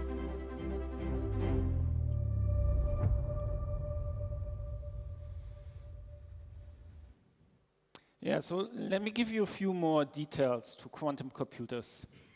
So quantum computers are very different than ordinary computers. So in an ordinary computer, you have bits, right? You probably have heard about it. A bit can be a 1 and a 0, so it's realized by a charge. Now in quantum computers, you have the concept of a qubit. That's a quantum mechanical device. And that could be the spin of an electron. Now, in a quantum mechanical device, the spin can be up, it can be down, but there's this notion of superposition, which means you can have a 1 and a 0, or an up or a down at the same time. So that is a key principle of a quantum computer. Now, there's a second key principle of a quantum computer, which is entanglement. You can have multiple qubits, and they can be entangled. So think about it, they're just connected. So what does it mean? So take 8 bits, classical computer. We know 8 bits, you can represent any number between 0 and 255. Very simple. I take 8 qubits, I can represent any number from 0 to 255 at the same time. So you wonder, what's the big deal? Well, if you calculate this, it's a simple high school calculation, you can actually, with a couple of thousands of qubits, represent more numbers than there are atoms in the universe. So that's pretty crazy. And now you probably understand how quantum computers can help. Because you can search highly dimensional spaces all at the same time. That's probably a way to think about it. So how is that important for climate and sustainability? So think about the optimization, or think about carbon capture. Molecules, processes to improve carbon capture. What do they depend on? They depend on understanding the chemistry. The chemistry is made out of atoms. There are trillions and trillions of different options how electrons can be surrounded by atoms. Quantum computers can help us to calculate binding energies of these species. And that's exactly where some of the promises of quantum computers are. Amazing. So lastly, you've spoken a lot about different technology. You've shared with us a little bit about quantum. If you were to summarize how technology can be used and the opportunities of technology to accelerate some of the sustainability goals that we mentioned in a few sentences, how would you go about explaining that, in addition to the carbon example you just shared? Yeah. So I think there are 2 key opportunities. Of course, on one hand, we have all this technology, we're building it out, we're improving it, and we must apply it as fast as possible. And I think if we do this right, at least we have the chance to grow without physical growth, right? We can grow virtually. That is a promise of digitization. We can make things more efficient, without more resources, without more materials, without more energy, and that's really how we can grow in the future. The second aspect, I think, is equally important. I think we all believe that while we must act now, there are tons of discoveries to be made to become more sustainable. There is need for discovery, for scientific discovery, finding new approaches. These technologies we talked about, right? Think about supercomputers, the bits, nanotechnology, neurons, AI accelerators, AI, quantum computers. We believe they can help tremendously with scientific discovery. Scientific discovery, accelerating the scientific discovery for climate and sustainability. In fact, in IBM Research, we are setting discovery accelerators up all around the globe, where we actually work with partners, with scientists, on accelerating the techniques to find these solutions for climate and sustainability. Excellent. Thank you for that. We're going to switch over now, and I'll speak a little bit about some of the applications that we've been using with some of the products we have, thank you, based off of some of the technology that Hendrik has been sharing with us. So I'll skip over here.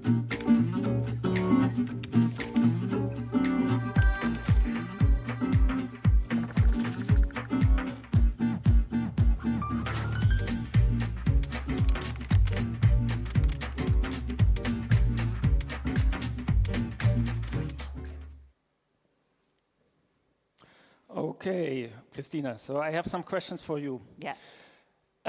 So that was pretty theoretical I talked about, I'm afraid. So how about bringing this to action? How do we operationalize sustainability?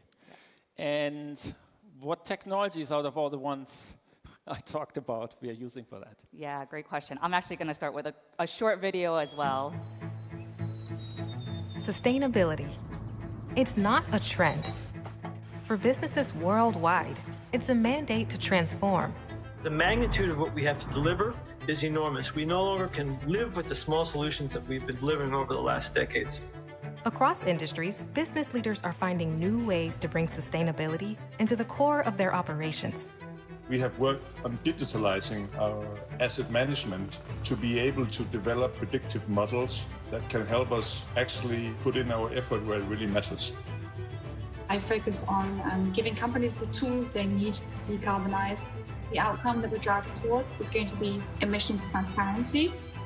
They're partnering with industry leaders to encourage innovation and accelerate their digital transformation.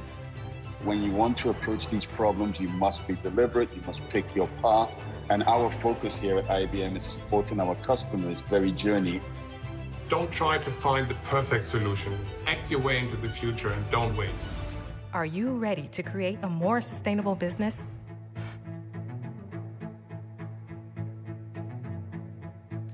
All right, so what you've seen here are just a few real-life business applications. And I say business, but I use that term loosely, right? Because this is relevant across industries and across sectors in terms of how technology that Hendrik was describing can be used. This is not a trend. They said this in the beginning of the video. It's not a trend, and it's not philanthropy, right? This is core to the intelligent decision-making of every single day within the business or within the organization. It's really speaking to business imperatives or organizational imperatives. What are the strategic goals? And I've heard a few folks speak about that this morning, but what are the outcomes that you all are trying to achieve, or we collectively are trying to achieve, whether or not they're the SDGs or something else? And then how do we leverage technology to be able to accelerate and get us towards those goals? So one of the things that we have put together to be more tactical from the technology side for IBM is around operationalizing the concept of sustainability.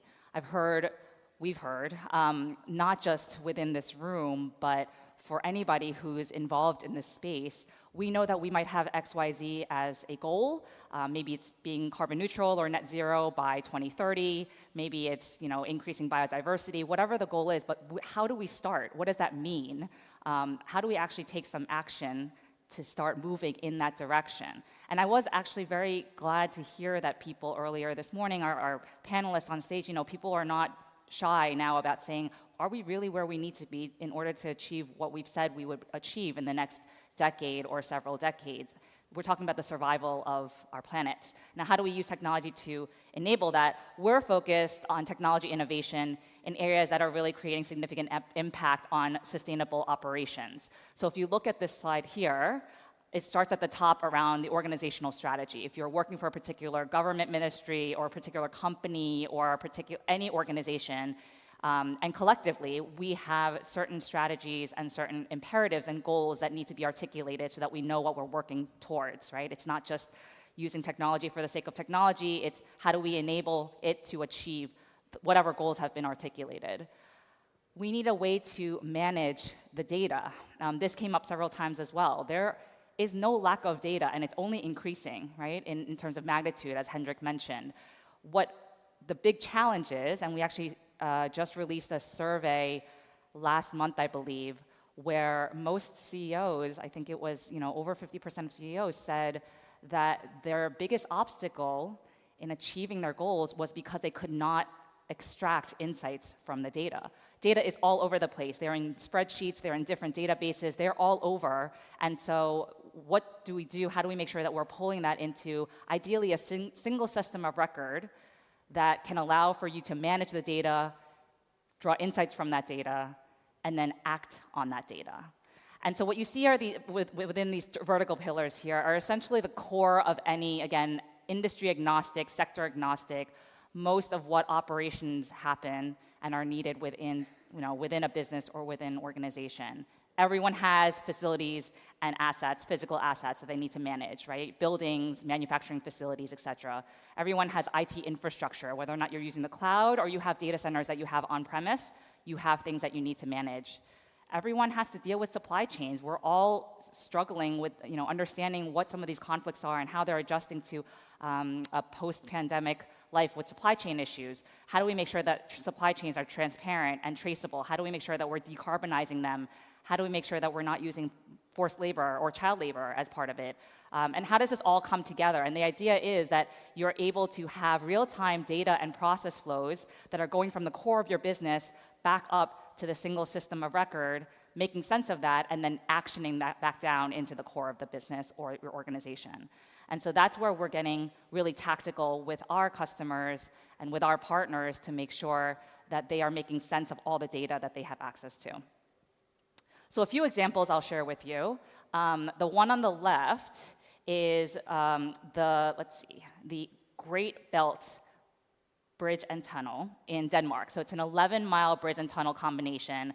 It's with Sundenbelt, which is a company that operates some of the largest civil infrastructure in the world. And they use IBM-powered AI visual inspection with drones and IoT sensors so that it allows them to prolong the lifespan of aging bridges, tunnels, highways, et cetera.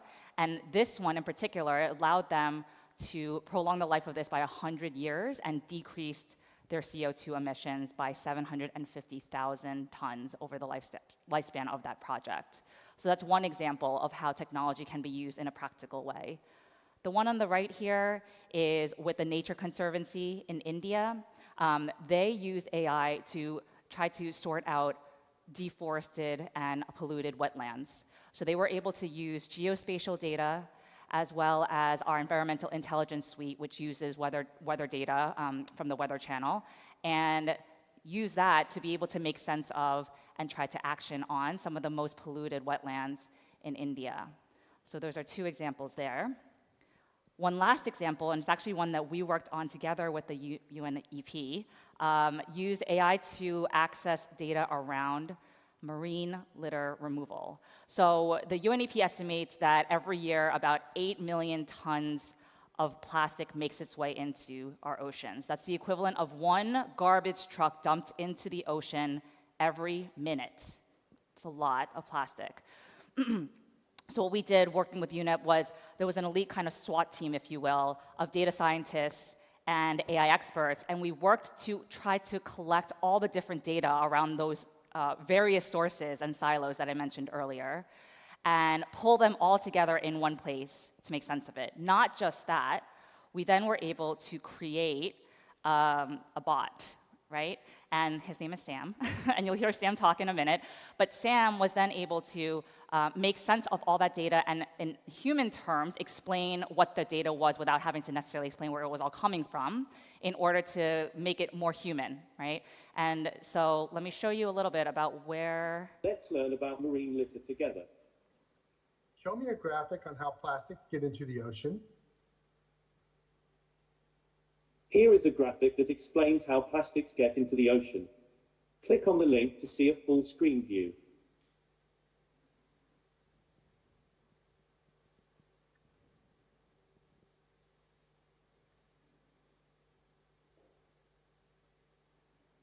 Do you have any detailed information on the UN Environment Assembly resolutions on marine litter? Detailed UNEA resolutions on marine litter and microplastics are contained in the document entitled Compilation of the United Nations Environment Assembly Resolutions on Marine Litter and Microplastics, found here.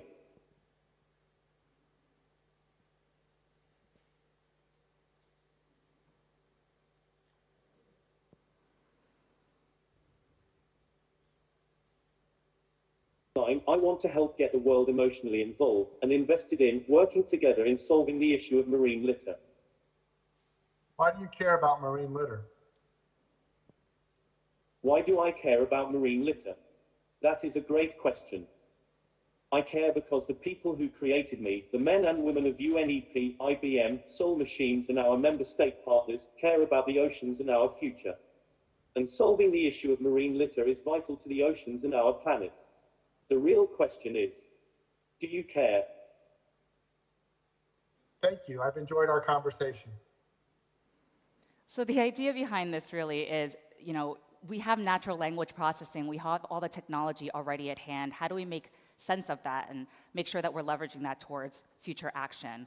What this exercise in creating SAM was able to show us was that it's clear that technology can help to enable getting the baseline for data, which is where you need to start, right? Everybody, no matter what your goal is, you need that baseline for data. You need to understand where you are so that you can figure out where you need to go and how to get there. And what this project together with UNEP showed was we were able to do that. We had data, UNEP had data from all around. And so once we were able to collate that, get access to it, we were able to drive insights from it, make it accessible through this digital human assistant. It was a very clear example of how working with the very folks in this room and others we were able to create that baseline. Now the challenge is, where do we go from here, right? So it's one thing to have this prototype, proof of concept. I think somebody mentioned that earlier today, but we really need to make sure that we're pushing this towards real life, scalable solutions and action in order to make sure that we're achieving our goals. So, Christina, we talked about this earlier. We're falling behind the SDG goals and also the impact goals. So why is that? Maybe you can give your point of view. Yeah, I think that we are falling behind for a couple reasons, frankly. So one is, as mentioned, not just with us, but previously as well, there's a lot of great talk, there's a lot of great collaboration, but we need more action. And from our perspective, that means get a handle on your data, right? So please get a sense for what the baseline is for data that you have to start with, understand the current state, get a handle on that, and then figure out what the right insights are. And I mentioned some of the challenges that some of our CEOs are facing.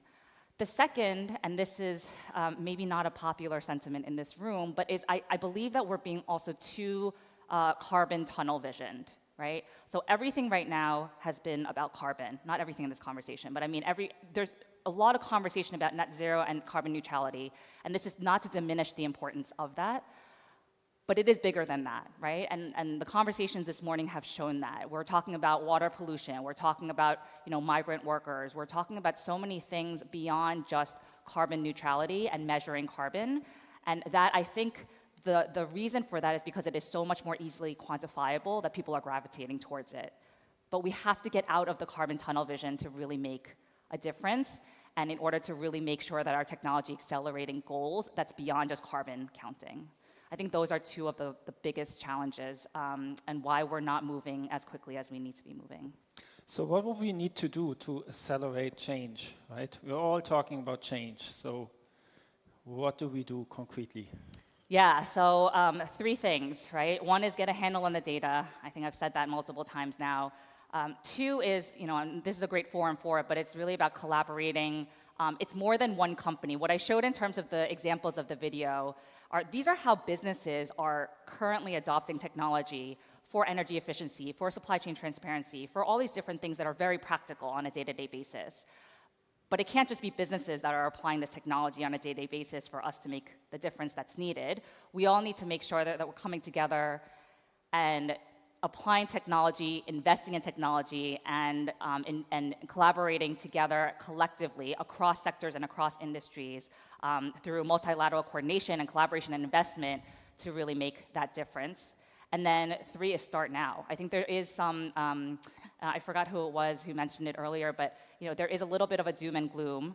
And I think it's really important that there is motivation and inspiration about what we do next rather than paralysis for action. So yes, we're not where we need to be or want to be, but we need to make sure that we start now and actually act towards where we need to be moving, rather than just continuing to talk and have no action. So, we're talking about Stockholm plus 50. I think the last 50 years, there's been a lot of great discussion and insights on where and how we're getting to where we need to get to. And I think the next 50, hopefully, we will have a lot more success because it will be operationalized, and technology that we have can help to accelerate that. So that's it. Axel, back to you. Great. Thank you very much indeed. I won't pretend I understood every little bit of Hendrik's presentation. Has nothing to do with the way you explained it, by the way. Look, I do want to open it up for a short while to the floor, but let me kick it off. I mean, you quite rightly mentioned inspiration. It was a word that was mentioned several times this morning. And let's throw education in there as well. And I'd like to talk to you a little bit, or ask you a little bit about the role of technology in educating and inspiring the youth, for example, to get on the right track and do the right thing. How is IBM driving that, would you say? So I'm happy to start. I mean, so there are multiple investments that IBM is making in increasing access to STEM, for example. There's also a lot of digital platforms out there that already exist that increase accessibility to education. And technology has been amazing. I mean, in the last generation, we've moved from people who were not able to go to school because they physically could not go to school, to everything moving remote because of COVID. I mean, that's not necessarily something that was great for everybody, but there are startups and there are different companies out there that are now allowing children to get entire curriculum through their phone, through WhatsApp, It's an incredible time for us to be part of, I think, that journey in accelerating education, access to education through the technology that we already have at hand. And some of these examples are amazing. Both nonprofits and IBM investments within the US and elsewhere around the world, as well as some of these other companies that are allowing for that. Yeah. It's very powerful. I would add, I think that's IBM, but the whole industry, having put this effort in to make it accessible to the extent we have, is a huge contribution to education, right? We see this education boom in many countries, right?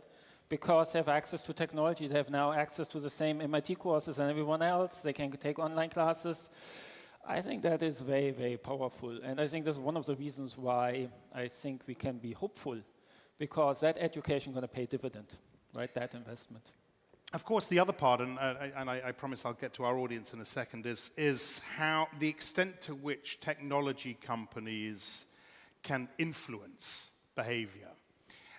Whether it's the technology, whether it's, we're going to hear from Google, whether it's a search engine, influencing consumer behavior, pushing products, etc. How wary do we need to be of that role of technology? I think it's all related to education, right? If you can make the right choices, and I think it's all about the choices, right? Of course, in IBM, we believe big in open source science. So we're not in the business of search engines. So in general, I think in my mind, it all comes back down to education, educating people, what are your choices, and then they can make the right choices for them, whether they want to be exposed to certain products or not, right? Okay, let's have some questions from you. Has anyone got some questions for IBM? Yeah, gentleman right there, and then we'll come to you, Steve. Yep. Go ahead. Yeah. Hello, I'm Pascal Peluzzi from UNEP. Excellent presentation, thank you. It's true that we've been living in an age where big data is really transforming everything. Now, I'm still worried about the e-waste issue, since you're talking that we are dematerializing information, but still we need data farms, we need servers, keyboards, screens, and computers being replaced in a very fast way. How do we deal with e-waste? Only 78 countries have regulations on e-waste, so how are we going to crunch that issue? Thank you. Perhaps you can clarify. I didn't quite catch it. Was it on e-waste? E-waste. Okay. Yeah. Okay, so I got that right. Yeah. So we. No, it's a very good question. In general, I mostly talked about, of course, the opportunities of computing for sustainability, but that wouldn't make any sense if we wouldn't have sustainable computing. And so we drive in IBM fairly large programs on recycling, on energy efficiency of computation, on driving it down. The industry has done a tremendous job. Some of the benefits we've achieved, of course, have been eaten up by the increased demand in computing. But I think the whole area of sustainable computing has been and will be in the focus of everyone in the industry. Because obviously we all realize that e-waste and energy consumption of computing and so on and so forth needs to be controlled.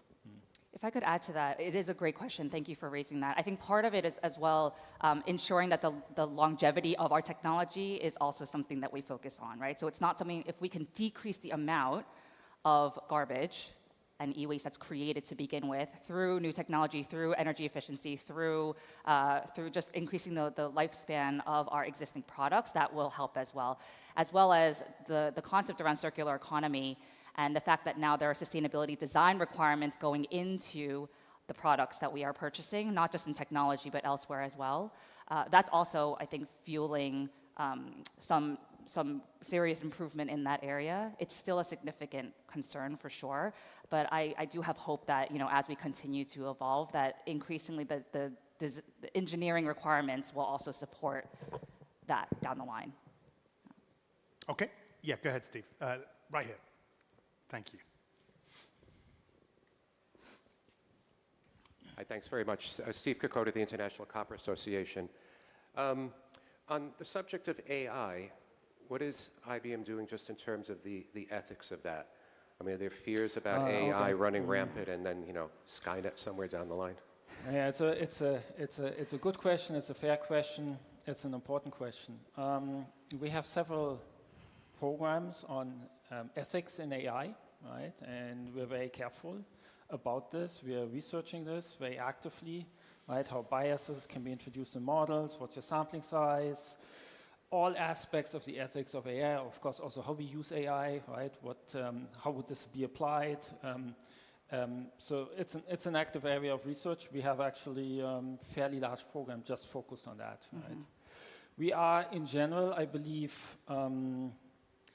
we are very, very responsible, I do believe, with AI. We typically don't, we obviously not in the data business per se, where we share data between different customers. We keep it separately. We are really upfront in everything we do with our customers. So we take this of course, very serious. Not only because it's not just the right thing to do, but it's also business imperative. This is why customers come to IBM. I'll also mention that in the next panel, we have a colleague who will be able to speak extensively about this, and hopefully she'll be able to answer your question more thoroughly as well from her perspective. Thanks. Okay, good. Anyone else, very quickly? Yep.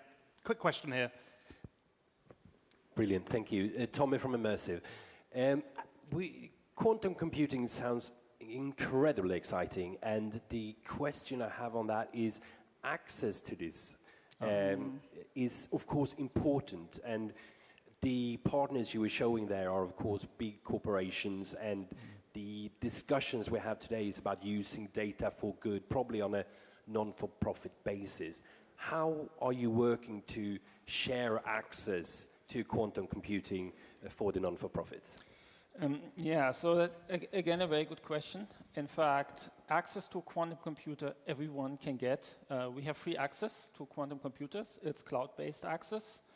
Of course, we didn't discuss, but a quantum computer has to be at really, really low temperatures, so it's something you cannot have everywhere. But you can access to the cloud, you can run experiments. There's a large community we have built for people, for clients who are looking for commercial applications. There's a quantum network. There's also an academic network, so several universities, University of Tokyo.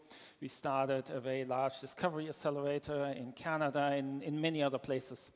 So we are, of course, have a huge interest in making that technology accessible. and also educating the workforce, right? We invested a lot of money into software developer kits, so anyone can actually play with a quantum computer. I recommend to go there and check it out. There's some tutorials, and you can run your own quantum experiments. And it is linked in with a lot of the efforts that we have as well with the nonprofits that we work with, just making sure that they are aware and have access to that. Hendrik, just to finish up with, what's the most exciting thing that you're working on? What excites you most about the work you do at IBM? For me personally, the opportunities of big data in the environment. I feel, it's a very good question. Thanks for that question. I feel, which really excites me, is we have that opportunity to exploit this for something good.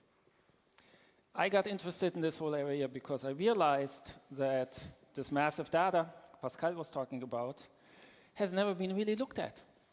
What an opportunity to look at it and learn something about the most complex system there is, right? Which is our world, our physical systems, weather, climate, the environment, biodiversity.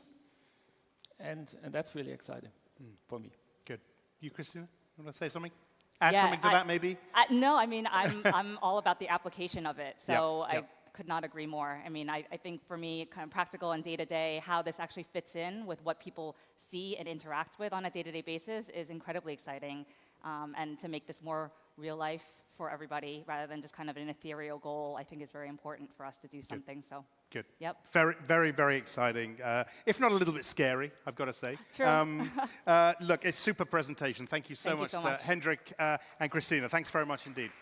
All right, I'm going to hand it over now to Shireen. In fact, Hendrik mentioned big data as something that excites him most. It's a perfect segue to this big data session now. Shireen is going to be moderating this one. Come on up, Shireen.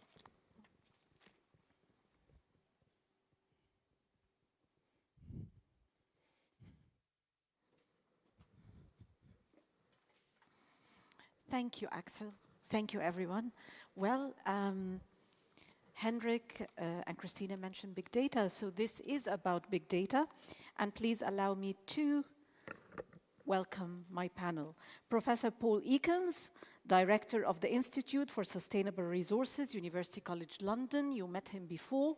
And he is also lead author of the flagship UN report called Measuring Progress, where we measure progress about the SDGs and how well we are doing. Next, Alexander Caldas, his Chief of Technology, Innovation and Big Data at the United Nations Environment Programme. Frédéric Bretat is Head of Projects at the Space Climate Observatory, France. Kaya Tayel is Ambassador at Large for Climate and Energy Policy, Estonia, and one of the custodians of the Big Data for the Environment Initiative. Martin Brocklehurst is Chair of the Citizen Science Global Partnership. And Idan Dion, I'm asking on IBM once more to come here to talk to us about the ethics behind the work on data and technology. So I welcome my panel. Thank you so much for joining us. Now, big data is essential to our ability to make sense not only of the state of the world environment, but of human impact on our planet. We need all sorts of data for decision-making by government as well as business and society at large. But to make data accessible and usable, to turn data into knowledge, we require the latest digital technologies and beyond, which requires financing. Last March, during the UN Environment Assembly, we launched the Data for the Environment Alliance, DEAL, a member state-led global cooperation initiative initiated by the Prime Minister of the government of Estonia in its position as former president of the United Nations Environment Assembly and multiple other member states and partners to push this process forward.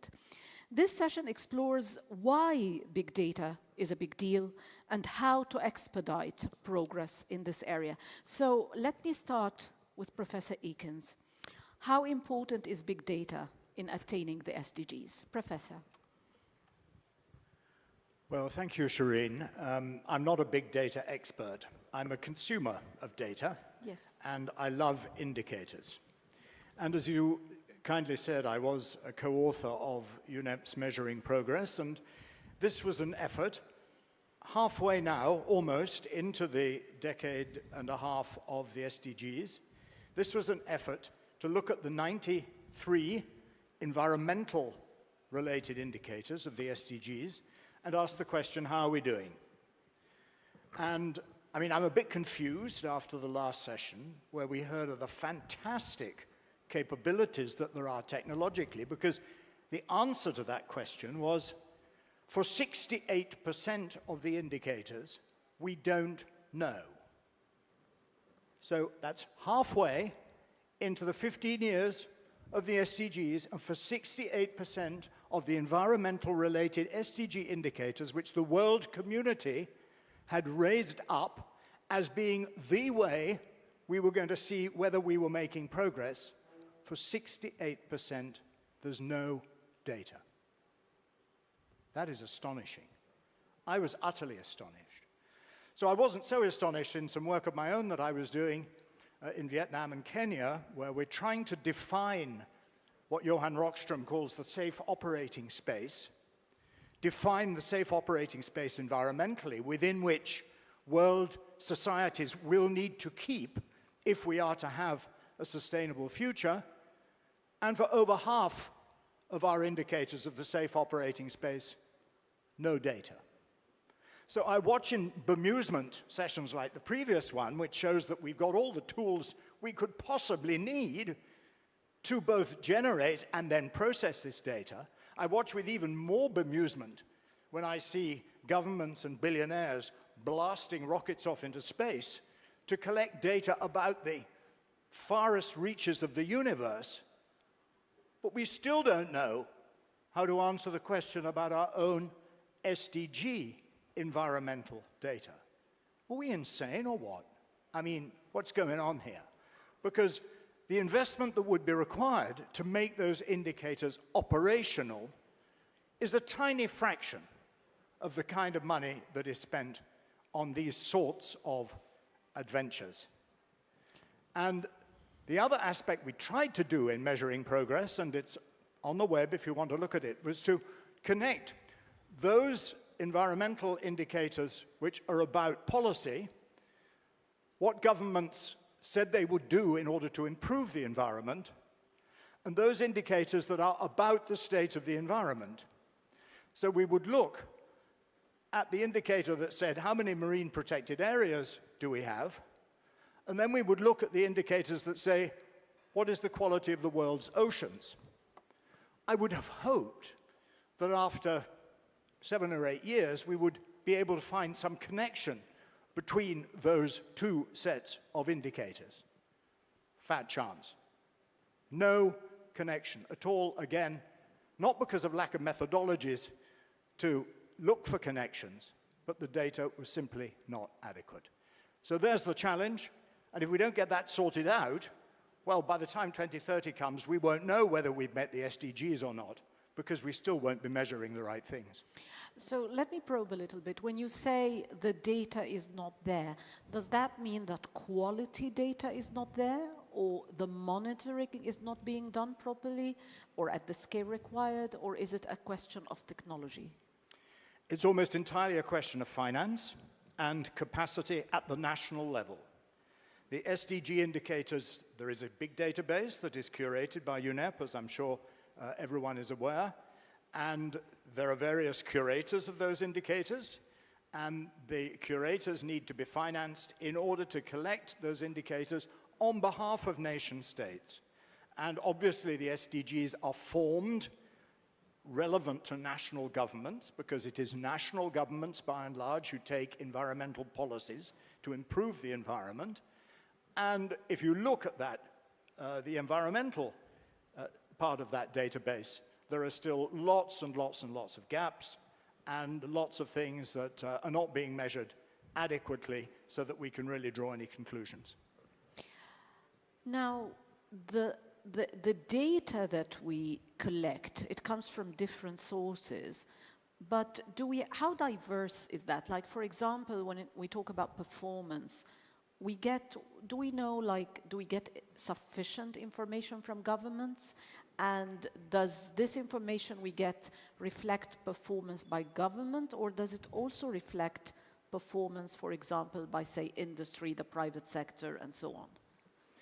Well, there are, as I've said, basically two kinds of indicators. There are the indicators of policy, how governments are doing, and they're mainly related to governments rather than business. And then there are the indicators that actually look at the state of the environment. The extent of pollution, obviously carbon emissions, obviously other kinds of emissions, et cetera, et cetera.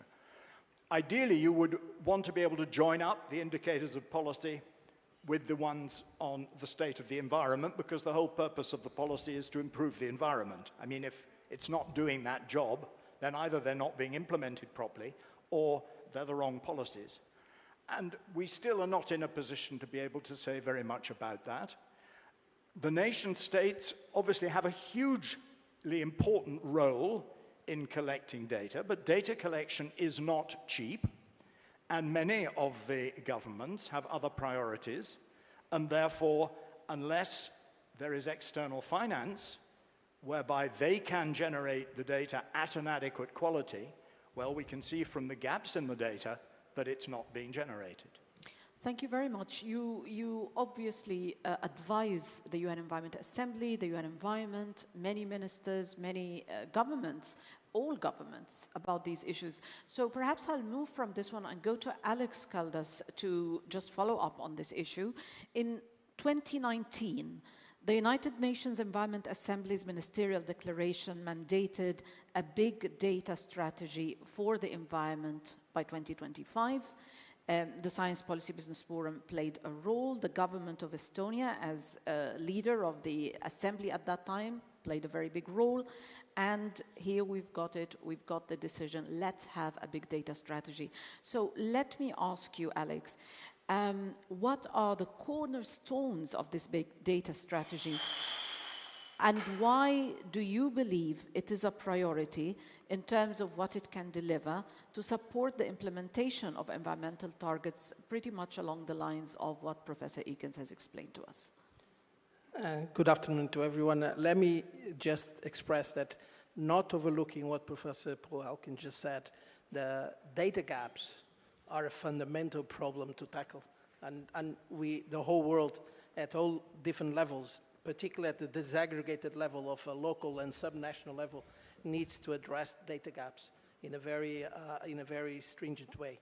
But let me bring a vision, a positive vision, and a vision, an outlook of optimism.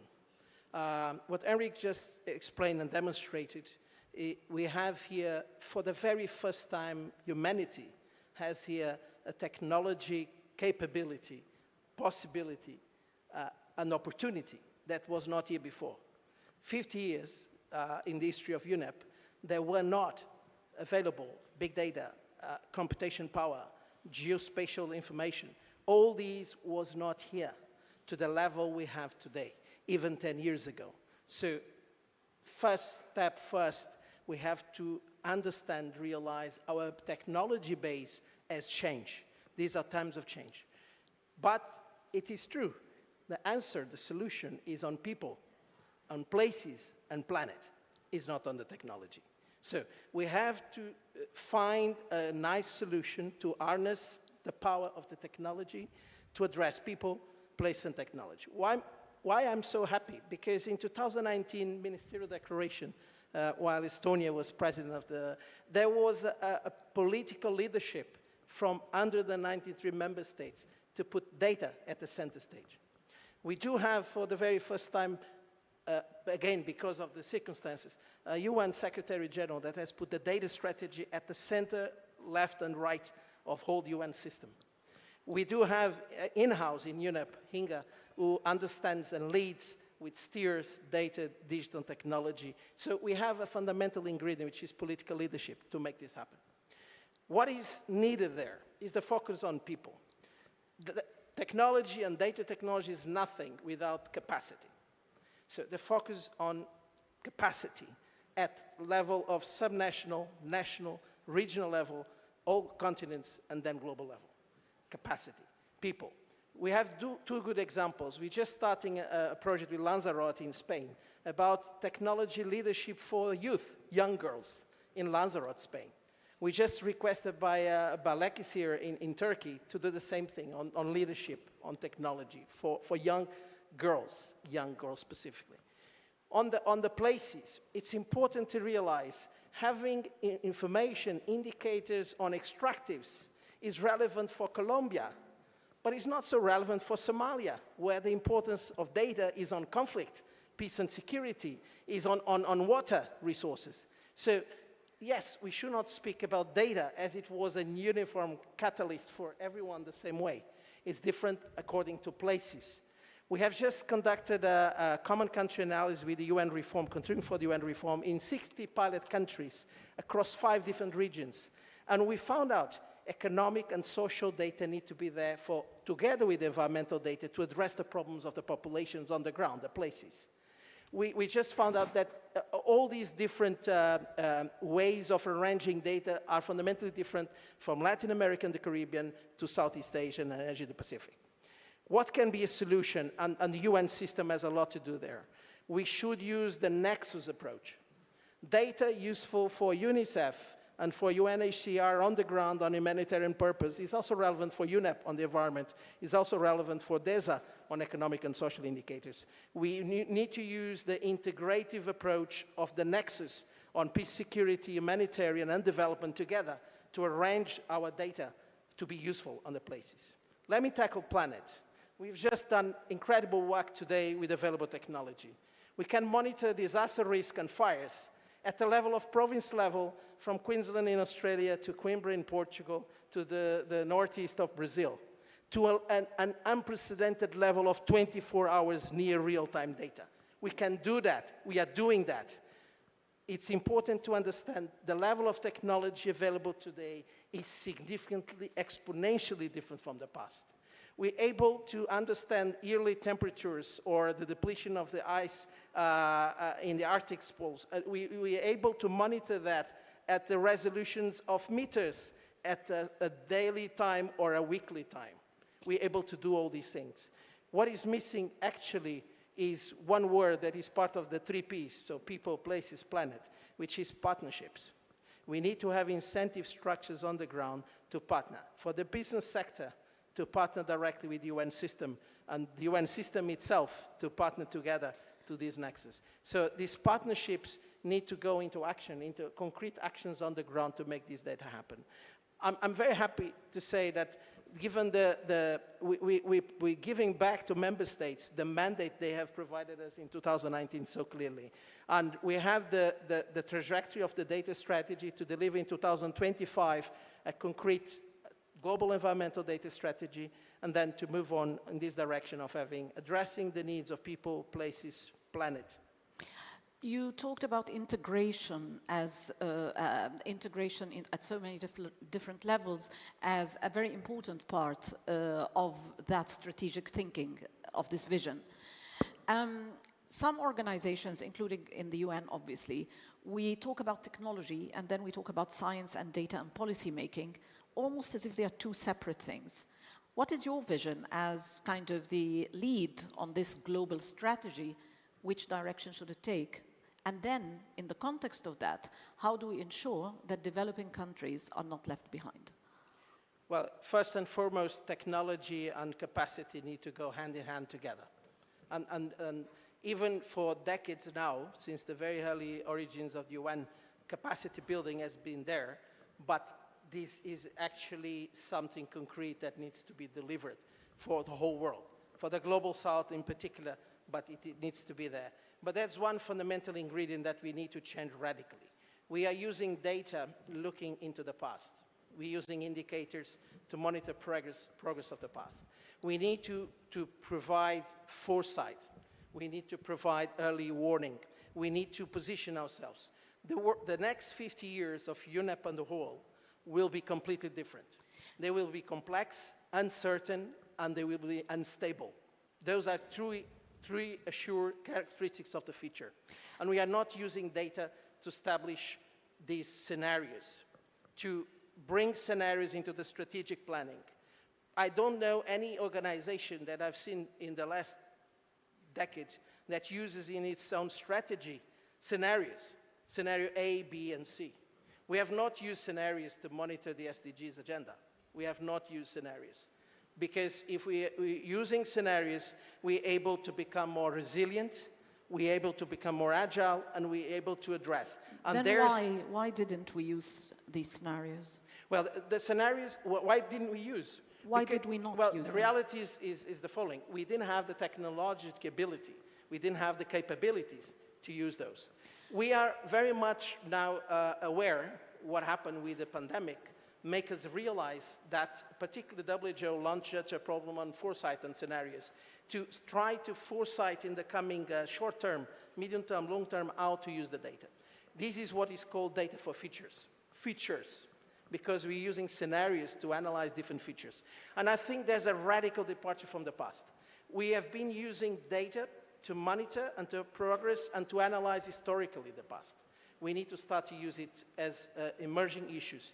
Let me give you one fundamental example. We have monitored in a foresight issue about sand and the extraction of sand in the world. This was, if I'm not mistaken, 2014 and even before. And now sand became a reality.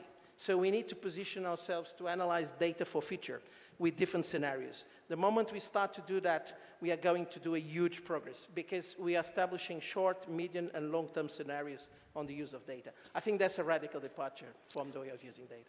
Thank you very much. Thank you very much, Alex. Now, you mentioned early warning and foresight. I will go now to Frédéric, the Space Climate Observatory, which is one of President Macron's projects under the One Planet initiative.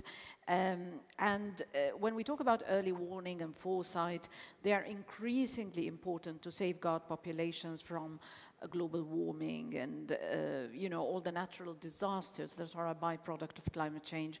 So I wanted to really ask about the Space Climate Observatory in terms of its role, in terms of the challenges it's facing, but more importantly, what kind of role would it play actually, not only in mitigation efforts, but adaptation efforts, especially in the developing world? Thank you, Shireen. So actually, I'm working at the French National Space Center, and you're right, the Space for Climate Observatory has been launched by the French President Macron, but it's an international initiative, actually. The first step was at the One Planet Summit in 2017, and on June 2019, yes, there were already something like 25 international entities that gathered to create the Space for Climate Observatory. So what is it? Our guidelines are to work on the impact of climate change at a very local scale. I insist on this point because for the special sectors, special space agencies, you know, we are more looking globally because satellites are looking globally the Earth. We are also working with in situ data, so not only satellite data, but we are mixing in situ and satellite data. And actually the SCO is a kind of machinery that will give some labels with specific criteria. So everything is very well detailed on our charter and our website. If you have some time, you can go through. It's very well documented. So actually, the Space for Climate Observatory is a tremendous initiative. With this initiative, we try to mobilize the space agencies, of course, on the problematic for climate change. You know, space agencies, they generally build satellites. And they build satellites for Earth observation, but also to explore the universe, okay? But we wanted also to valorize Earth observation data. You know, there are massive data coming from the satellites every day. It's thousands of terabytes coming back to Earth, and you're right, in the forthcoming years it will be much more. So we have to deal with all this data and extract the relevant information by hybridization with other kind of data. Actually, the SCO is also a cooperation framework, which is very important. It has been said before in the other sessions afterwards, where the space agencies, but also with very end users. like the decision makers, and of course the entire ecosystem. I will not learn you anything by telling you that all these space data are processed also by private companies that provide many services, from the cloud computing to the very end user applications. But within the scope projects, we managed to make them work together to build specific and very operational tools. Actually, there is already an ecosystem, a very rich ecosystem. Last week there was the Living Planet Symposium organized by the European Space Agencies, and it was crazy to see all these initiatives with so different applications for Earth observation, for climate change observation, etc. But actually there is a lack of global vision because there are so many actors, so many algorithms everywhere dealing with environmental things, pollution monitoring, climate monitoring, global scale, local scale, etc. So I think that the SCO is here to federate these kinds of all these initiatives. So actually we want to make emerge new projects and to federate existing initiatives. So that we could have a clear overview of what's going on in these sectors, and of course for generating knowledge for adaptations of our societies. Thank you very much, Frederica. And I think I see Alex nodding because one of the most important work that UNEP is doing actually is on trying to make sense of the ecosystem out there, and the federation concept is very much part of the World Environment Situation Room idea. So perhaps with deal with the data for the Environment Alliance, perhaps this is a very important role also for a member state-led alliance that is supported by the UN, where we have the technology actors hopefully coming on board to be part of this, where we can use the technology, use our knowledge, use our relationships to try and create better coherence. But is it that what I hear perhaps from you and maybe from Alex in the past, if both of you would care to just share very, very briefly a view on this, is it that we have too much work going on in this area? Is it almost too busy? And is that good or bad? Should I answer? Yeah. No, I don't think so. We have to be aware of the size and the complexity of the challenge. We're tackling humanitarian challenge. The environmental data access and transparent access is an humanitarian challenge.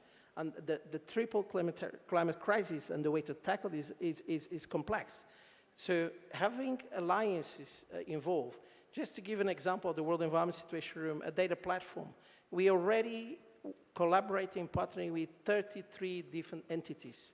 We're partnering with at least 5 agencies of the UN, with 2 geospatial agencies, NASA and ESA Copernicus. We're partnering with 5 private partners. We're partnering with the grid centers, the global resource information database centers spread all over the world, from Arendelle, Sioux Falls, China, Geneva. So we do have a partnership model in place. And if you ask me, is it enough? Is it sufficient? No. The big partnership, and I'm happy you mentioned DEAL, because it brings to the partnership the major stakeholder, member states and policymakers. So we need to benefit and to exploit this partnership model to leverage and to tackle the challenge. It's a humanitarian challenge. It requires this wide partnership approach to make it happen. And I'm sure the deal with the Alliance on member states to tackle environmental data is a fundamental contribution in this direction. Thank you very much, Alex. I'll go now to Kaya Tile, Ambassador Tile. You're Ambassador at Large for Climate and Energy Policy in Estonia. The government of Estonia has played an incredible role in trying to bring the world together. Back in 2019, it drove the efforts toward the big data strategy decision. And now, just in March, it gave kind of the push for the launch of a deal at the United Nations Environment Assembly. What is the ambition in the next few years from your point of view as government? Thank you so much, Shireen, and good afternoon, ladies and gentlemen. Let me first go a little bit into the background of the DEAL initiative. We heard here already in this panel and also in the previous panel that big data is obviously fun, fascinating, fantastic. Now, those are not the words usually associated with the government. The government usually needs to be, or at least the citizens should demand the government to be, accessible and accountable. In one word, transparent. How do we achieve this?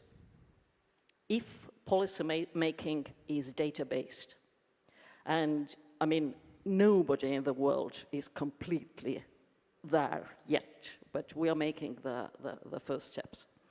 So to have such a policy making, what do we need? Create data. This is what we talked about. Be it big data or just data, and I will actually shock the audience and say that it doesn't even need to be digitized. It actually needs to be data, first of all. But of course, if you want to have a policy making which is less prone to frauds or corruption, then digitalization is certainly the way to go. So yes, we are advocating digitalized policy making. This is what this data strategy of UNEP is meant to be. It's meant to be a sort of a driving force for everybody to understand that quality data is actually an asset. And I don't know how far UNEP exactly is with this data strategy. I hope we are approaching it all together.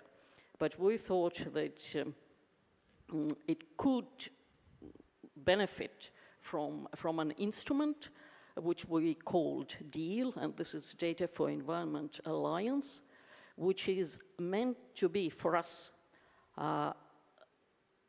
learning by doing, sharing good ideas. And many things in environmental policies have to do with huge business interests in different walks of life, be it forestry, land assessment, fisheries, energy consumption. All this is global. Everybody is interested in this. Estonia has been doing some interesting things, which actually even could be called fascinating on the government level as for artificial intelligence. And we do use artificial intelligence and automated decision-making in things like fisheries or forestry. And maybe there are countries out there in the world who would like to share their ideas with us. But there are lots of countries who certainly need to have correct, authentic, accessible data, basic data in things like forestry. And I repeat this forestry for the third time because we actually wanted to have a pilot project with Kenya exactly in this, because this is a field of life where many countries have huge interests, huge revenues are coming in. At the same time, we all know what forests mean for the environment, the sinking effect of forests, the biodiversity effect, and so on. So very many businesses are actually interested in providing proof for the integrity of their business model. This you can achieve with digitized methods. This is the research component of this nexus. I'm coming to this nexus. So first of all, there is science, there is research, then there is business who is interested in this, and then policy making comes in. Because everybody should actually ask if business is interested in, let's say, digitized methods of logging and felling, then why not the government? What's the obstacle?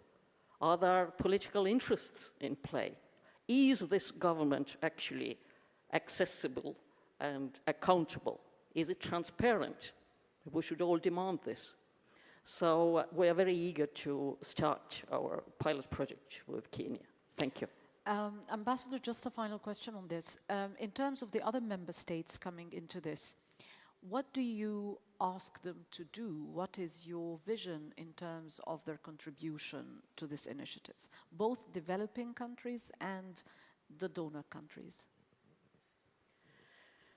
Well, please come in with your questions and your ideas. That's one thing. Anybody who can come in with the money. This is also important. And this is what we have also already done.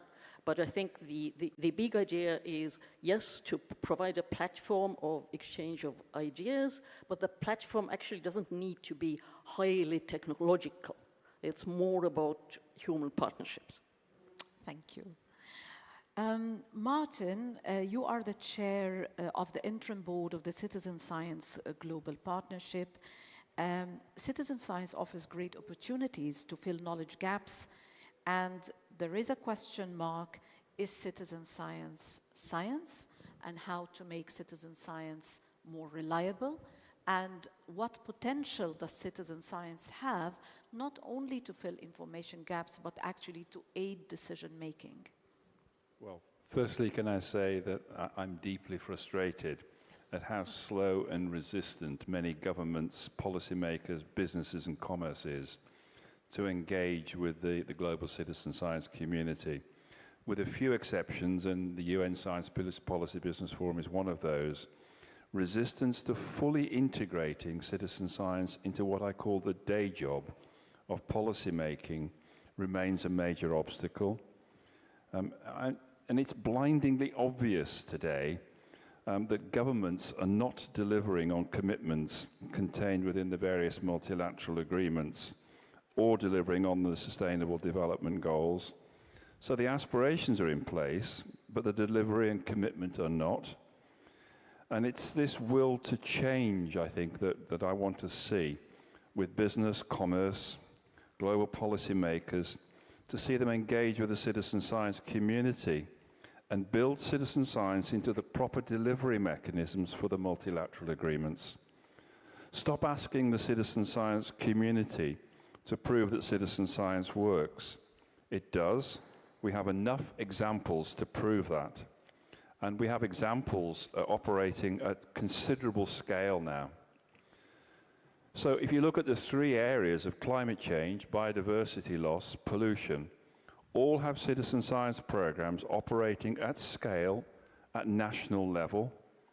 What we now need are global bodies to engage and adopt the best practice and take it up to global level.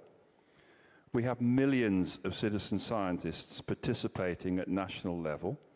And we now can have up to 17% of the population engaged in citizen science for the right programs, set up in the right way, with the right data collection and verification systems. Let me give you just one example, and I could give you many, Shireen. 4.8 million people, 4.8 million, engaged with a citizen science app led by King's College London, the COVID-19 symptom tracker app.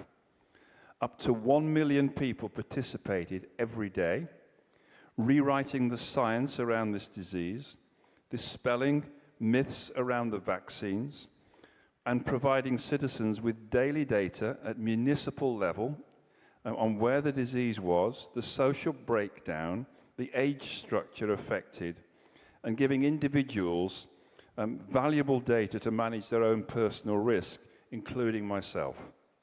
So every day for 2.5 years, this data was produced and updated at 3 o'clock every afternoon, dispelling, in the UK's case, unreliable data from the government.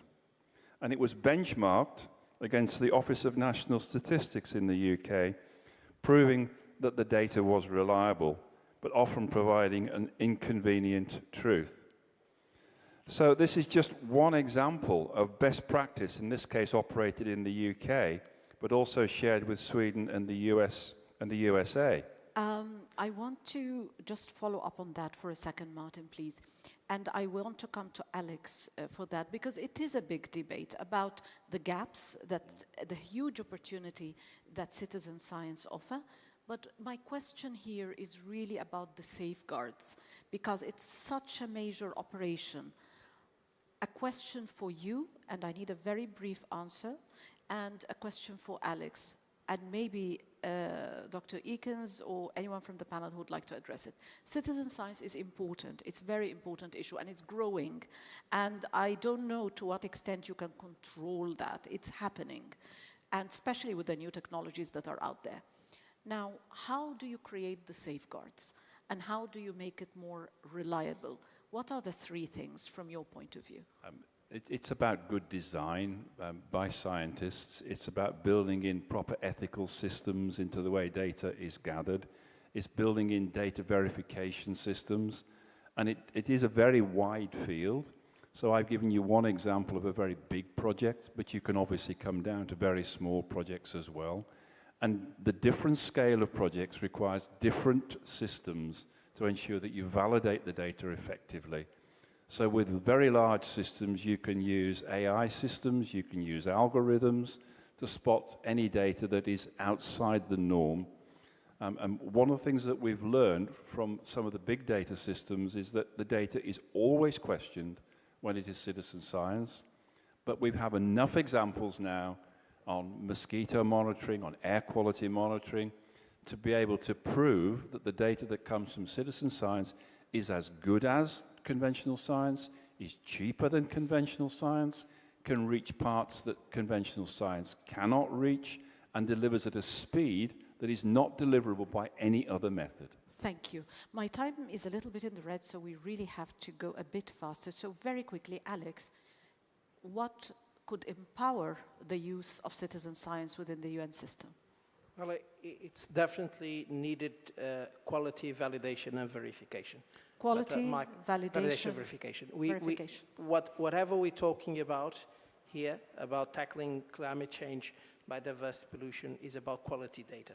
So there should be no question about the validity, the verification of the data, the quality of the data, and what was just expressed by Ambassador Estonia is exactly that. Because only on that basis we can have transparency, accountability, we can have what is needed to get it well. So, and I'm a great supporter of citizen science. There's a way to go, but as Mark was explaining, if you design properly, if you triangulate different mechanisms together, you can get quality data. We're tackling a humanitarian challenge. We need quality data. Citizen science is one source of that data. In some areas, in situ data can only be collected by citizen science. It's clear. But quality, validation, triangulation of data, verification need to be there in place. Thank you so much. I will go now to Idan and to the big debate about ethics when it comes to technology and big data, about transparency, about ownership. It's a big issue, and everyone is talking about it from country data to personal data. And maybe it's a question also to our friends from the larger technology community who we will listen to very shortly. But from your point of view, Idan, what are the guidelines, what are the elements that we have to build within the big institutions, such as IBM, for example, to ensure that these values are in place? Well, thank you, Shireen, for inviting me to be up here. Let me maybe begin to answer this question by how we see it at IBM. I mean, we are keenly aware that one of the most core values in any relationship is trust, whether it's with our own employees, our clients, or society at large. So for those who are not as familiar with IBM, IBM has been in business over 110 years. And so for more than a century, you know, I think we've worked to earn the trust of our clients by responsibly managing their most valuable data. It's their data, right? And we've worked hard to earn the trust of society by ushering very powerful technologies. As you heard from Hendrik a while ago, responsibly and with clear purpose. So we've, for decades, follow a set of core principles grounded in commitment to trust and transparency. And those are the two key phrases that we use to guide ourselves in handling client data as well as insights of the data, and also to be responsible in development and deployment of technologies that we brought to the, to the society. And specifically, and those technology, by the way, we mentioned AI a number of times, including AI systems. So specifically in 2018, we've publicized our principles on trust and transparency. There are really three core elements. First is the purpose of AI is to augment human intelligence. It's not to take over. Second is data and insights belong to their creator. I said it before. Belongs to our clients, belongs to whoever who trusted us to handle their data on their behalf. And third, new technology, including AI systems, must be explainable and transparent. You can't just tell people, well, let me run this for you with giving you a black box. So we endeavor to follow these principles in our day-to-day operations.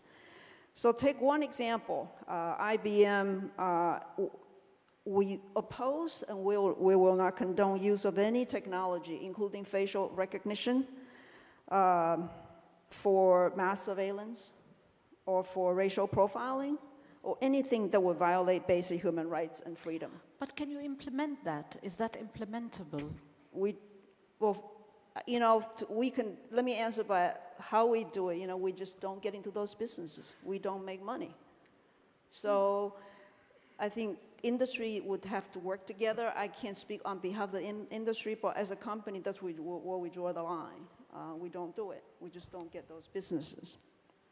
So I want to get a little bit. So one thing I like about working at IBM is, we have principles, but we work hard to implement those principles. So take these three principles. We actually develop a framework so that our developers, when they develop AI systems or codes, it's by design, what we call, the framework is called ethics by design. So we are known for providing services in the privacy and security space, and the AI ethics, or ethics in general, is actually the third leg of the component. It's built into the framework to any platform that within IBM and across our ecosystems of technology providers. So it's not an add-on. When you integrate ethics into privacy and security, it really forces you to have to look at that every time.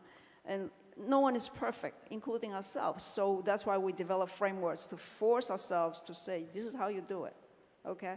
Now I want to just take a few more minutes, Shireen, if it's okay, to acknowledge that we also see the intersections between ethics and technology really go beyond trust and transparency, right? Someone earlier today mentioned COVID-19. COVID-19 really accelerated the digitalization of many sectors of the economy, right? But it also laid bare the inequity between the haves and have-nots, right? I mean, for those like myself, we were lucky. My days were still structured for 2.5 years. I worked, I was able to earn a living. For the more privileged, the children were able to study. As difficult as it is, they were able to learn, right? But for many people, that wasn't a possibility. So it really lay bare to us. So in our view, the equity and the intersection includes, for those who have not been able to access, whether it's data or technology, or how do they even be able to develop? So in that regard, just last month, we've been speaking within IBM this concept of what we call responsible computing, which really has 6 dimensions, both social and technology. And just last month, we launched this responsible computing framework with Object Management Consortium. And specifically, the 6 dimensions are to ensure technology offers responsible impact, responsible data usage, responsible system, responsible code, responsible data center, and responsible infrastructure. So we are expanding these intersections to acknowledge that as a technology industry, I think Hendrik mentioned very clearly, we have a lot to offer, but we also need to do it responsibly. So what we hope is to work with partners through the responsible computing to demonstrate our commitment to be responsible in this space, and perhaps even to restore the trust, if you will. You know, I want to acknowledge the debate to restore the trust of society in general toward the IT industry. I think IT industry has so much to offer. We just need to do it in a way that, as I say, is trust and transparent. And that's kind of, let me just close by saying just one last thing, saying that IBM's commitment to trust and transparency and the importance in maintaining our core principles that have guided us for over a century. What's important is that even, and in particular, in absence of government regulations. I don't think regulations at the end of the day will do everything, and it's incumbent upon us to be responsible, to be trust and transparent if we want to leverage the technology. Thank you very much. Well, I want to thank my panel, but basically I think the conclusion is big data is a big deal. There is a lot to be done. The big data for the data for the Environment Alliance is a very important step in this direction, just launched in March. But with no doubt, we are going to forge the next steps forward in the most inclusive way possible, trying to tackle some of the difficult issues, whether we're talking about availability and quality of data, aggregation, whether we are talking about the technologies that are required, the political will, which needs to be led from inside, perhaps the multilateral system, bringing people together, but very much also looking at elements such as citizen science and how it can fit into, or how we can use that opportunity to the best of its potential, and technology. We need technology to do things better, to do things faster, and we hope that this would offer that partnership. Any comments from the floor or any questions at this stage? With that, I will thank my panel very much for your contribution.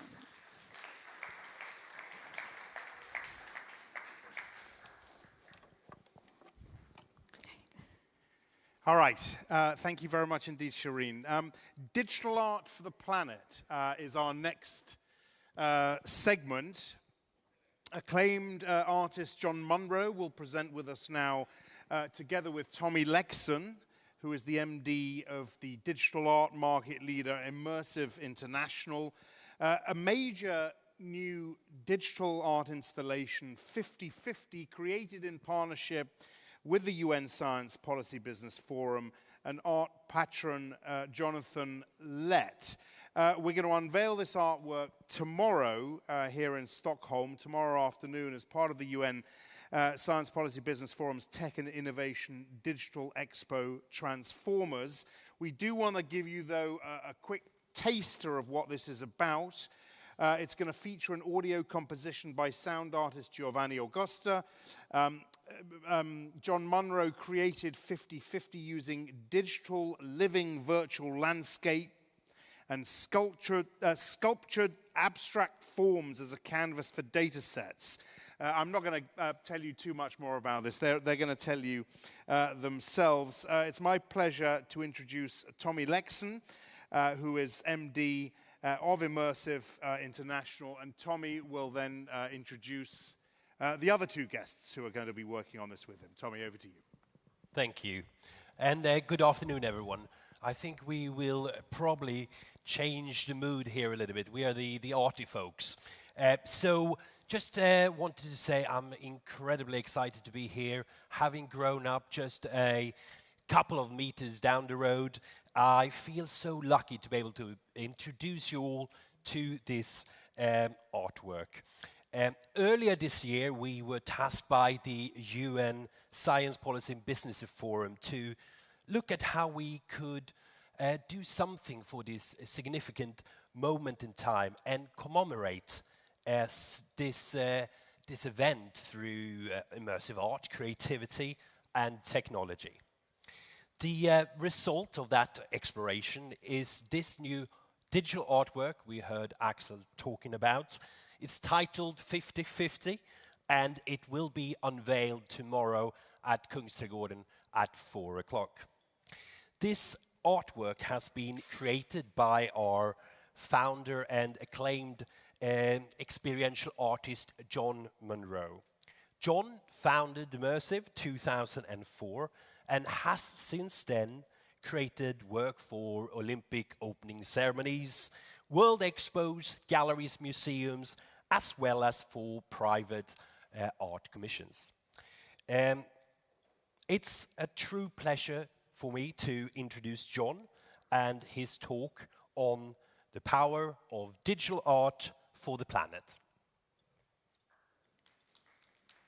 Thanks, Tommy.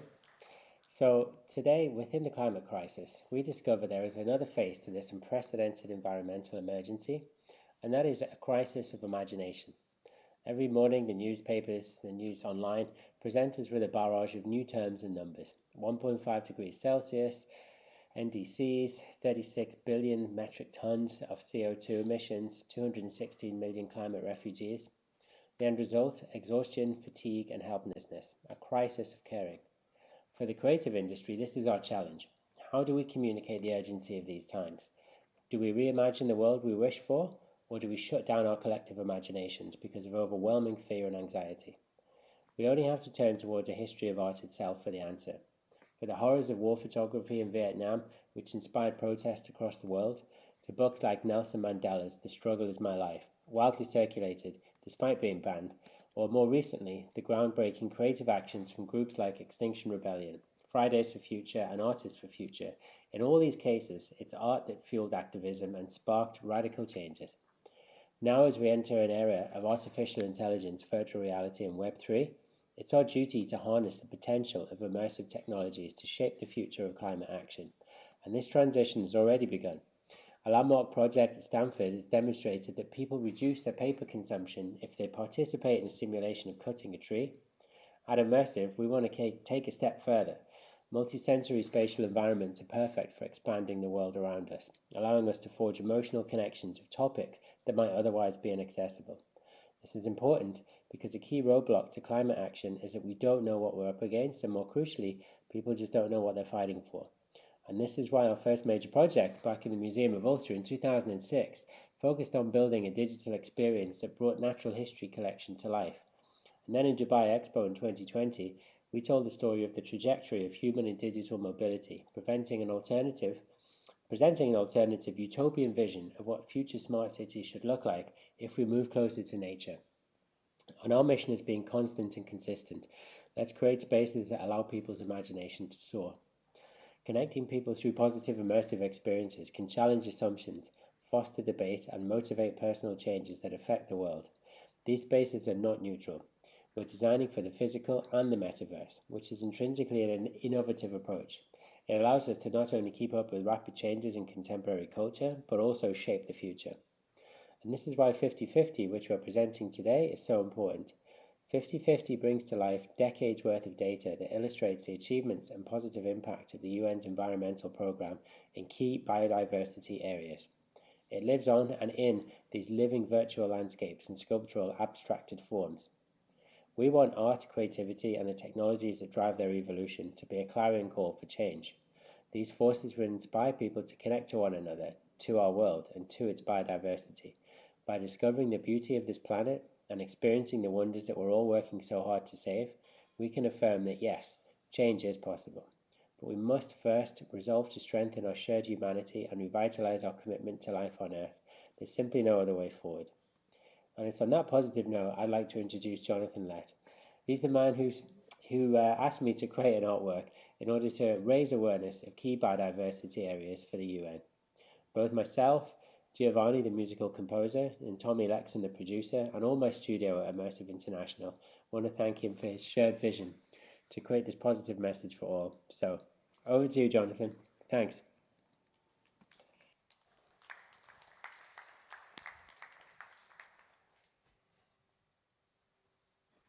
Okay, good evening, everybody.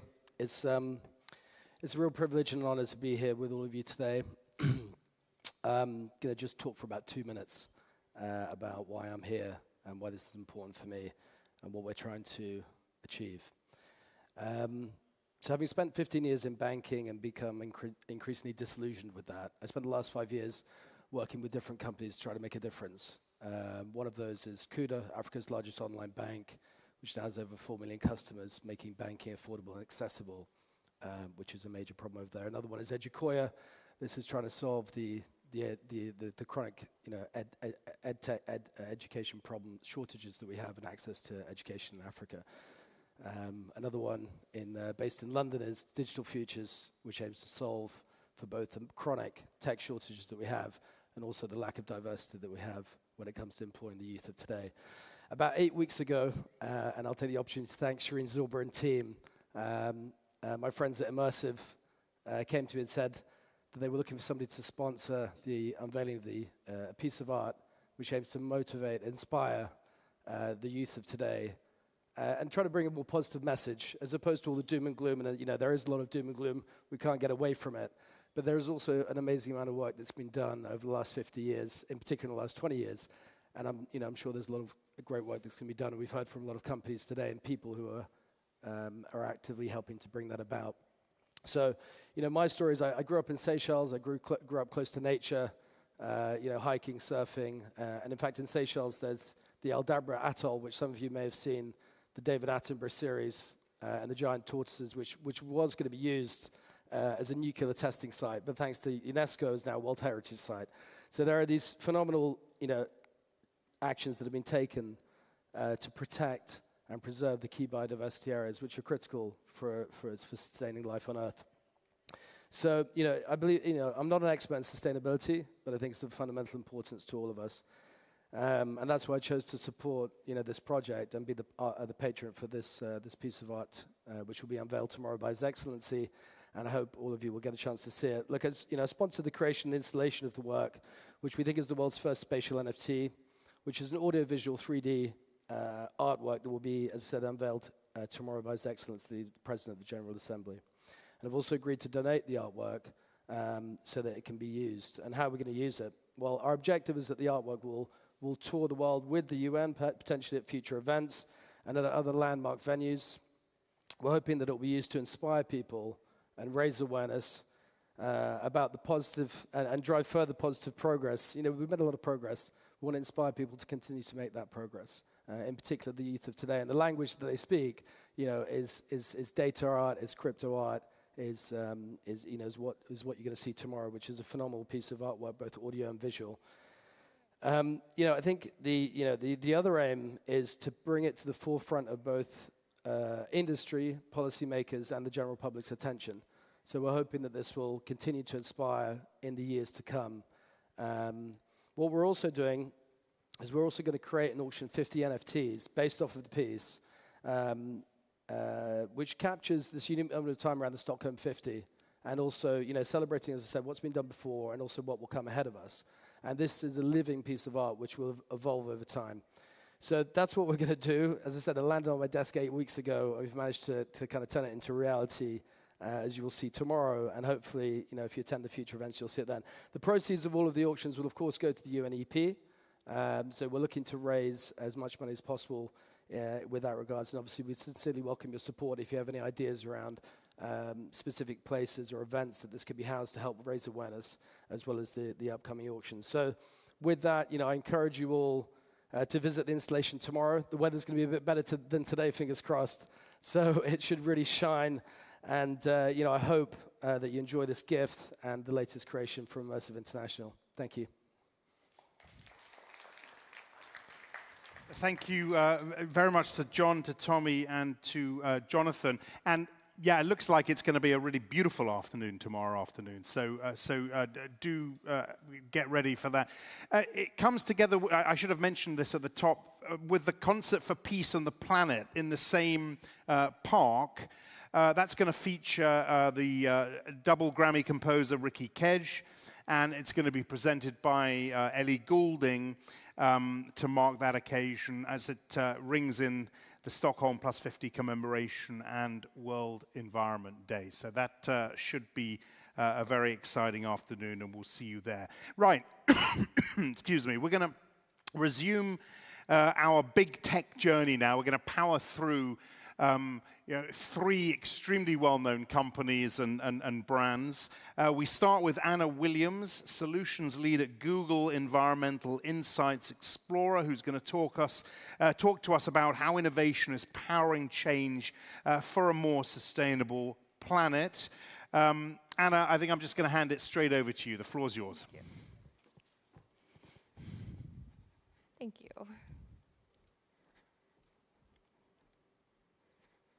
Hi, as Axel kindly mentioned, I'm Anna. I lead our solutions work at Google for a product called the Environmental Insights Explorer, and I am thrilled to be speaking with you today about sustainability at Google, as well as my area of work, which uses Google's geodata and insights to support cities on their climate action efforts. Next slide, please. Sustainability has always really been in Google's DNA. At the end of our first decade, in 2007, we were entirely carbon neutral in our operations, and by 2017, we were the first company of our size to match 100% of our annual electricity consumption with renewable energy purchases, and we continue to maintain that every year since. In 2020, we announced our 3rd decade of climate action, and it was our most ambitious decade yet. With 2 very major goals. The first is to achieve net zero emissions across our operations and value chain by 2030. A key enabler in doing so is to operate on 24/7 carbon-free energy by 2030, which requires us to evolve from matching energy consumption with renewables on an annual and global basis, and instead source round-the-clock clean energy at every data center and campus by the end of the decade. We are very much on our way to achieving that at around 65%, but there is always more work to be done there. Our sustainability work at Google extends far beyond our own operations, and therefore we structure our work around 3 pillars, which I thought would be helpful to frame before we dive into an example in one of these pillars. The first is leading at Google. It's our responsibility to operate our business as sustainably as possible, but it's also the best place to start in order to innovate, iterate, and identify and share best practices. The second pillar is supporting our partners. While minimizing emissions from our own operations is vital, our impact is far greater when we enable others to do the same. We're committed to sharing technology, methods, and funding to help organizations transition to resilient, carbon-free systems. And I'll speak more to our work with partners in a bit as it relates to supporting cities. Finally, enabling everyone. Google helps people around the world take steps to live more sustainably every day, and many of our products are already doing just that. For example, if you search for climate change, you'll find authoritative information from the UN, and if you use Google Maps, we'll help you find bike and scooter sharing options near you. We're making progress in this area, but we know there's much more we can do to help everyone live more sustainably. Next slide, please. As I mentioned, one of the ways in which we're supporting partners is helping cities address climate change by using the tools that we know best at Google, which is making information universally accessible and useful. In 2020, we committed to helping over 500 cities reduce 1 gigaton of carbon emissions annually by 2030 and beyond. Cities can be the most sustainable way for people to inhabit our planet if we address the fact that cities contribute 70% of the world's CO2 emissions, and many of them are unable to make progress on their climate commitments due to a lack of data and insights and technology. And this is why we created a product called the Environmental Insights Explorer, which is a bit of a mouthful, so from here on forth, I will refer to it as EIE. Next slide, please. EIE uses exclusive Google data lane and modeling capabilities in a freely available platform to help cities and regions measure emission sources, run analyses, and identify strategies for reducing emissions, creating a foundation for effective action. Data sets that once required on-site measurement and many months to compile can now be accessed virtually, reducing cost and time commitments that may have prevented cities from taking action. The insights that are provided by EIE come from Google's geographical data. When many of you probably think about Google Maps, you think about using it from getting from point A to point B or looking up information about a place you want to visit. But when you look at it more closely, powering Google Maps is powerful information and insights about the places around us, such as the size and location of buildings, overhead imagery, and aggregated transportation data. While this data is primarily used to help people discover the world in Google Maps, when we aggregate this data at a city scale, it provides useful information to take action towards a low-carbon future. Powered with this data, EIE helps cities address key stages across the climate action process to measure, plan, act, and track emissions year over year, which helps support cities across this multi-stage process, whether that be to establish a baseline understanding of their emissions, to help plan and implement climate interventions, and finally to track the progress of their programs. Using EIE, cities have the ability to estimate building emissions, to identify CO2 reduction opportunities using rooftop solar potential data, to measure annual transit activity by mode year over year. And additionally, within EIE, we're expanding our insights to include air quality data and tree canopy data through our EIE lab section. EIE now has transportation emissions data for over 40,000 cities and regions globally. And it is incredibly inspiring to see how cities are using the data to make progress on their climate commitments. In Dublin, for example, Ireland's City Council used EIE to understand biking behavior across the city and implement smart transport policies to improve the cycling infrastructure. The program targets to increase bike trips by 20% by 2025, and they use EIE data to track the program policy and how it's performing year over year to understand the effectiveness of the policies that they've implemented. In Copenhagen, another example, the city is using EIE air quality data, which uses data from a Google Street View car that maps hyperlocal, block-by-block emissions and particle pollution to prioritize climate actions that have immediate impact on human health.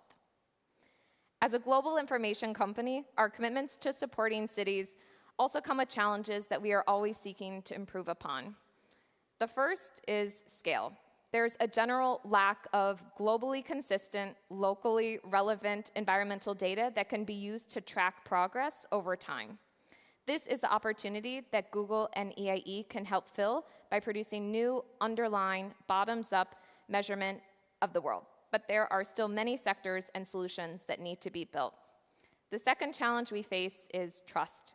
We found that it isn't always easy for stakeholders to adopt, understand, and implement new data sources. Because it's not just that the data needs to be created, it needs to be contextualized and surrounded by validation and support. And this is why we partner very closely with partners including C40 Cities, the Global Covenant of Mayors, ICLEI, and many others to help cities take action using our data. And finally, worth mentioning that data and information is not enough. We want people to take action, but data is only one piece of that puzzle, and in order to really solve climate change at the speed at which we need to, it requires, in addition to information, it requires us all to work together across policy, behavior change, and businesses to create and accelerate change. Thank you very much for your time, for the opportunity to speak to you about sustainability at Google and the Environmental Insights Explorer. If you'd like to learn more or explore data for your own city, you can visit insights.sustainability.google. Thank you. Indeed, Anna. Thank you very much indeed, Anna. If you've got any questions, by the way, just put your hand up and we could come back to it in a sec. All right, Anna, thank you very much indeed. I'm going to move straight on, if you don't mind, to gaming. Gaming, of course, has taken the world by storm. It's been transforming industries, digital and immersive art, our living rooms, our kids, our planet. It comes, of course, with a footprint and also with opportunities. Trista Patterson is Microsoft's Director of Gaming Sustainability. Trista, tell us a little bit more, please. Thank you.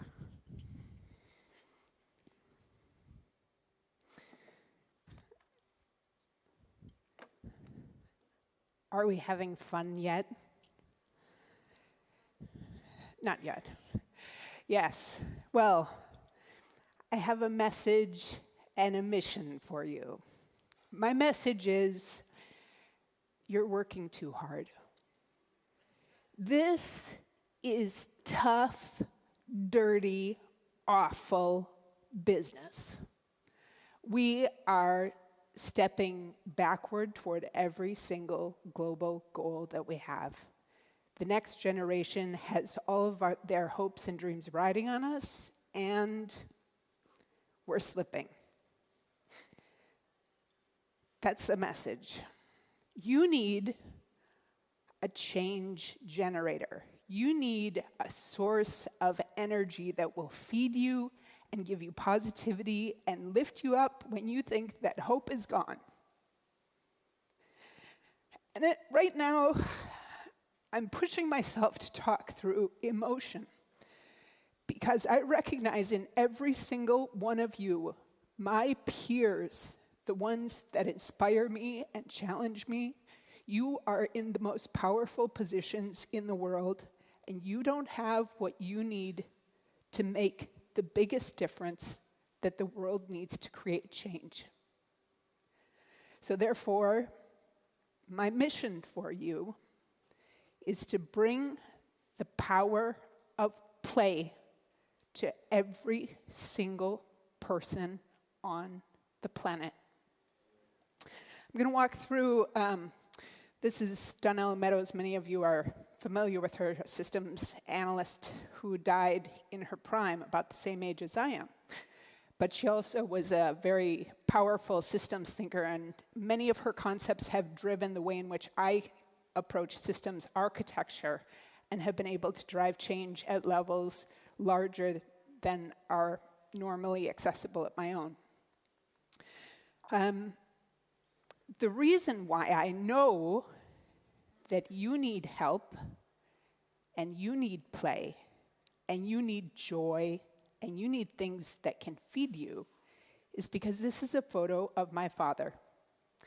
For 17 years, he suffered with multiple sclerosis and was progressively losing physical faculty and mental capability year after year after year. I don't really have to explain to you the pain and difficulty of what that's like, because I know that as environment and sustainable development professionals, you live this reality every single day. You know the people that are dying because they don't have food on their tables. You know the girls that don't have access to education. You know the forests and the deforestation rates that are increasing, and the marine plastic that is like a tidal wave.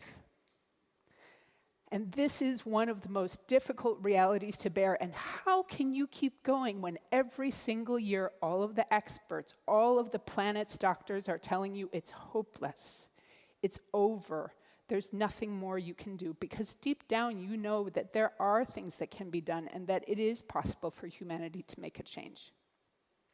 My father, when he was given 3 months left to live, we brought him to a more playful place where he witnessed the birth of his first grandchild and where he lived closer to family. And as a consequence, he got more playful medical care that was able to strengthen and feed him in such a way that he managed to live an additional 5 years.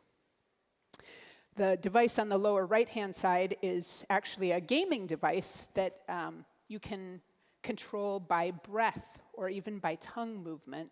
It's very similar to one of the devices that he used, and in fact, one of the reasons why I was good and one of the only people that could drive his wheelchair is because the joystick on his first version of his wheelchair was similar to an Atari joystick, something that I'd grown up with as a child. Gaming also really attracted me because I read a book from my Stockholm relatives by a Swedish author named Harry Martinsson. And he wrote a book about Aniara, where the Earth's inhabitants had destroyed the planet's life support system, and as a consequence, they were fleeing for Mars as refugees. And at a certain moment, an asteroid knocked the ship off course, and they were banished to an endless voyage across space. Inside this spaceship, there was a computer, a MIMA, that would transmit visions of what their memories of planet Earth used to be, gave them visions. This fed them. It was a place of tremendous enjoyment where they could play and remember and share and cherish. And over time, however, there was a feedback loop. And humanity couldn't manage to keep its visions positive enough. They didn't have the discipline. And as a consequence, over time, they lost hope. The visions began to degrade. The MIMA began to play for them these damaging visions. And as a consequence, over time, MIMA eventually lost all hope. She died. And as a consequence, all of the ship's inhabitants died. Our generation, our time on this planet right now, has a very unique opportunity. We can transform our ability to control the positivity and strength of our vision. One thing I find really unique about gaming is that it also has this positive feedback loop. Unlike buying a refrigerator where you buy an appliance and you put it in your house and your link with the organization that you purchased that from is basically broken, a game console inside of your house can interact with you. You can interact with people. You can update. You can learn. You can create new games. You can explore new worlds. And so this is one opportunity. It's a tool that I think is a stone unturned in terms of creating a better future. In my former position, working for Grid Arendal, which is a support unit to UN Environment located in Norway, we created a group, an initiative about bringing gaming and empowering people to play for the planet. And this now is an organization that that reaches 1.5 billion of the 3 billion total video gamers in the world. They're spread out all around the world. The darkest color there on the continent is that there's over 50% of the total population in gaming. And the number of gamers is astounding. And so you can see the colors there, the yellow, orange, and dark, about the income group. So it's not just the richest countries in the world that are gaming. Even Nigeria on the far right there in the little yellow bar is 30 million gamers. So imagine the possibilities for the kind of reach. Now, when we look at global entertainment revenue and we compare blue of music to red of films, over time we see that, well, it's interesting that films have some more cultural pull. But look what happens when we compare it to what's happening with the revenues of gaming. It's more than Hollywood, Bollywood, and global sports combined. Tremendous pull, tremendous influence, and not only that, but it has a main line connection to the youngest of our generation. This is the alliance that was initially forged at the Climate Action Summit at the UN General Assembly in 2019, where we invited, in this case, 19 of the largest video game companies to come together and form an alliance for the climate, crossing competitive boundaries in such a way that they began to collaborate, and we still do. Currently, there's 36 companies and representing 1.5 billion gamers. So now it's been my great privilege and joy. I'm like a kid in a candy store, because the diagram that I'd made a few years prior about all the different ways in which we can control the environmental impact of gaming on the planet in a physical form, then now it's my job to create and lead the teams that then address all of the different pieces of the life cycle for Microsoft for the gaming division. Microsoft has very aggressive climate goals, and it's a work in progress. Climate negative for carbon dioxide by 2030, including a 55% absolute emissions reduction that's inclusive of growth, and removing all historical emissions by 2050. water positive, zero waste, and ecosystems. Notably, there's the Planetary computer there that I have a personal vision to connect with gaming and interactivity in such a way, kind of like the dream that we've always had for UNEP Live, but hyper-powered. Some of the tools that Microsoft has been using, these are systems-based tools. The internal carbon tax, so each business group pays an internal carbon tax to main Microsoft Finance, and it shows up on the profit and loss statement. And these numbers also have a direct connection to the executive bonuses. There are procurement codes of conduct as far as emissions reduction and partnerships, tooling, and infrastructure. And then finally, I think one of the strongest tools that Microsoft has at its access is that the culture within the company has very strong bias toward action. And so the number of people piling on the bandwagon for so many of these initiatives has been something that has fed me even when I look forward at some of the goals and think, how are we ever going to do this? And so many people are coming up with more and more creative answers. Our teams now, especially in the in-game code, in the in-game experience, are working on greening the code, mobilizing in-game communities, care and causes, innovating the next generation architecture, and also catalyzing emerging talent and innovation hubs. Notably, Africa is a very, very important location for energy conservation and management in code and architecture. That's because in a landscape where energy is very scarce, people think about it 24/7 and have grown up with it always in this way. And they design everything from the timing in which they work with their peers, they optimize the processes that they use in order to bring code from initial writing all the way to launch.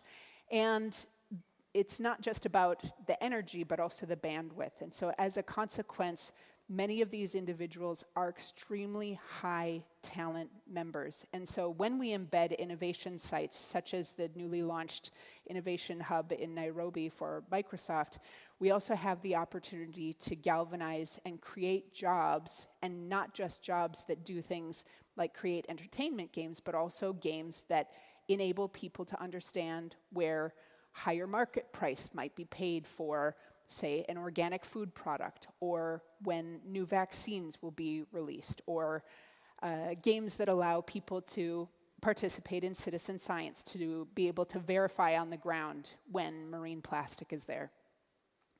So getting to some of the physical ways in which we are creating solutions, increasingly there are different ways to integrate new materials into the devices. And what's interesting to me is that oftentimes we think of gaming as the big console, but actually the ones that have a faster refresh mode are things like the controllers and the mice. So the ocean plastic mouse was created out of fully recycled plastic that came out of the ocean. Now, we all know that that is a drop in the bucket.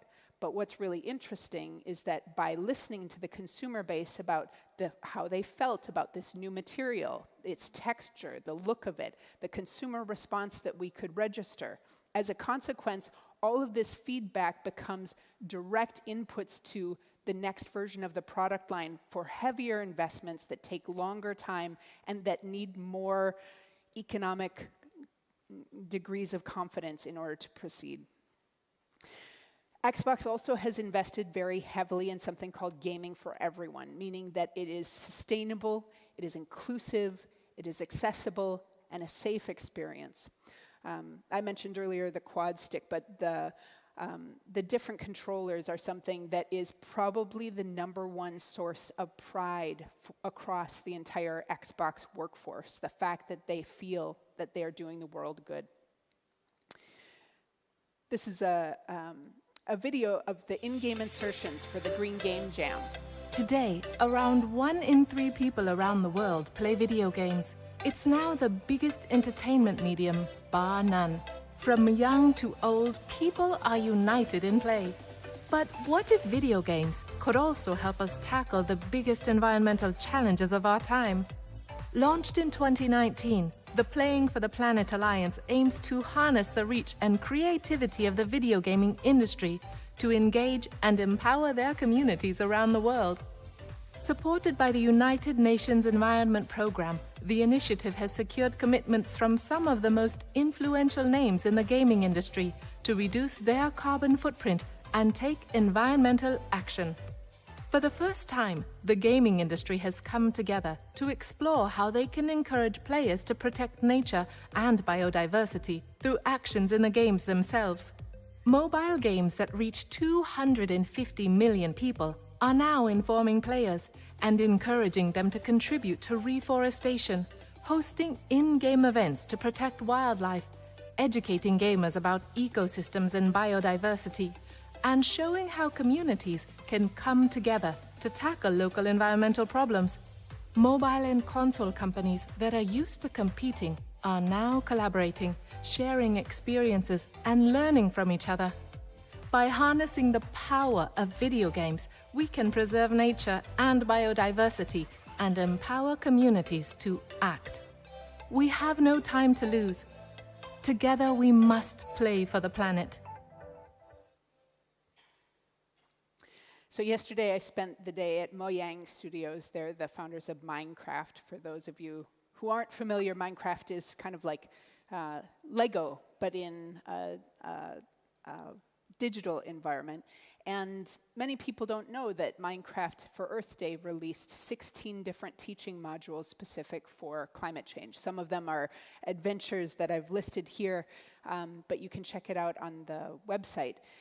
Minecraft education is free to play and it is released. There are 700 different types of educational modules formatted for different audiences, and they are ways to explore different environments. And it leads to real-world problem solving. And one of the places that we need most of this inclusion across different generations as well as different nationalities and ethnicities and cultural backgrounds is in community problem solving. And so one of the places in which our team at Minecraft has been working is to inform the G40 for the Council of Mayors. And this is a video about one that is being launched tomorrow at the mayor's office here in Stockholm in honor of World Environment Day. And this is a solicitation of problem solving across all of the city's inhabitants for solutions that will help Stockholm become more sustainable.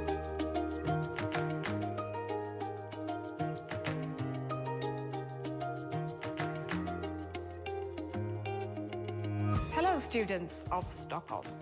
My name is Anna König Järlmyr, and I'm the mayor of Stockholm. And I'm so excited to invite you to participate in Net Zero Stockholm. It is a new city-wide Minecraft build challenge where you will have the chance to create solutions to create a more sustainable Stockholm and help preserve our growing city for current and future generations. And to grow sustainably, Stockholm has a goal of reaching net zero community-wide greenhouse gas emissions by 2040. This effort is critical in reducing our carbon footprint and combating climate change.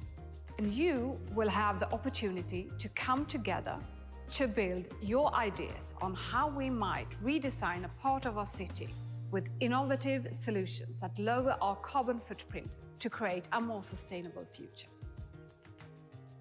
The path to net zero is a vital step towards managing climate change by making big changes today to eventually replace all greenhouse gas emitting activities with clean ones.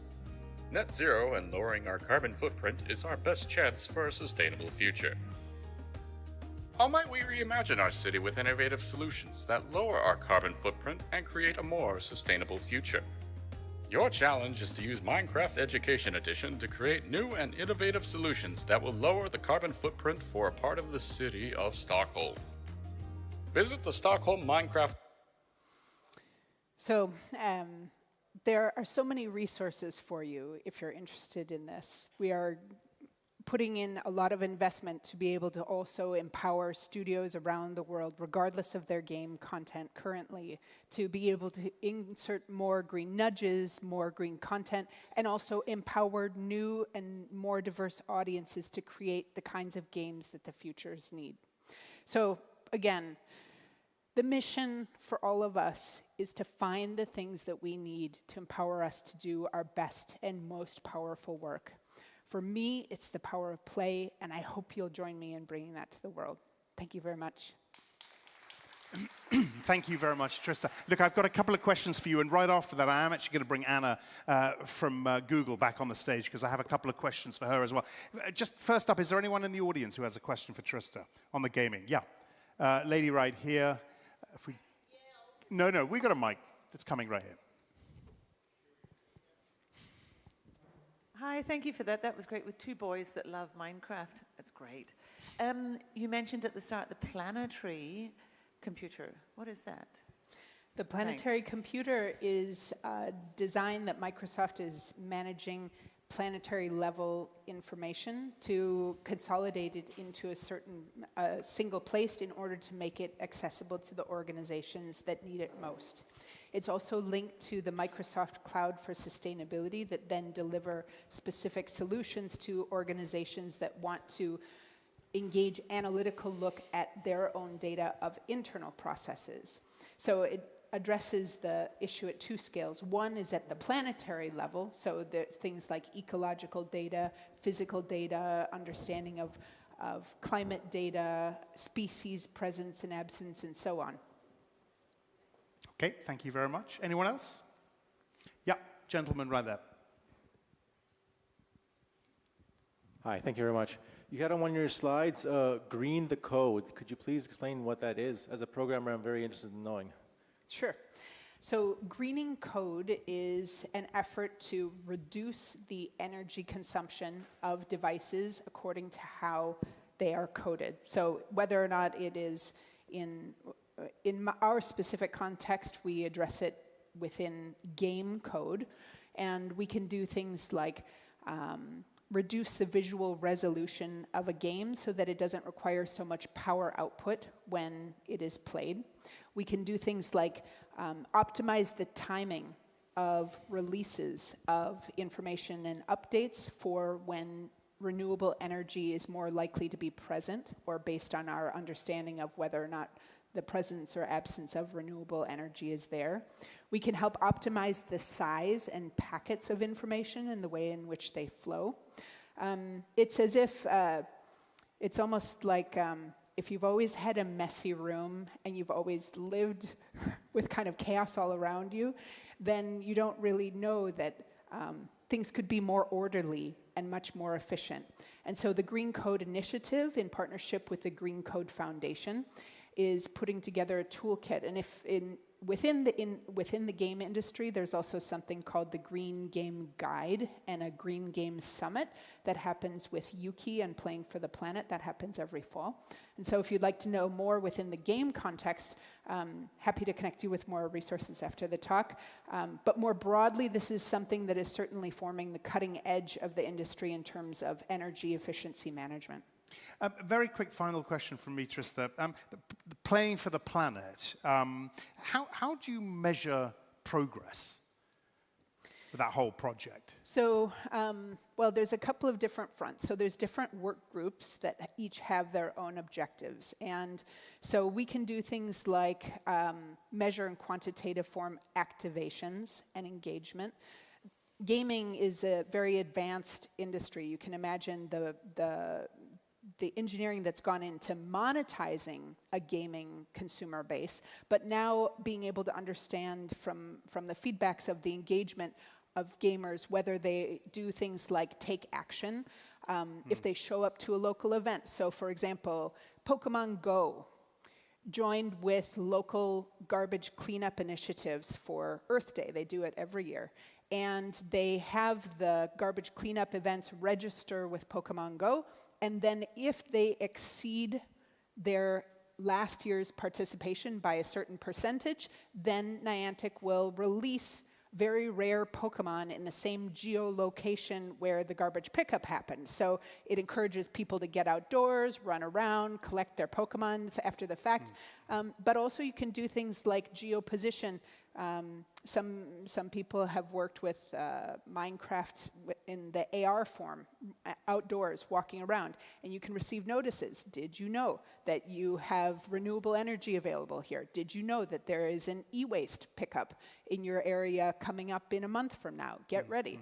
That kind of information also, there are possibilities for social delivery mechanisms for the environment as well. Okay, very good. Trista, thank you very much indeed. Thank you. Oh, yes, go on. Small question.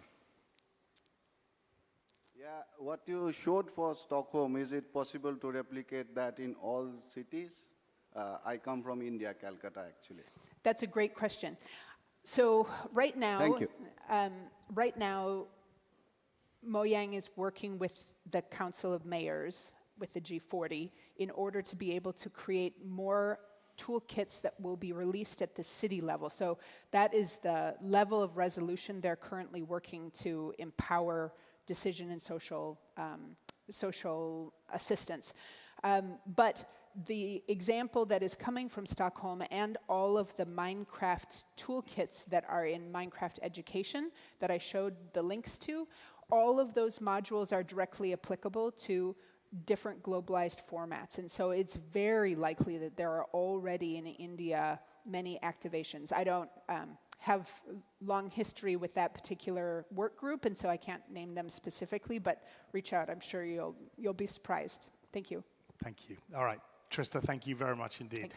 Look, Anna, come on back up very quickly. There are a couple of questions on your presentation that I want to put to you.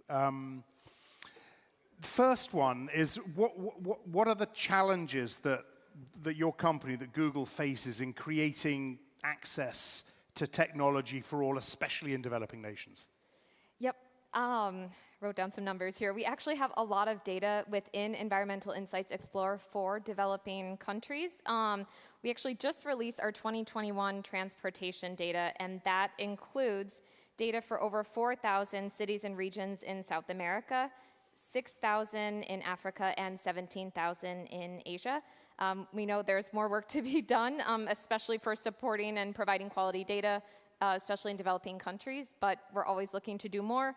Some of the other challenges I touched upon, I think just the challenge of providing quality, accurate data at a global scale comes with numerous challenges, and then also translating that global data set into locally relevant solutions, which is why we partner with regional partners in order to do that translation. And then finally, as I mentioned, data is just not enough, so we're always looking for opportunities to collaborate with organizations, whether that's providing funding or support for cities tackling climate change.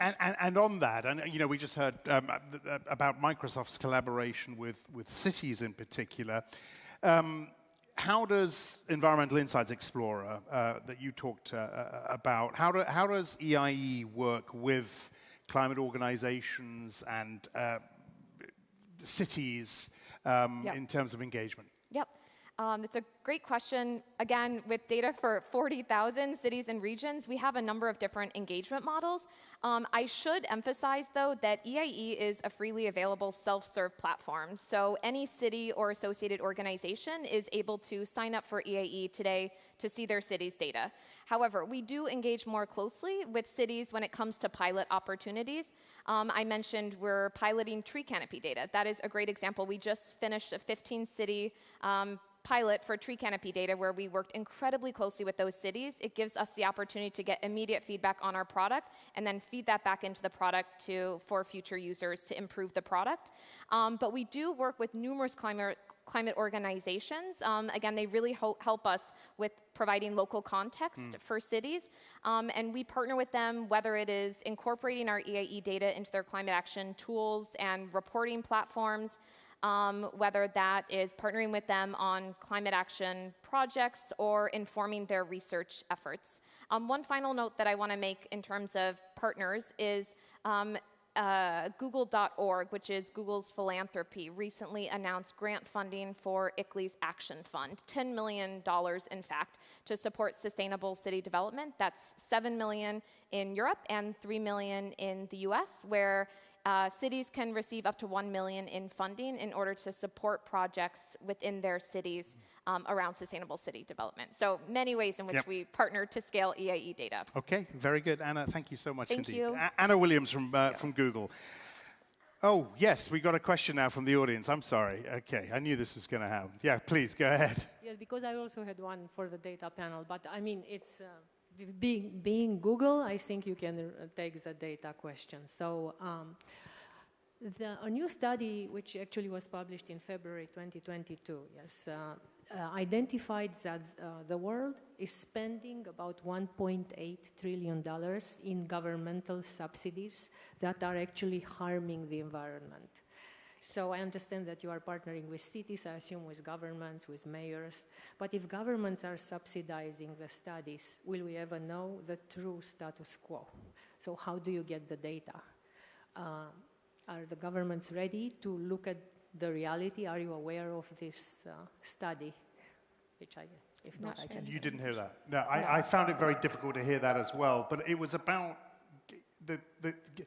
working with government. Sorry, the question is working with governments to get the data. Is that right?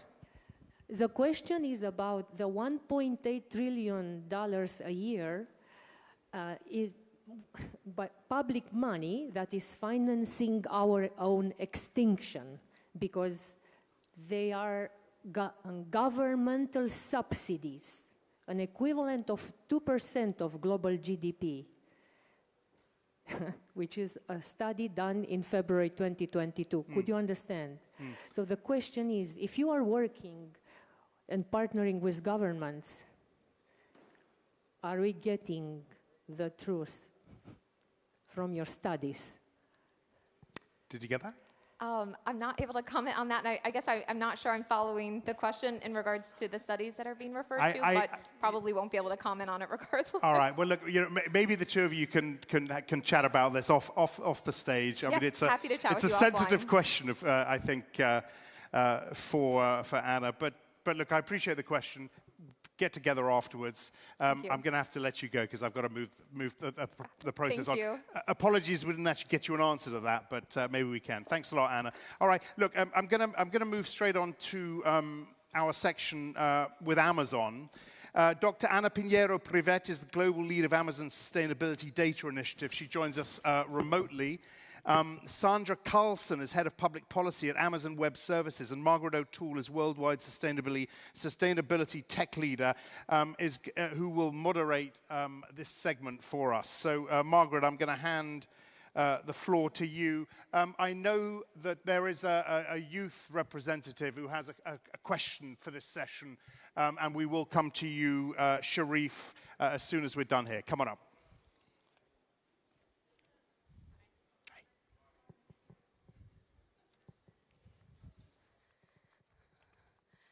Hello. Thanks for joining us here. I'm going to take a seat next to Sandra in a minute, but I just want to start by setting the scene for a moment.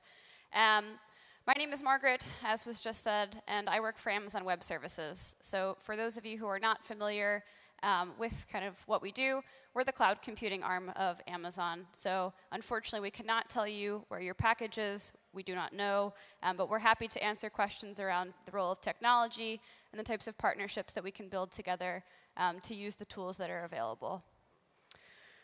Obviously, at AWS, as a cloud company, we spend all day with technology. This is a big part of what we do in our day-to-day operations. It's pretty core to who we are. And we really believe that technology is going to be one of the major tools that helps us drive the right kinds of innovation to complete the sustainability transformation. So our discussion today will be focused on different elements of the cloud because that's the area where we spend time. That's not to mean that this is the only tool that is necessary for innovation that's going to drive us forward, just that it's the tool that we're going to discuss today. A little bit about kind of Amazon or AWS and kind of the way that we're viewing our role within sustainability. So at AWS, we talk about sustainability through 3 different lenses. The first is sustainability of the cloud, and this is our responsibility, which is really focused on our commitments to be as environmentally responsible as possible. This is around things like the fact that Amazon co-founded the Climate Pledge, which is to be net zero carbon by 2040. It's promises like our commitment to be 100% renewable energy by 2025. But it's really around essentially the decarbonization and the reduction of the environmental impact of the cloud.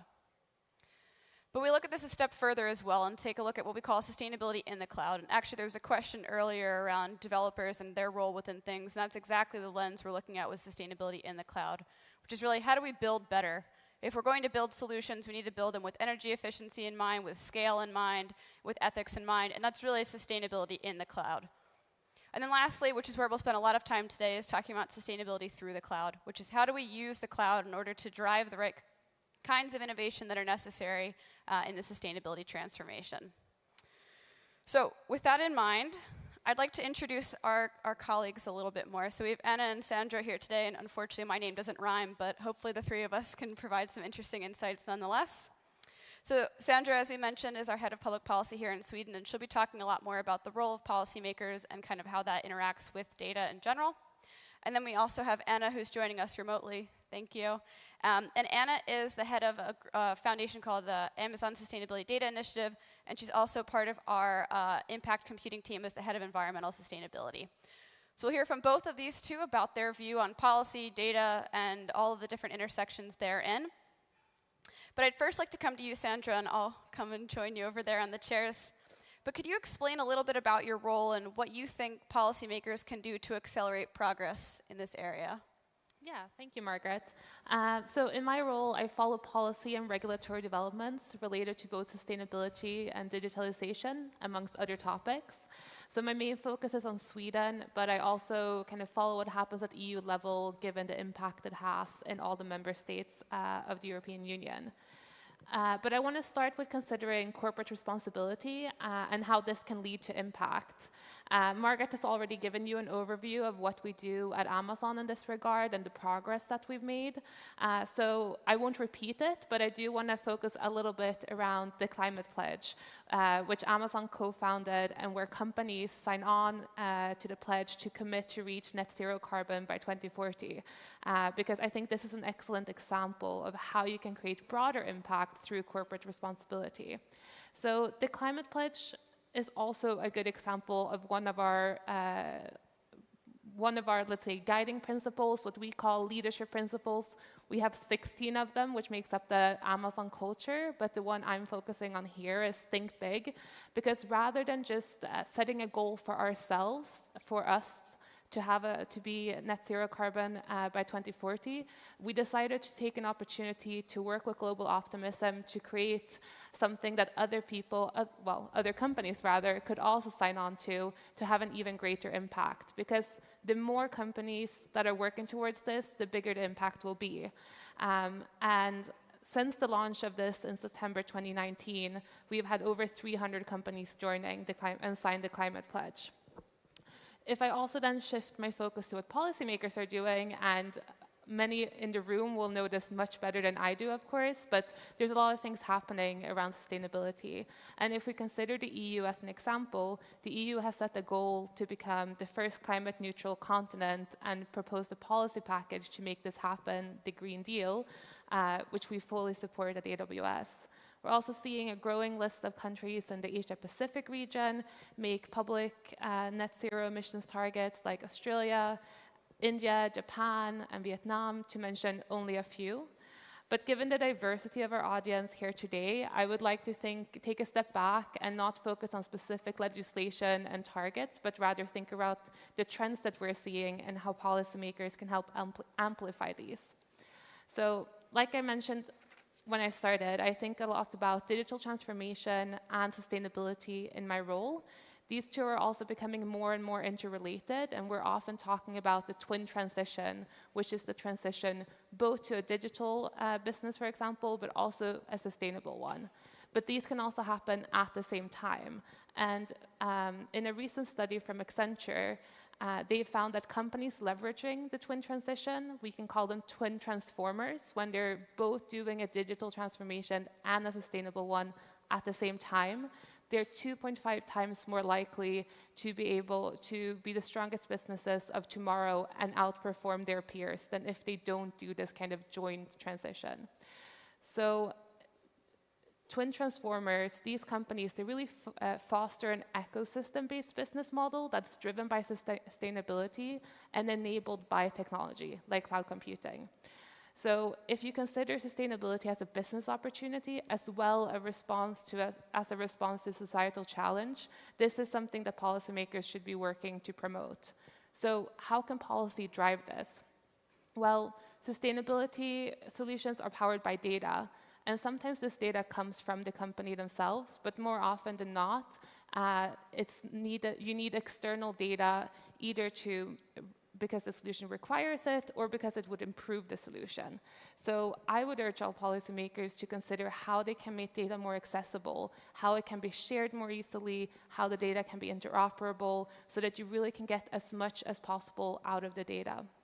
And as a next step, once you kind of have the data, I think it's also worthwhile considering how you can process the data in the most energy efficient way. And here I, of course, see a lot of potential in cloud computing, because we have studies that considered if you compare the energy it would take to run a workload in a traditional IT environment, and if you move that to cloud computing instead, that you can save between 3.6 and 5 times the energy. So you could reduce the energy use by nearly 80% if we look at European data, for example. And this is because cloud computing, cloud providers like us, we have a much higher utilization rate of our servers, and we're also innovating a lot around the data center facilities themselves. But in addition to making the data more accessible, one thing that I believe will speed up the twin transition is more collaboration and partnership between public and private organizations. And I've heard this come up several times during the day from others as well. And here I also think that policymakers have a role to play, both to enable, but to support and promote public-private partnerships at a greater scale. Public organizations, they have a lot of data, and they can contribute with that to democratize the access to diverse data sets, which we believe will catalyze innovation and problem solving in the sustainability space. We have one example of how this can be done, the Amazon Sustainable Data Initiative, which I know that Anna will share more about. Thanks, Sandra. I think this theme of public policy and public-private partnerships, a lot of alliteration, but a really important one that we've talked about a lot today. Anna, for a long time, I mean, still are, leading one of these public-private partnerships through ASDI. Do you maybe want to share a little bit about what that's been like and what's important and how you see this intersecting with driving innovation? Yes, of course. Can you hear me? Okay. Yes, we can hear you great. Perfect. Well, first, thank you to Shireen and the organizers in general for the opportunity to have us here as part of this conversation. And yeah, as Margaret mentioned, I'm on the AWS side of the house, and I'm the global lead for this program, Amazon Sustainability Data Initiative, which is, we call it a tech for good. So think of it as partly the philanthropic side of what we're trying to do with some of these activities related to cloud and data. And so let me frame a little bit why ASDI and what we're doing. So we heard extensively, and I haven't been able to join you there in person, but we have heard extensively about the value of data, right? And how much data is required, not only to understand the baseline where we are in all these environmental issues and sustainability and climate-related issues, but how do we measure progress towards our goals? And what we see is that a lot of this data that is relevant to address some of these issues are really growing in size exponentially. We have more data than ever before. They are spread all over the world. They are available in different formats with different structure, and traditional stuck in their silos, right? So this is the way it's been working forever. And what we're looking at, if we step back from this process and look across that landscape, there's a lot of redundant effort being done in terms of the data before people can extract knowledge and make decisions, right, or inform policy. And so that's where we see a huge opportunity for the cloud to play a role in this process. And so what we're doing with ASDI is focusing on solving the data problem of the sustainability transformation. We've been working at this for several years. We announced this particular program publicly in 2018. And basically what we do is we engage with the broader community to understand what are those foundational data sets. A lot of them are huge. You know, if we think about climate, we have data sets that are terabytes and petabytes in scale, which is, really big if you are not familiar with those terms.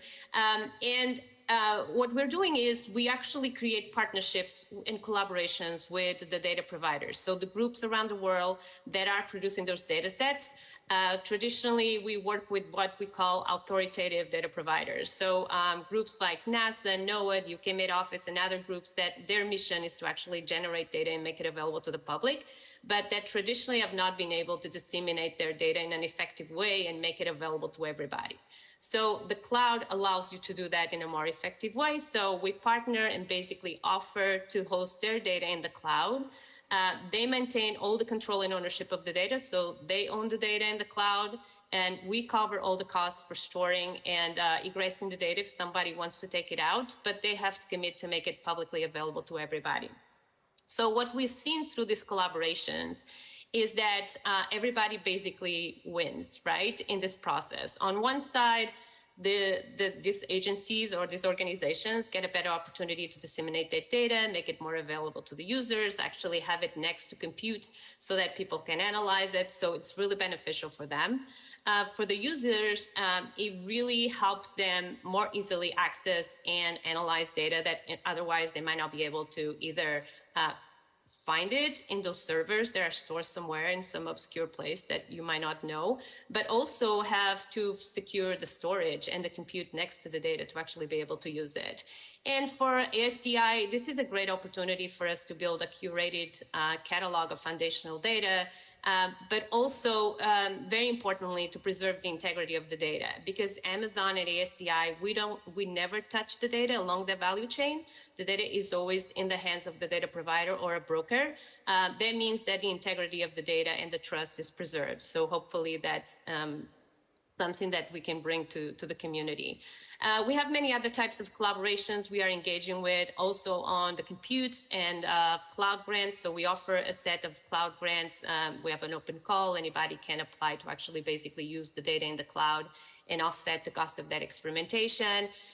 Examples of types of collaborations in that area, I would give, for example, GEO, the Group on Earth Observations. We have a collaboration with them to work with, in this case, 21 different projects from 17 developing countries, where we bring compute and access to data and technology and technical support for those countries to build solutions in areas related to sustainability and climate change.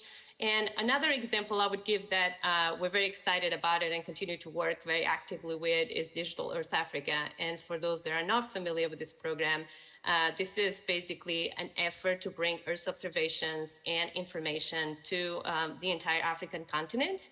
ASDI is committed to hosting petabytes of data in our African region, and they have built basically a tool on top of it that is enabling communities and businesses and governments to access information that allows them to better monitor and manage their natural resources and the impacts of climate change. And I will stop here, so we have more opportunities. Sorry, I actually have a follow-up question for you, Anna. So you've talked about how this data is democratizing kind of the process of access, but what do you think is the role of tech in democratizing data and information?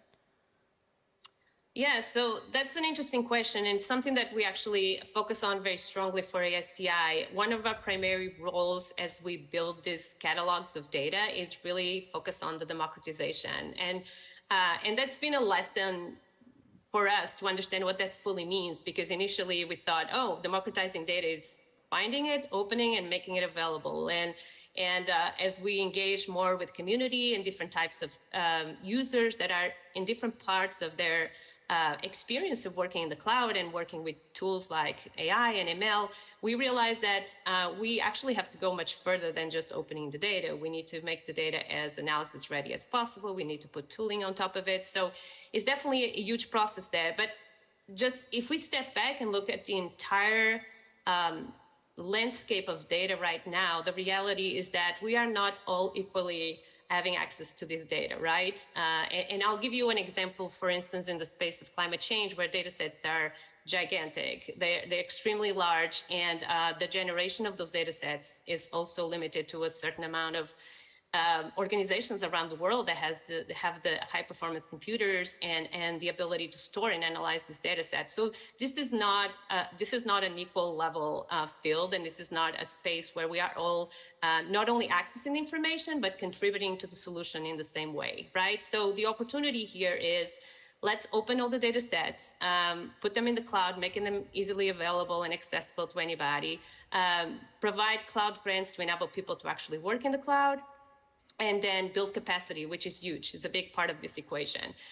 So there's a few things that we are doing in this area that go beyond the data, because if we really want to make progress here, we need to go beyond just open data.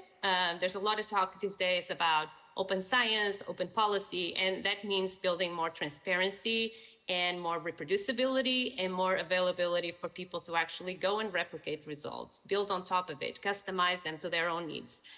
And the value that the cloud brings in that context is that it's virtually accessible from anywhere. There's the issue of access to internet, but that's something we definitely need to solve. But in a hypothetical place where everybody has internet, this is a space for collaboration and access to make it much easier for people to actually build on each other's results and knowledge and keep growing this space. So we truly believe that this is an opportunity for democratization at many levels and build equality in the space. Yeah, I can definitely see that through this example. But I think when we talk about data, and you mentioned it as well, Anna, it's not just about having the data, it's also about figuring out the different ways that these pieces fit together and how to make that into something that will make sense. And one issue where we hear a lot of challenges from customers is about managing different data across their supplier value chain. Now, how are they supposed to manage these different components in order to derive a logical conclusion when the person asking the question is 10 steps away from the origin? So, Sandra, maybe you have a bit to share about customers and what they're doing in order to address this kind of ambiguity and the role of data in value and supply chains. Yeah, and this is a question that comes up a lot with many of our customers. And if I start to just, again, look at what we're doing at AWS to address this, to help our customers, we've announced a carbon footprint tool that will help customers understand the carbon footprint of their workloads running on our cloud. So this tool would automatically calculate for the customer based on their entire portfolio. It will let them see the trends and history of the emissions over time, and also then forecast future emissions based, depending then on how their usage will change over time and how the impact of us meeting our goal to run 100% on renewable energy, how that impacts their emissions. So this is just one way how we help our customers understand the part of the value chain where we're a part of. But what I think is interesting as well is to share how one of our customers are tracking carbon emissions through the value chain from farmer to end purchaser of agricultural goods. So the customer is a global enterprise with core competences in life sciences, and they came to us to discuss how they could track emissions through the value chain, like I mentioned. So from farm to processor, and then from the processor to the final purchaser. So companies purchasing crops from downstream processing, they have limited visibility into the carbon footprint of their supply chain, so the Scope 3 emissions. And with support from our digital innovation program, they worked backwards to define a tool to trace the carbon intensity of agricultural products moving through the supply chain, unifying the carbon data from seed to processing. So this solution helps companies make informed purchasing and sustainability investment decisions, offer differentiated products at the point of sale, and it also aids regulatory and climate target reporting. And this is just one example of how customers are working with cloud computing to kind of tackle transparency in the supply chain. Great, thanks. I mean, I think there's a lot of different technology, and we obviously don't have time to touch on it today, but just to give a bit of color about the kinds of types of customers we're working with, and we have a few extra minutes, I'd also like to share that it's not just about aggregating data that exists that we've been able to collect and host in maybe ASDI or in other places, but also the role that we can play in terms of collecting data in its actual entity. So IoT, Internet of Things, is also going to be, I think, a key lever in terms of how we interact with data, how we assess data, and how we better understand the natural world in order to drive changes in the right direction, and how we can start to make more data-driven decisions in the real world. We have just a couple minutes left. Anna, Sandra, I'm sure you have some final thoughts to share. Anna, maybe we can start with you. Any final thoughts or comments you'd like to share with the group? Yes, so I guess it was mentioned before that Amazon has just 16 leadership principles, and one that I always like to think about and focus on is one that we added publicly recently called Success and Scale Brings Broad Responsibility. And I feel like we take that very seriously, in particular in the program that I'm running, and I feel like it's really an opportunity for us to explore how Amazon scale and our technology and the infrastructure that we've built can play an enablement role in this space, right? So we're very eager to engage with this community in general to understand where technology can play a role and how we can be a service. So thank you for the opportunity to join today.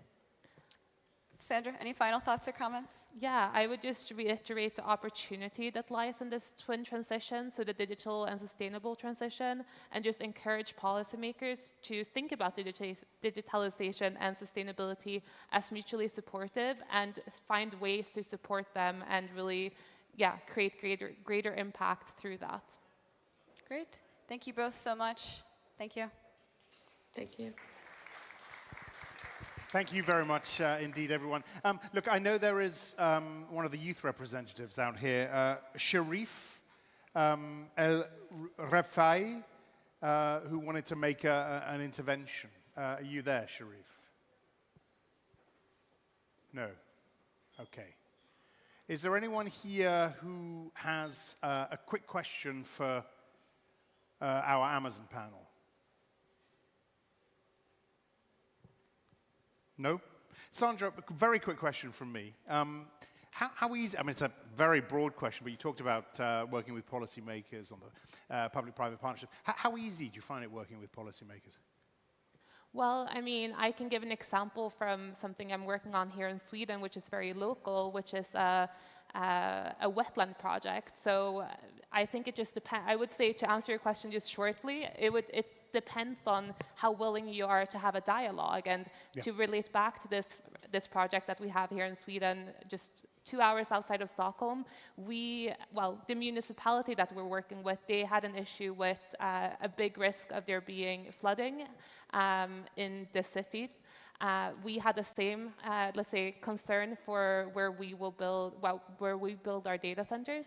So they came to us with a project that they were going to work to, increase the water infrastructure to handle the day water, but then also build a wetland to clean the water. And the fact that we have kind of an open dialogue meant that they could come to us with this project and we could then join and sponsor. So I think it depends on... Definitely a desire to collaborate here.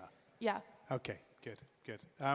All right, I think we're going to leave it there. Thanks so much. I appreciate it. You. That was great. Margaret O'Toole, Sandra Carlson, Anna Pinheiro Privet from Amazon.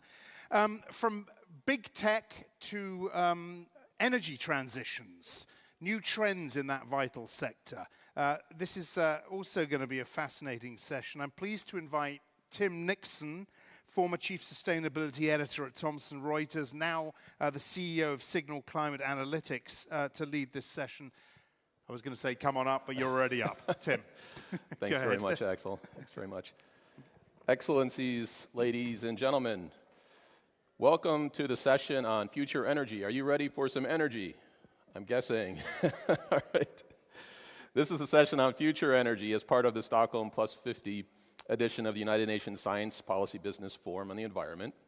I'm Tim Nixon, Senior Advisor to the UN Science Business Policy Forum and CEO of Signal Climate Analytics. And to set the context for our discussion today, I'd like you to consider that as of 2019, 35% of total anthropogenic greenhouse gases came from the energy supply sector, particularly through unabated combustion of coal, oil, and natural gas. A further 15% came from the transport sector, also principally from the burning of fossil fuels. And the IPCC very recently called for, quote, rapid, far-reaching, and unprecedented change, unquote. At the same time, Last year, according to the International Energy Agency, a record 295 gigawatts of renewable power generation was added. But much is yet to be done. To meet our net zero targets, the deployment of renewables must increase even more rapidly to an astounding 630 gigawatts annually by 2030. And we must find solutions. We must to manage this new energy crisis, as well as the intermittency of renewables with storage solutions and upgraded transmission grids. So this session will be split into two closely connected parts. The first one will focus on the advance of renewables and extant technology. And the second, green hydrogen, a very important emerging technology. For each part, we will have a separate panel of experts, and we're going to have to move through fairly briskly, as I've been informed by our hosts over here. So joining us for the first panel on renewables, Rana Adib, Executive Director of REN 21. Please come up on stage, guys. Howard Bevan, Director of Energy Al Attiyah Foundation. And Gunara Abdelina, Vice President of Europe Longi Solar. It's a pleasure to have you guys here. And Rana, let me start with you. I know you're not even seated yet, but I've been told we need to keep things moving here. We're seeing growth in renewables deployment. But is it an indicator of a sufficiently healthy energy transition? A sufficiently healthy energy transition for the planet? Can we scale up the deployment by more than 2 times by 2030?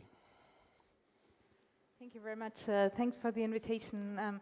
To start with, yes, it is a solution, and we do not need to look for solutions or search for solutions. They are already there, and they are least cost. So I think this is just a starting point, which is really important to have in mind. Are we on track? We're unfortunately not on track. So from REN 21 side, and I was very excited to hear the importance of data here, we are crowdsourcing data on the trend of renewable energy in terms of policies, markets, investment, etc. And the upcoming report in 10 days' time, actually, shows that we have record investment and record installations when we're looking into the power sector. So solar photovoltaics, wind, hydropower, etc. The reality is that we are consuming more than 80% of energy for heating, cooling in industry and buildings, and for transportation. And unfortunately here we are not on track at all. So when we're looking into the transport sector, we have a share of 3.7% only of renewables. We are highly dependent on fossil fuel. When we're looking into heating and cooling, we're approximately at 10%. And unfortunately, the news is that this is stagnating. Why is it stagnating? It's not because renewables is not a solution, but energy demand is going up. There is a structural problem in the system, which is the dependence on fossil fuel, but also the fact that fossil fuel is being subsidized by 115 countries still today. When we're looking 2021 numbers, 2020 numbers, subsidies in fossil fuels was at the height of 7% of the global GDP. 7% of the global GDP. So on the question, are we on track? Is this a healthy transition? Yes, because we have all elements to make this transition work. Unfortunately, no, because there is a system change that needs to occur. Governments need to decide to end fossil fuel, invest in energy saving, energy efficiency, and renewable uptake. And the good news, especially in view of the current energy price crisis, this does not only make sense in terms of addressing climate change, air pollution, sustainable development. It also makes sense in terms of economic developments, in terms of economics. Because renewable energy is a least cost option, it allows to create basically an energy supply that is independent of fluctuating fossil fuel prices.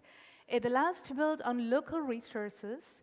And what is really interesting here, and I think that is really where governments need to understand that they have the choice today to change the system.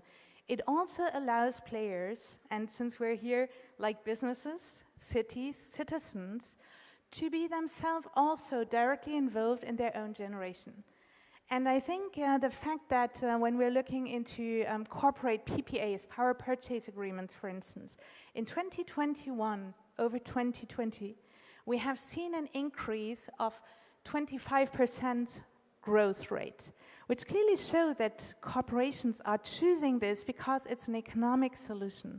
And I think this is something where governments need today to choose not to have subsidies, especially in short-term reaction, which reduce the energy costs for the consumers, but rather use this money to build up massive infrastructure and installations, even in the households, even in the buildings, at the city level, in corporations, in Ren, I'm afraid industrial I'm zones. going to have to be a bit strict I will here, end so here. In industrial zones, because this is a better use of tax money. Thank you very much, Ren. And now turning to you, Howard. As Director of Energy at the Al Attiyah Foundation, one of the most influential think tanks in the Middle East regarding the energy sector, how do you see this trend impacting energy markets and energy systems globally, but also economies of countries that are reliant on fossil fuels for their prosperity? Oh, well, first of all, I'm going to go against the trend and say, I can't say this is a great question, you know, which is what everybody says. I should have warned you ahead of time. Yeah, I'm sorry. yes. Forgive me. But it's a very obvious question, the second part anyway. Yeah. If you cut the economy or the overseas sales of a country like Qatar, where I work, then the standard of living will go down. So perhaps I could answer a different question, which is, what should countries right across the MENA region try and do about it? Okay. One of the things that Qatar is doing, and I know that people will look at me from the dark side, but I'm going to advocate gas. Qatar is going to build 6 or 7, they're currently building them, new mega trains. They will have practically zero methane emissions, full carbon capture in 2 ways, and I can expand about that. And the tankers that will support them will also be all totally Scope 1 compliant. So the thing is, why go to these more expensive technologies when you can? Gas is readily available. That's the answer to the first part of that. National assets, your panel later will touch on hydrogen, but also there is an ample source right around the world, really, of hydrogen coming from natural gas. And again, with carbon capture, that will be readily available. The third thing is that this money that's been generated, you know, loads and loads of it now, because prices are high, so, you know, that's good. Much of this, across many countries, is going into funds for future development, both in Qatar, Kuwait, Saudi Arabia, all across are going into new development. Qatar is going to move towards knowledge economy, so that eventually it won't be dependent on declining resources. I don't know, they seem to found a new university, you know, every week. Howard, can I ask you, though, about the new developments? Does that include the development of renewable energy? Renewable energy in Qatar is going to, some is going on for the studies, but the LNG plants will themselves be driven by renewable energy. So there's a big photovoltaic plant there, and more are being built. Yeah, the sun does shine all the time there, in the day. Yeah. One just quick follow-up on natural gas, since you brought it up. I mean, there are big questions around methane and methane venting. Yeah. Natural gas as even a bridge technology. What do you have to say about that? The monitoring has been lax in the past. With new satellites, the monitoring is getting hundreds of times better than it was, and it's been treated, and it's only a few gas leaks, you know, in compressors and a bit of flaring. nobody has bothered to, well, not nobody, but many people, many companies have not bothered to address it. They're having to address it now. So you see satellite technology is helping to change that? Oh, that and drones have just completely transformed the monitoring of methane. Okay. Thanks very much, Howard. I want to get back to renewables. Gulnara Abdelina, Vice President for Europe at UNGA. If I can ask, from your perspective, what are the major challenges in just the electrification of the global economy, maybe starting with Europe, but more broadly? Sure. Yes, I would like to mention from solar standpoint, we're advocating obviously for solar as a leading PV module manufacturer. Just in March, we finally reached 1 terawatt of total solar PV installed. However, Rana is mentioning that it's only 3.7% of the total energy mix, so we still have a long way to go. Essentially, in Europe versus, let's say, emerging economies, we have different priorities, right? In Europe, we're talking about energy independence, and in emerging economies, we're talking energy access.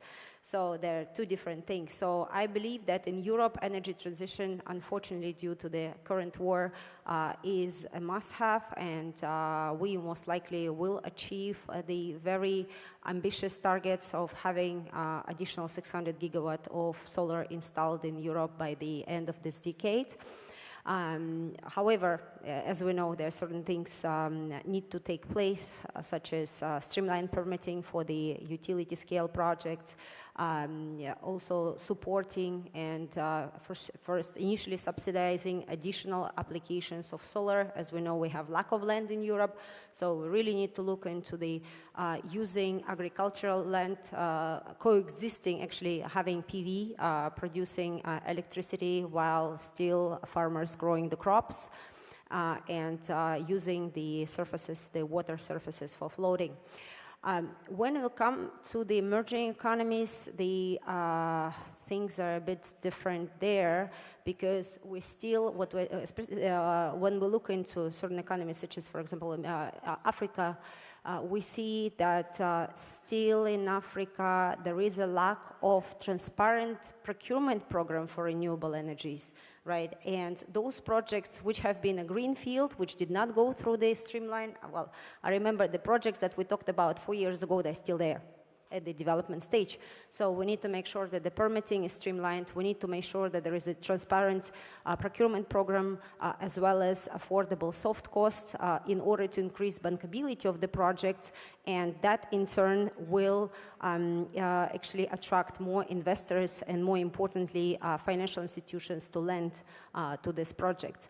When it comes to decentralized solar PV in emerging economies, if the government can, the local governments can support, I will not call subsidize, but at least not to impede, for example, self-consumption, or introduce net metering and other forms of actually helping to kickstart the solar PV deployment, that would help dramatically, because we need to remember that solar, as of 2 years ago, has become the lowest source of electricity on the planet, and actually the costs have come down. The levelized cost of electricity has come down more than 90% in the past 10 years. So the future is after renewables. That's what we believe in.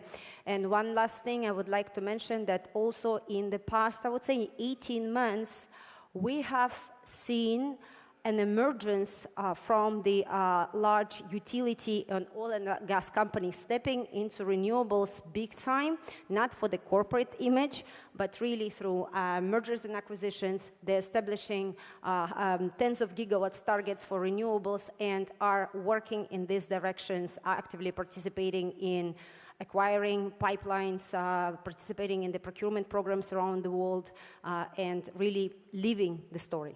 Thank you. Thanks very much, Gunnar. Super interesting on the cost coming down. I know you had something to mention also around green hydrogen as we're bridging into that panel. Green hydrogen, it's a new kid around the block, right? So for green hydrogen, we need to remember that in order to produce 1, let's say, megawatt of green hydrogen, you need 3 megawatts of renewable energy to back this up. So that will also support deployment of renewables. We as LONGi have stepped into the industry as well, and we're in the process of commercializing the electrolyzers because we believe that this industry will take off, and specifically actually when it comes to Middle East and North Africa, green hydrogen is also a new trend. We're seeing it in Oman and other countries throughout the region. So we believe that also that will help us with intermittency of the renewables as well, and overall gives an additional boost and sustainable development of renewable industry as a whole. Thanks very much, panelists. Unfortunately, we're going to have to move on to our next panel, but thanks very much indeed. One comment, Howard? Yeah, go ahead. Yeah. To a certain extent, I've been very disappointed today because we haven't mentioned the sort of elephants which are in the room. Could I just say where 50% of the world's steel, aluminium, and concrete are made, and they're all highly emitting industries. Yeah. And nobody has ever said anything about this at all. Well, I mean, I'm glad you mentioned that, because I think the next topic actually is highly relevant to the decarbonization of those sectors. Absolutely. But where are the speakers from these 5 countries that I've written down here? Well, it's a good suggestion. We'll follow up on that one. Thank you. Okay, thanks very much, guys. We really have to move on to the next panel. Raina, giving me the evil eye. You want really quick? I would just a very quick one. Leading into the next panel, I think just to reinforce what was said before, because we also heard that natural gas requires new investment in the future. But the reality is, if we speak about hydrogen, we need to speak about green hydrogen, because all new investment into natural gas will be stranded assets. That's a massive economic risk. And as a result, no before, because we need to phase it out if we're serious about climate change. That's the first thing. And just to lead into the next panel, I think it's important to underline again, if we speak about hydrogen, it is green hydrogen, and this means we need to build the foundations, which is renewable electricity, produce the roof, which is green hydrogen, to decarbonize difficult to abate sectors. Okay, I'm going to lose my job as a moderator, so you guys have to leave the stage, please, and I need to welcome the next panelists up. Thanks very much. So, welcome to our panelists for this part on green hydrogen, which is produced using electricity from renewables as opposed to fossil fuels. We have with us, and please come on up, everybody, His Excellency Espen Barth Eide, Minister of Climate and the Environment from Norway, Barbara Jinks, Program Manager, Green Gas and Delivery Use, IRENA, Professor Asgeir Thomas Gaard, Director, Norwegian University certainly, of Science and Technology Energy Transition Initiative, Per Sandberg, Senior Advisor from Equinor, James Minupi, Presidential Economic Advisor in Namibian Presidency, Bjorn Simonsen, CEO Saga Pure, and Professor Zhang Sunman, Associate Professor, Tongji University, who will be joining us remotely. Excellent, there we are. So as we've been hearing, renewable energies such as wind and solar power are increasingly driving electricity systems in many countries to lower emissions. Per unit of volume, hydrogen stores more energy than batteries, making it a good candidate for heavy transport, including shipping, aviation, rail, especially, as when combusted, it produces only heat and steam. It can also be used as feedback for the production of even more energy-dense fuels, such as green methanol and green ammonia. At the same time, green hydrogen can replace the current means of hydrogen production, which is fossil fuel-based, saving additional greenhouse gas emissions. However, green hydrogen production at present is an emerging technology, and the costs of production are relatively high, but costs will come down as there is increasing scale. While the green hydrogen market is immature, the winners will be those with a competitive advantage in the capacity to produce green hydrogen. So my first question is for His Excellency Espen Barth Eide. So Your Excellency, I have a number of questions here, so you can choose whichever ones you'd like to answer. What is Norway doing to ensure it plays a leading role in the green hydrogen market? That's the first question. And to what extent does Norway see that green hydrogen can help sustainable energy transitions in the developing and least developed countries? I'll take the second question first.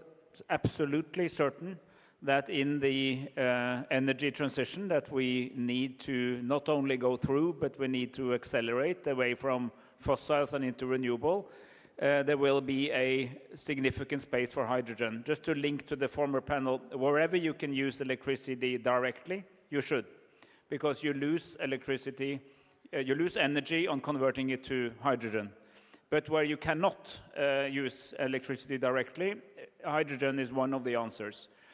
Because that means you can, as you said correctly, you can use it for things that are going to go far or are heavy, on ships and long lorry transport, eventually aircraft and so on. You can use it in industry, both as an energy source, but also as reduction material, actually, and then take out the carbon there. And there are several interesting usages of hydrogen, which helps us to fill those gaps between, on the one hand, battery electric or direct electric, and maybe then ammonia and other sort of really sort of long-distance sources. So we believe in it. And secondly, we are closely connected to the EU IPCEI on sort of these projects of common interest on hydrogen. We're using our state agency, Enova, to support the development of hydrogen production facilities, but also of working on usage and on distribution. Because when you change an entire energy system, it's not enough to produce the energy. You need to get it to the user in a meaningful way, and you need to have usage points. You need to have sort of the technology to use it. So this industry will not really become competitive before you have lifted this whole value chain, and we're trying to do our best to make that happen. We can come back to a discussion which I think we might have on whether we should talk about green or clean, because some of us think that clean hydrogen can be both blue and green, but I think that's something we can come back to in the discussion. Just with respect to policy, though, would you say at this point the industry is in need of policy incentives to really continue to scale? Yes. Seconded. Seconded. Excellent. Thanks very much, Your Excellency. Now I'd like to move to Barbara Jinks, Program Manager of Green Gas and Delivery Use at the International Renewable Energy Agency. So here's my question. It's anticipated that net zero commitments will accelerate the shift from fossil fuels to alternatives such as green hydrogen. Is green hydrogen a realistic solution in time to matter? Yes. Elaborate. My speech is no, I second absolutely what Espen was saying. I have some pictures to keep you awake, because this is we're between us and drinks, aren't we? Very quickly, in 3 minutes, where can hydrogen be a solution? Espen mentioned the end uses, which actually was my second chart. You can see where the IRENA puts the priority for green hydrogen. But on the left, you can see the pie chart where if we use renewable energy as much as possible to replace fossil, IRENA estimates that we can reduce carbon by 25%. Now that's a lot, but it's only a quarter. Energy efficiency, another 25% of carbon emissions. Electrification, we estimate only 52% of end use can be electrified. So it's not going to save everything. It's only half of the end use can be electrified. What do we do about the other half? And the electrification only results in a 20% reduction of carbon emissions. So then you've got 25%, which is the smaller segments. And the orange bit, hydrogen, that's where hydrogen can come in.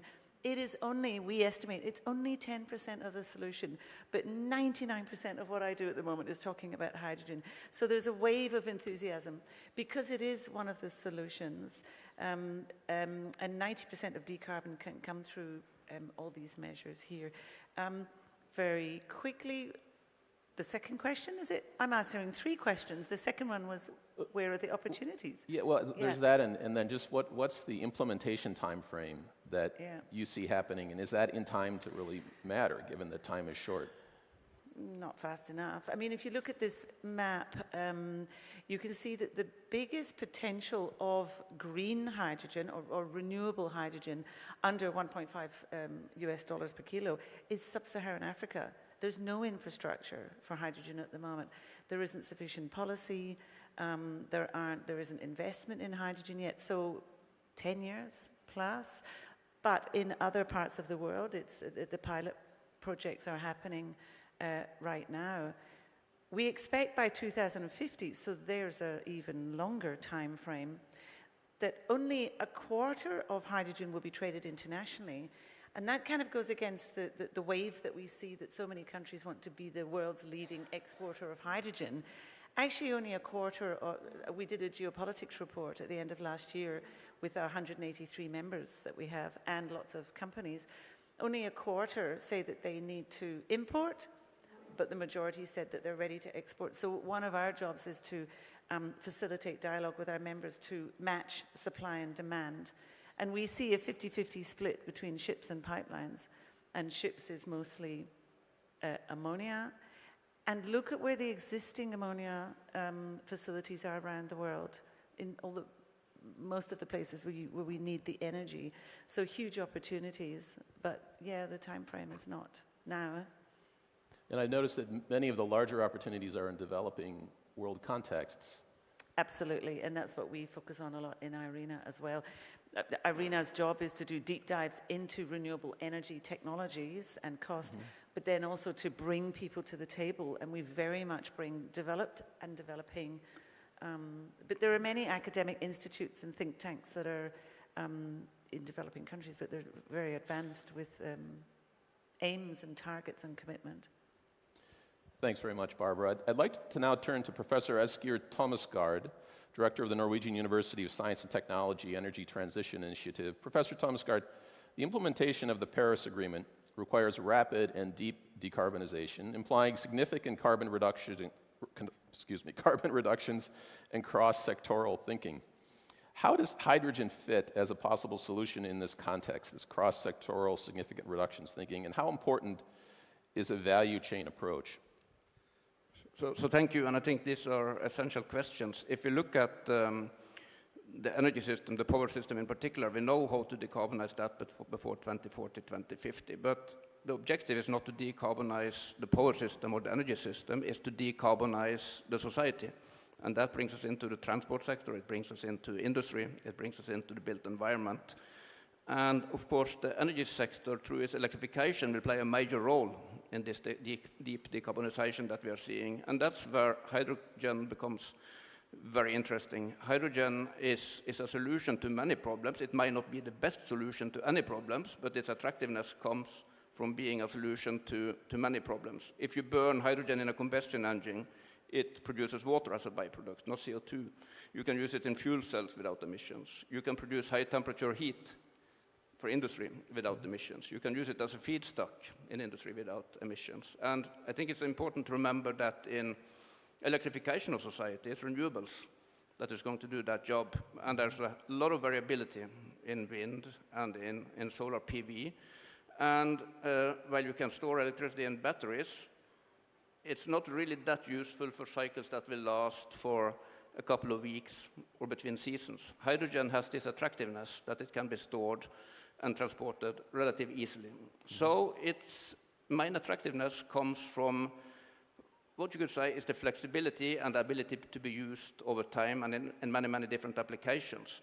And then also, I think it's fair to say, it can be produced from electrolysis and renewables, but of course it's also flexible because it can come from natural gas with carbon capture and storage and also be produced in that way. And in particular, I assume that when it comes to scaling up quickly, that might be one of the solutions on the table. And if you look then at your second part of the question, the value chains, why are they so important? Well, there are hydrogen value chains today, mainly for industrial use. If you want to build up the renewable value chains and the new value chains with carbon capture and storage, we need to build probably the demand side at the same time as we are building the supply side. That's going to be a lot of risk for the early movers, because in some of these applications, this is going to be an immature technology. So they're going to take volume risk, they're going to take price risk, and for sure there will be political risks. And I think some of the most important aspects on building this hydrogen economy, if that's going to succeed, then long-term agreements, international cooperation, cross-border cooperation on infrastructures, all these aspects that could help removing part of the political risk and part of the volume risk. I think these players are used to taking market risk. But volume risk and political risk, I think we need to look at. Minister Eide, I see you nodding. Would you like to comment on that or affirm that? No, I think exactly that's the point. I just agreed. You need to develop both the supply and demand at the same time. You have at least to help develop it. And one practical thing that we're engaged in is trying to establish what we call green corridors for ships, both globally in something called the Clyde Bank Declaration from the Glasgow Summit, and here in the Nordics, that we're developing sort of patterns of sailing so that both the ship owner and the provider will know that there will be both production and use on both ends. And for instance, the ferries that goes from here to Helsinki or from Oslo to Copenhagen, they are very attractive targets for early decarbonization because you know where it ends up every time. So the Helsinki ferry always goes to Helsinki and then it goes back to Stockholm every time. So there's no wonder where it's going, and that helps to create such an early market. Thank you very much, Professor. Minister, I'd like to move now to Per Sandberg, Senior Advisor for Equinor, a leading company in the production and use of green hydrogen. So Per, what needs to be done to transform clean hydrogen into a safe and efficient energy carrier? And what are the key challenges for the production of green hydrogen? And maybe even what policies would be required to overcome those challenges? Thank you. So we're not yet a leading producer of green hydrogen. We're aiming to become one. So a few words of where I come from. So Equinor is headquartered in Norway, heritage in oil and gas, now a broad energy company, growing very, very rapidly in renewables and low carbon. For example, we're supplying Europe with 20% of its gas today and asked to produce as much as possible. We're building the world's largest offshore wind park together with SSE, the Dogger Bank. So the clean energy is a fundamental growth area. Yeah. Our hydrogen strategy is colorblind, so we have a blue and green hydrogen strategy. But they're different. You know, green hydrogen is a way to market for large-scale renewables, in particular offshore wind, whereas the blue hydrogen is to provide a new offer to the customers. You know, they can get the energy clean. You know, we start with natural gas and then we turn it to a totally clean energy carrier at scale and rapidly at scale. So the different offers. The key challenges are actually not related to the blue or the green, but the total value chain. And building on what our minister said, you know, I think I have 2 points. So to make hydrogen a safe and efficient energy carrier, it has to be made a safe and efficient energy carrier.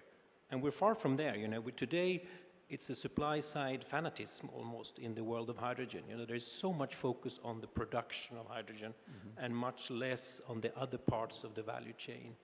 You know, the distribution, the storage, the use, and the regulation, the competence, everything. You know, and this is a new value chain. So we really need to focus on the whole value chain, in particular the use and the safety.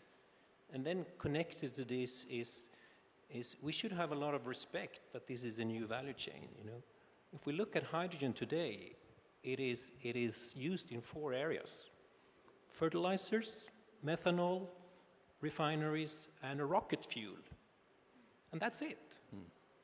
But we're talking about hydrogen absolutely almost all over the society, you know, all kinds of applications. And that's fine, and it will be a wonderful solution, but they need to be made wonderful solution, you know. We can do this safely, but it will not happen by itself. You know, we really have to develop a full focus on the total value chain and competences and everything. So Per, with respect to your aspiration to become a leader in green hydrogen production, do you see some of that being led maybe increasingly on the demand side? So for example, in the previous panel, there was mention about the steel industry and decarbonizing steel, which is probably a hydrogen-intensive effort. Do you see the demand starting to increase for green hydrogen? Well, we work on clean hydrogen. You know, we want to provide hydrogen that has very, very low emissions. So it's blue and green, you know. Yeah. We're seeing demand. We're working with some of the largest steel makers, and they are asking for both. But it's the whole hydrogen scene is supply driven at the moment, and that has to change. I think Sweden is one really good example. You know, I was part of the IPSAI process that our minister talked about this summer, and there was a lot of projects, and most of them were supply driven, except Sweden. For example, the hybrid project, you know, turning steel production into green steel production, which had a really good focus on the use, the steel making. Yeah. Thanks very much, Per. Switching to Namibia, excuse me, the government has opened the door to a significant green hydrogen investment, becoming one of the pioneering countries in the area. I'd like to ask our next panelist, James Mnupi, Presidential Economic Advisor to the Namibian Presidency, to tell us more about the reasons and aspirations behind this move. What competitive advantages does Namibia and the African continent have as a possible future center for green hydrogen production? And maybe a bit on the key challenges also and how they can be overcome. No, fantastic. Thanks for having me. I'm a long way from home. It's the first time I've come to Sweden, and I was saying to some of the guys who have actually helped to produce this event when I was landing, and I saw all the different islands. I was like, how do they stick all of those guys together? It's like, seems like they're all sorts of different countries. But so Namibia is one very large company. It's 824,000 square kilometers. Inhabited by 2.5 million people. So that's advantage number one. We're the second least sparsely populated country in the world. Lots of land, not a lot of people on it. The land happens to be blessed with world-class renewable energy resources, a very high DNI, direct natural irradiation. You can get solar sort of capacity factors north of 30%, wind speeds of 10 to 13 meters per second, and capacity there of more than 55% actually in some areas. And when you start co-locating the renewable energy assets, you can get electrolyzer capacity utilization of 70% or more. That is a significant sort of reducer of the cost of producing hydrogen. So that helps. But once you start linking that to pretty good infrastructure we have in Namibia, the best roads in Africa, some of the best transmission assets, and then, of course, we have 1,600 kilometers of coastline with two pretty decent ports. You begin to start opening the door of capturing the electrons, or at least the renewable energy, and beginning to convert that into molecules so you can share some of that energy with the rest of the world. I think the one aspect about Namibia that most people underestimate is its proximity to the 10th largest carbon emitter on the planet. Everyone thinks we're going to export all these molecules to Europe, but right on our southern border, we have South Africa. And South Africa has some of the largest gray hydrogen producers in the world, like Sasol. And then again, you know, for us, I know this is a green hydrogen panel, but the reason we started looking at this is we were looking for new engines of growth to industrialize our economy. So we're looking at the potential to export excess electricity electrons into the Southern African power pool and into South Africa. And at the moment, we import 60 to 70% of our power requirements. So that has a massive shift on our economic makeup. So that's number one. Two, we'd then love to get the molecules into South Africa and into Europe as well. And you know, one of the ways we did that was just by trying, exactly as you were mentioning, to de-risk the incubation of a pretty new and therefore high-risk industry. One of the ways we did that is we mixed good governance, so we put out an open RFP tender for 4,000 square kilometers where people could bid from around the world and give us the best conditions in 4 categories, and the right to develop that area went to the best bidder. So that helped with instilling confidence, and that began to notch down your cost of capital. Because in fact, that is one of the largest drivers of the levelized cost of hydrogen or the levelized cost of ammonia. So that was one. We then infused economic diplomacy into what we're doing. So instead of just leaving it to the corporates to figure this out, our government went and reached out to, as you were mentioning, the demand side. So we reached out to the government of Netherlands, Belgium, Germany, big time, and then of course the EU as well, because these were all countries that their ambition to decarbonize their own industrial complexes, they would need the solutions that we were making. So we've signed an MOU with Belgium, Netherlands, and Germany, and we're working on an MOU with the EU as well. Yeah. And again, that begins to ratchet down the cost of capital. And then at WEF and Davos a few weeks ago, is it a week ago? It's all a blur now. I think it was last week. We launched a blended financing platform. And the reason for that is to develop these projects with the ambitions of decarbonizing the planet, you need fit-for-purpose capital. You can't just go and borrow as a country bonds and then use that to fund the development of this industry. You do need some donor funding, grants. You will need some concessionary capital from DFIs and multilateral development banks. And so we're making it easy for all of those institutions to contribute towards one sort of fund or one bucket, and then we will allocate that capital to the various parts of the project, again in an effort to decarbonize. James, I really want to ask the other panelists to comment and have you talk some more. This is so fascinating. No, Thank you. We're going to have to move on to the next speaker. Go for it. Thanks very much, though. Fascinating. So one company investing in green hydrogen is Sega Pure, whose CEO is Bjorn Simonsen. So Bjorn, how do you approach investment in this area, and why is a holistic value chain approach important to succeed? Somewhat repetitious, but let's hear your perspective on it. So hydrogen is my favorite topic. I've been working with the industry for 14 years now. And the reason I'm an investor today is that I used to be a frustrated scientist. So Clara, to your intervention earlier, if you're frustrated about how things are, try to move towards a position where you can do something about it. In addition, of course, to also questioning how things are. And with regards to investments, we invest in the entire green value chain. Everything that contributes to a greener future is something that we find interesting. Green hydrogen, certainly, but also blue hydrogen. And personally, I think we'll see some pink hydrogen or hydrogen from nuclear coming online as we progress also. And our approach to this is combining industry expertise with the financial expertise. Because 10 years ago, if you wanted to invest in hydrogen, there were just a handful investment opportunities. Most of those companies were delivering units to the industry and were very legit. Today, we have seen a massive increase in investment opportunities within the hydrogen space, and it's extremely difficult for investors, for policymakers, for everyone to evaluate the foundation of these companies.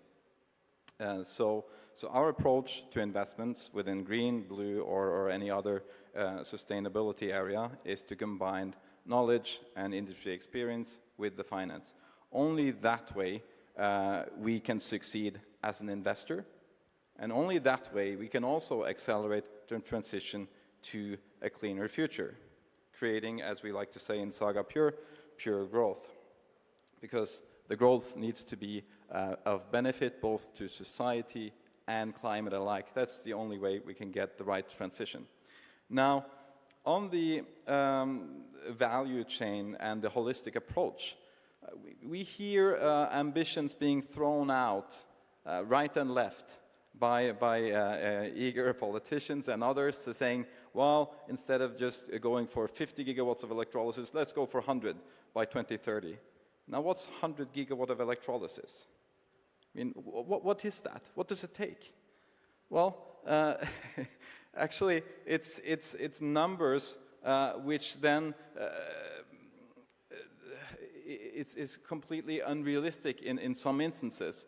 So you need to look at, if we're going to deploy 100 gigawatts of electrolysis, what does that imply on the renewable side? Can we deploy 300 gigawatts of new renewable capacity in the area where we want to have this? What does that mean to the electrical grid? Do we have to make additional investments there?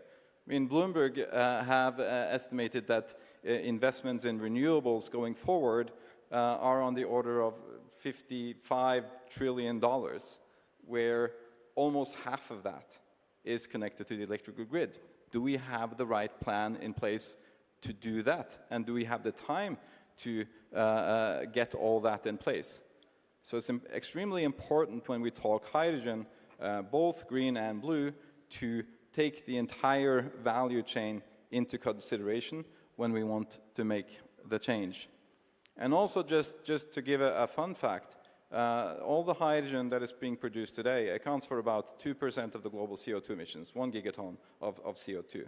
If we were to change that to green hydrogen, that would need in excess of 2,500 terawatt hours of new electricity generation. That's about 10% of the global electricity production today. If we want to reach the 2050 targets on green hydrogen, or at least the ambitious ones that I like, we will need about 25,000 terawatt hours of new renewable electricity. That's equal to the total amount of electricity being produced today. And that will need around, I think Irina said, like 16 gigawatts of new renewable capacity, 10 times what is there today.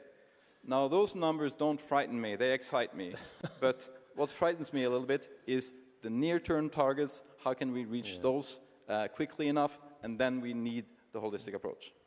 Thanks very much, Bjorn. And I want to shift now continents. Thank you very much, Professor Zhang Swinman, for sticking with us here.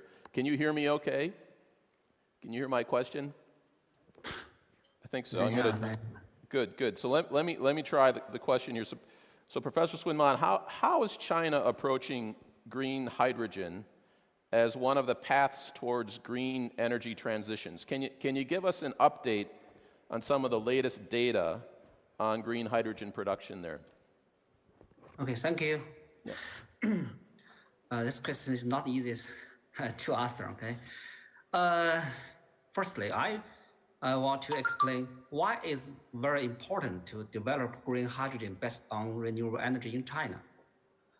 In recent years, wind power and solar power have been growing rapidly in China.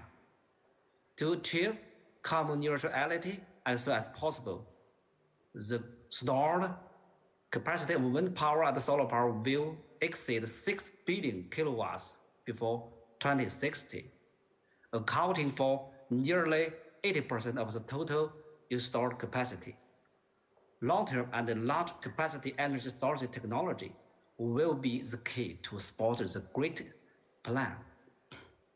Hydrogen by electrolysis is a wonderful energy carrier suitable for long-term and large capacity storage. So, green hydrogen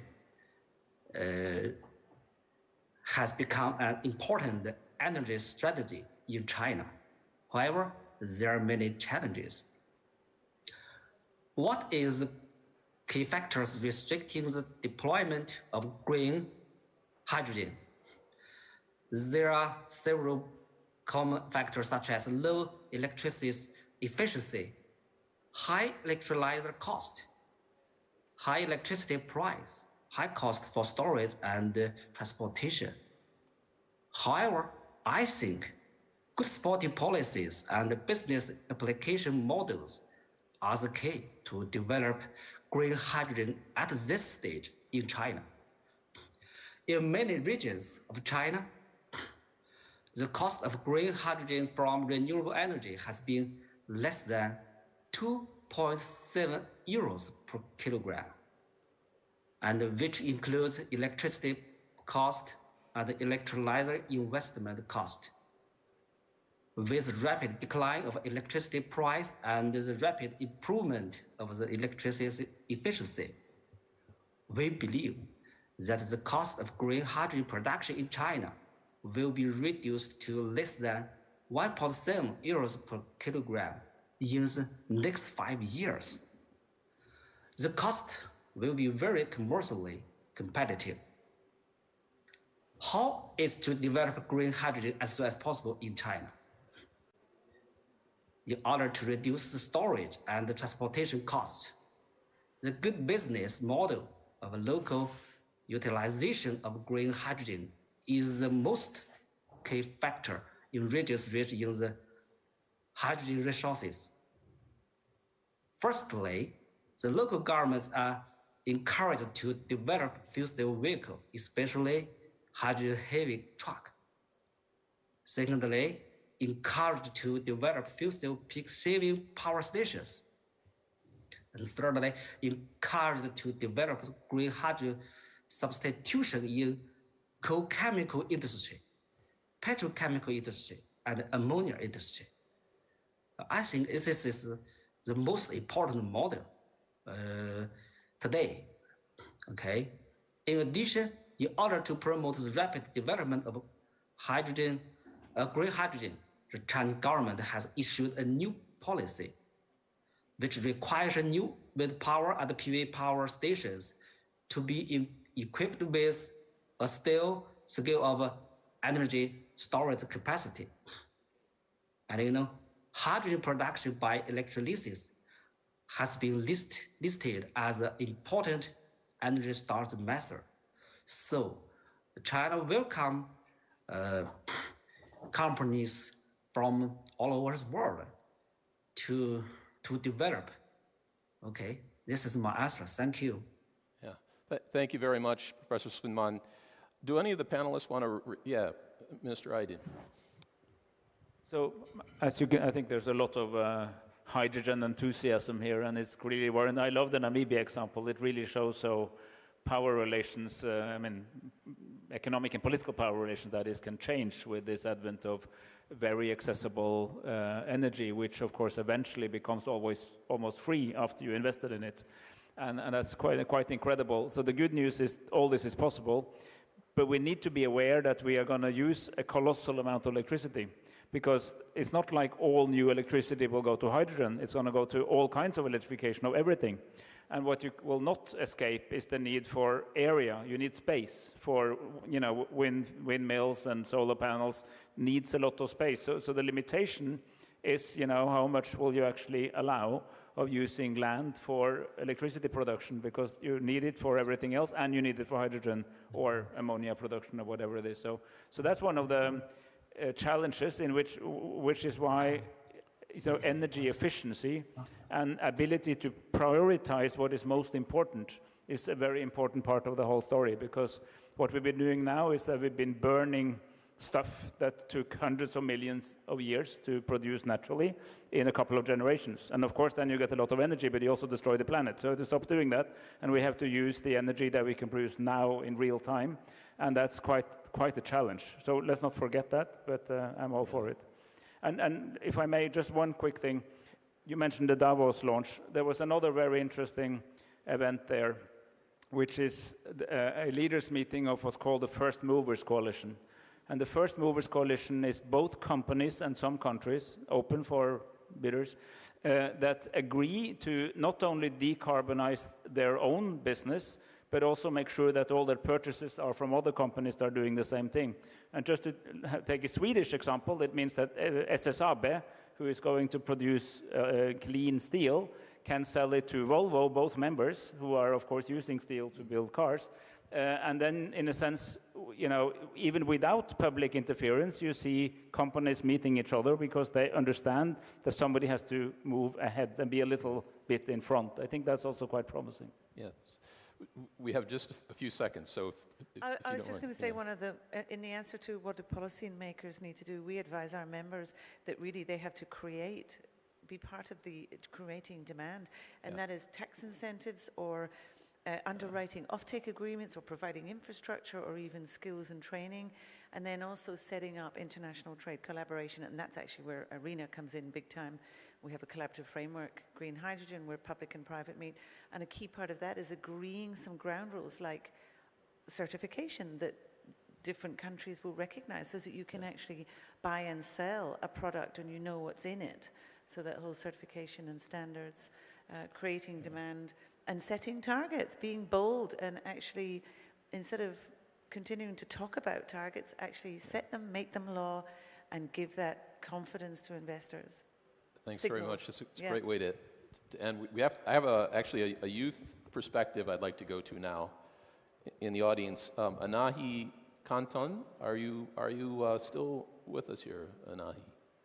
Hi, there you are. Welcome.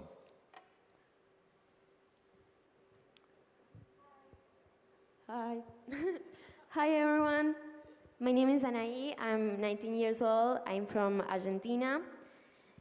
Thank you for giving me this space. I have something that I write to tell you. So, I'm from a country. I'm here to speak from my experience, coming from a country of Latin America that is one of the most affected by the petrol greed of power holders, getting even worse when it comes to corruption and lack of transparency that is leaving people out of the conversation. From fracking exploitation to the ocean explorations, oil and gas industries are impacting on the first hand to the local communities and indigenous people, such as Mapuches in a remote region down in Patagonia, or the Choyas, who are all being persecuted and oppressed by the armed forces when they stand to defend their own lands. We need to defend the defenders. All this in a context of climate and ecological crisis where the best science is telling us that we are running out of time for decarbonizing our economies. Governments in Latin America are pursuing the economic growth based on petrol expansion, financing fossil fuels industries that are destroying our lands and pushing away our local communities. We are calling for international funds of banks and companies to stop investing in big international corporations, such as Action, Equinor, Repsol, Shell, Chevron, ExxonMobil, EPF, and others. And the Global South needs support to guarantee a just energy transition, decentralized and affordable for everyone. We have to start thinking about the energy as a matter of social justice and human rights. We have to start putting first the people and not the companies. We need people-centered policies in terms of energy transition now. I now would like to speak about a situation that is happening in Argentina now with the company Equinor. They want to carry out a seismic exploration in the Argentine Sea, bombing our sea. The explorations that we already had in the past had around 300 meters of depth, and they have already caused oil spills. And we already found dead whales in the coast of Argentina Sea. And the one that they want to carry out in our sea is around 3,000 meters deep, with 100% probability of causing an oil spill in the Argentina coast. I'm very nervous, I'm sorry. Greenpeace Argentina, together with a group of local environmental and social organizations, feel an injection and an environmental lawsuit against the Argentine state at the Federal Court of Mar del Plata, arguing that the approval of the project in Argentine Sea is unconstitutional and should be annulled. Last year, we had a public audience that had around like 350 people that exposed. It was the largest audience, public audience of the country. And around 95% of the assistants expressed against the petrol projects. In the last audience, there were like 1,800 people that solicited to talk. And I just want to let you know, we only have about 30 seconds left, so. Yeah. Yeah, thanks. So, all of the country is against this project. The project was slowed down because of this audience that proved that the democracy of the country have to give a response and cancel this project. But the government still wants to carry out with the Equinor company. So they arrange another public audience that is happening now, these days in Argentina. Anahi, I'm really sorry we're running out of time. I would like to point it out that Greenpeace has a documentary film. So a documentary that is about the situation in Argentina now, and you can all look it up. It's called Por Acá No. That means like they don't want this project to happen. So yeah, you can look it up. It's in the Greenpeace Argentina YouTube. And it's pretty important that we listen to these matters and we listen to the people talking. So yeah. Anahi, I'd like to ask the audience to thank you. Because this was a very passionate message. Thank you. So thanks very much. Thanks very much. I'm not sure, Shireen, do we have time for maybe a couple of questions for the panelists? Does anybody have a question? Please, Shireen. Yeah. I think Shireen has a question, actually.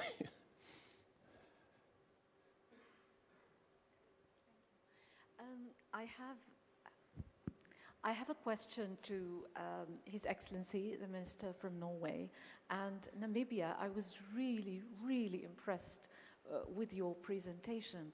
And my question is in the context of UNEP. How can we use the platform of UNEP in order to further the efforts of countries such as Namibia, leading with such innovation, such strategy, such insights, in order to ensure that the energy transitions that we are all talking about and that we are all passionate about, and where we can see many of our partners, whether it's in the private sector or government, taking steps. But what I understand also from Barbara and from Irina is that in terms of strategy, in terms of, there's a lot that Irina is doing. UNEP is still maybe to move in this direction. Norway is one of the greatest supporters of advancement and equity and collaboration in different areas. But do you see the area of hydrogen, sustainable hydrogen, as a space where the UN Environment Assembly can play a role, perhaps with Irina, with partners, to expedite the process and also ensure there is equity in that space in terms of developing countries? Thank you. Great, I'll have a first crack. So, I really like your question. I actually wore these two pins on purpose, right? So the first one is an SDG one, which really is trying to emphasize that what we're trying to do isn't just for the sake of green hydrogen development. It's for the sake that we're trying to create jobs for Namibians. And Namibia, for example, while we will produce hydrogen, we are actually a net carbon sink and have been for hundreds of years. But yet we get like really, really adversely impacted by climate change, right? We get like massive droughts in our country. And a lot of our power actually comes from hydroelectricity. So we realized that when we sit back and we were waiting for the developed nations to sort of figure out how to solve this issue, that wasn't helping us very much. Because when the drought came, it absolutely impacted agriculture, and a lot of guys lost their cattle, their livelihoods, etc. So we were a bit more proactive. The other reason I'm wearing the second pin is to realize that Namibia can't do this alone. And this is why we're partnering with the EU. We're actually partnering with Irina. You guys won't know, but Barbara and I are always nudging each other at the back because Irina has agreed to help Namibia to put together a competent world-class synthetic fuel strategy. And the reason we're doing that is because we realize that green hydrogen production for the sake of decarbonization is not going to cut it. At the end of the day, you need to project finance these things, and you need to do it at the cheapest cost of capital. And one of the ways of doing that is de-risking all the key elements of the project. So whether that's offtake, whether that is just robust legislation and strategy, as you were talking about. And so we're trying to work with the best in the world, and UNEP and the United Nations family is a key part of that for us. One, we would want to work with you to learn from organizations like Irina and UNEP, but the key one for us is to share our learnings. You know, I came all the way from Namibia today to speak on the panel because I know that other countries are watching, other emerging market nations. And perhaps they have an aspiration to produce the molecule, but they haven't thought about how to de-risk the whole sort of project end to end, lower the cost of capital, increase your competitiveness, gain as much market share as possible, and therefore create a sustainable new synthetic fuels industry. So sharing what we're doing with others, I think, is a big part of our strategy and what we'd love to do with the United Nations family as a whole. So that's what I would say. Thanks. And if I could reiterate that, but also add that we've done various studies on the increased jobs, the increased diversity for, because renewable energy is generally distributed, and the equality for men and women and jobs is much higher. On average, if a government invests in a renewable energy, it gets 4 to 7 times back in revenue. So it's also business sense, and we try and prove this through our studies. And we work closely with James, but we help other countries at the start to develop a national hydrogen strategy. And like, why are you thinking about hydrogen? Do you need it? One, it's a bit of a wave, not a hype, but it's a bit of a, do you need it? And what about all the other aspects? And part of that is environmental, and I think, and the diversity and the jobs and the economic development, etc. Geopolitical stability, huge issue for Europe at the moment. So yes, I think UNEP has an absolute, or hydrogen has a role in your discussions more and more. And thank you for Irina to have the opportunity to arrange this panel with Norway, and we're happy to do more with you. Thanks. If I, it's an incredibly promising development opportunity. And yes, indeed, and it was actually, I was the president of UNEA, and one of the decisions was exactly to, you know, to move more into this field. UNDP is doing the same thing, working in tandem with UNEP and others, and relevant institutes and so on. And it is, as it's been mentioned, it's a growth opportunity, a jobs opportunity. It's also a resilience opportunity, because we also have a real climate crisis. We're not only mitigating it, we need to adapt to it. And sometimes distributed solar may actually be more sustainable than if you're very dependent on either a sort of very central network grid or fossil fuel transport from A to B. So there even that part of it. And for the world's climate, you know, we really need to ensure that least developed countries simply jump the oil age and utilize the advantage of not having a legacy, go straight into the, you know, to the post-fossil age, and middle-income countries to faster move from coal to clean. And in our government is very determined to have that very high on its development agenda. And you can actually get a lot done, because, as was described, it's not the cost that is the problem, but it tends to be the cost of capital. It's the de-risking investments, making sure that different parts of the system meet, making sure you have a regulatory environment that's predictable. But the actual cost is going down by the day. So a clean energy system is not very expensive, but it's more complex than a fossil energy system. So it requires an approach of institutional development, and of course some money, but that can sometimes be de-risking of private capital, and of course some public grants and loans and gifts as well. This is a really good panel. Do we have time for, I guess we do, or do we? All right, any more questions, please? Does somebody have a question? No questions, really? Yeah. I just wanted to, just as a follow-up, if I may, I just wanted to know a little bit more about public-private partnerships in this area, and if there's a, if this is an opportunity, especially that, you need possibly with the regulatory frameworks, with the financing, and with just getting this moving. It's a question for the panel. I don't know who might want to tackle it, but if there's experience in that, perhaps Equinor, I don't know. But I can just first comment on it, because if you look at the global situation, it's clear that governments might play a major role in the transition. But if we are going to succeed, we need to attract the private capital. So for me, and I think this is particularly true when it comes to hydrogen, it will be crucial that the public money that is spent is facilitating that a much, much higher amount of private capital flows into this transition. And I mentioned political risk. I think, in fact, that if you look at regulation, long-term regulation, and if you look at the uncertainty about what kind of choices will governments make in terms of the energy mix in the future, I think that might be the main barrier towards drawing the private capital in there. But it would be interesting to hear also what Equinor has to say. So we'll save the best for last. Everyone wants to talk to you today, so good luck. But look, the way we've done it in Namibia is exactly that, right? So if you look at all of this genesis from what we're calling the Harambee Prosperity Plan 2, which is our president's socioeconomic recovery plan for his second term.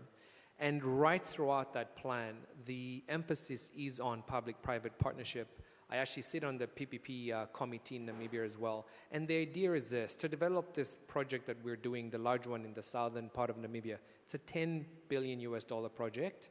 Namibia's GDP is about $12 billion. There is no, I mean, our whole government budget is 50 billion Namibian dollars, divide that by 15 to get the US dollar equivalent, right? We could never do this on our own.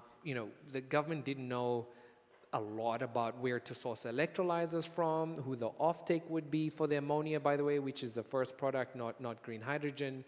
And so that's why we put out this RFP, a request for proposal, to ask private sector capital to risk some of the capital, use its intellectual property to figure out how to build this industry.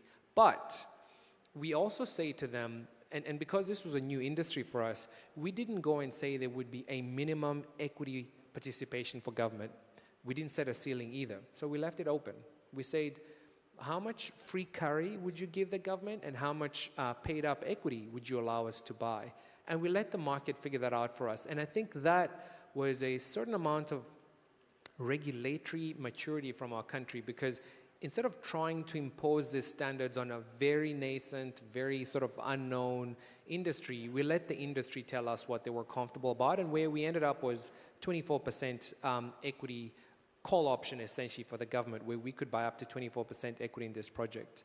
And I think that is how we were looking to engage, with the private sector. But importantly, to now support that private sector endeavor, we engage in economic diplomacy. We reached out to the European Investment Bank, the African Development Bank, so multilateral development banks and DFIs, right?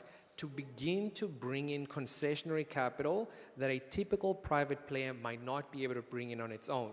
And therefore now the private and the public sector were playing one role of really trying to bring down that cost of capital. But in Davos, for example, the Vice Chancellor of Germany visited our president. He's visiting Namibia in December, bringing a cluster of German companies that would be offtakes for the ammonia. And there you can see at a state level, country to country are now beginning to collaborate to say, how do I help you with your decarbonization agenda while you're helping me with my industrialization agenda?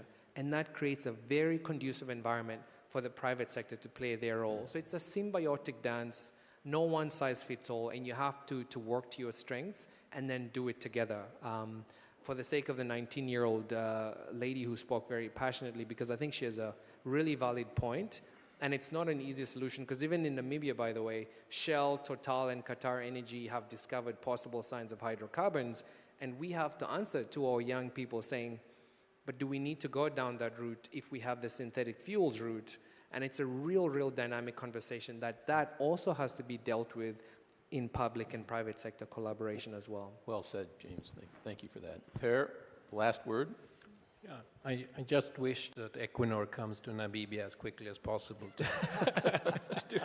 We're not there, to do business with you. We're doing hydrogen projects. We're doing carbon capture and storage projects many places. All of them are public-private partnership. And it's in this area, in these two areas, it's more partnerships than normal. It's more than normally, the public sets the framework and then the private plays within that framework. But what we're learning in this area, because there is no market at the moment, they are real partnerships, working almost on a daily and weekly basis with the government. We've done this in Norway very, very successfully the government of Mr. Bartede, you know, on the CCS value chain. I think we interacted on a weekly basis to move forward. So this is needed, not forever, but for 5-10 years, I guess. Yeah. So panelists, I think we've kept you long enough. Thanks very much for an excellent discussion. Let's give them a hand, please.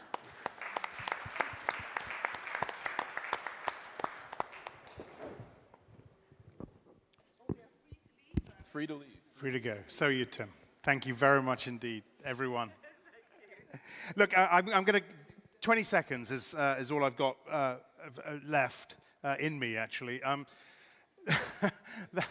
That wraps up a very busy day one. It's been a long day, so as I said, I'll keep these remarks very brief. It's been a fascinating day. Tomorrow we're going to build on it with a number of equally fascinating sessions. Close look at the fashion industry's efforts to reduce its footprint. Extraction mining is another session. Sustainable public procurement is another session. What can we expect from the next COP meeting in Egypt? We will discuss that, and we will end the day with a high-level leadership dialogue on the next 50 years. To top it off, of course, we've got that concert in the park, the Concert for Peace and the Planet. Ricky Kedge and Ellie Golding will join us. Have a fantastic evening. We will see you here first thing tomorrow morning. Thank you very much indeed.